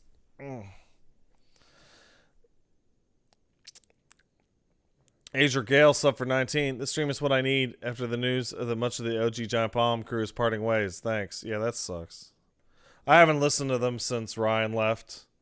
Honestly, I haven't listened to them. I have not followed Giant Bomb regularly since Giant Bomb East. That podcast was Jeff, Brad, Ryan, and Vinny. And the instant they split those people up, I'm like, I don't care anymore. Braves Robin kicked in 500 bits. Says Barney mod for RE Village demo. Confirmed. Cool. Trans Jedi sub. Thanks, Trans Jedi. Also kicked in 5,000 bits. Whoa, 5,000 bits. Thanks, Trans Jedi. Consider this payback for all the years of entertainment you and the page gave me. You helped me through some tough times and continue to be a really great person to listen to. You're the best scrub lord. Thank you. Cheeky Cheeker sub for 13. Thank you. Bugs Money sub for 2. Says take my Bezos bucks. You're quite, thank you. Quite welcome. Moondog's up for 20. Thank you. Moondog. Oh, shit. You're a son of a bitch. Damn it, I love you. I meant the dog. You're cool too, Pat. Aw, damn. Sharkface kicked in $5. Says fun disco trivia. Kim's voice actor is also a singer and has music on the YouTube. If you search for Julien Champenois, that's Jullin Champenois.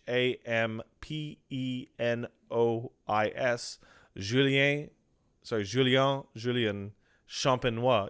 You can imagine Kim joining Harry for a karaoke night. Oh, that's cool. Grimlock Fly kicked it 17 months, has never stopped trying to get into that bunker. I don't get it, but okay. Tall Yoda sub for 10, thank you. Grimlock Fly kicked in 1,000 bits to say, 1, shove Trant in a locker, and 2, Wompty Dompty Dommy Mommy Milkers. Night Flyer sub, thanks Night Flyer. I am starving. I gotta eat something. Gabe Sweetman kicked in 31 months. Recently, we rewatched the Konosuba, gave the dub a try, only to realize that I have come to associate you and Paige with Cosma and Aqua so much. Oh, man. Oh. My brain will not accept anyone else's voice. By contrast, the remaining cast is great. It's only those two. Sorry, man. That's my bad. Shark Missile sub for 17 says Zangief continues to enlarge and worries you may be approaching a Clifford Kaiju situation. A little bit. And Probably Poisonous kicked in 17 months. Says, if you stand in the circle in the church, you can hear all the people excited for the new Life is Strange. That's pretty funny. All right, no raid tonight. I'm just gonna end the stream. Okay, good night. Okay, bye.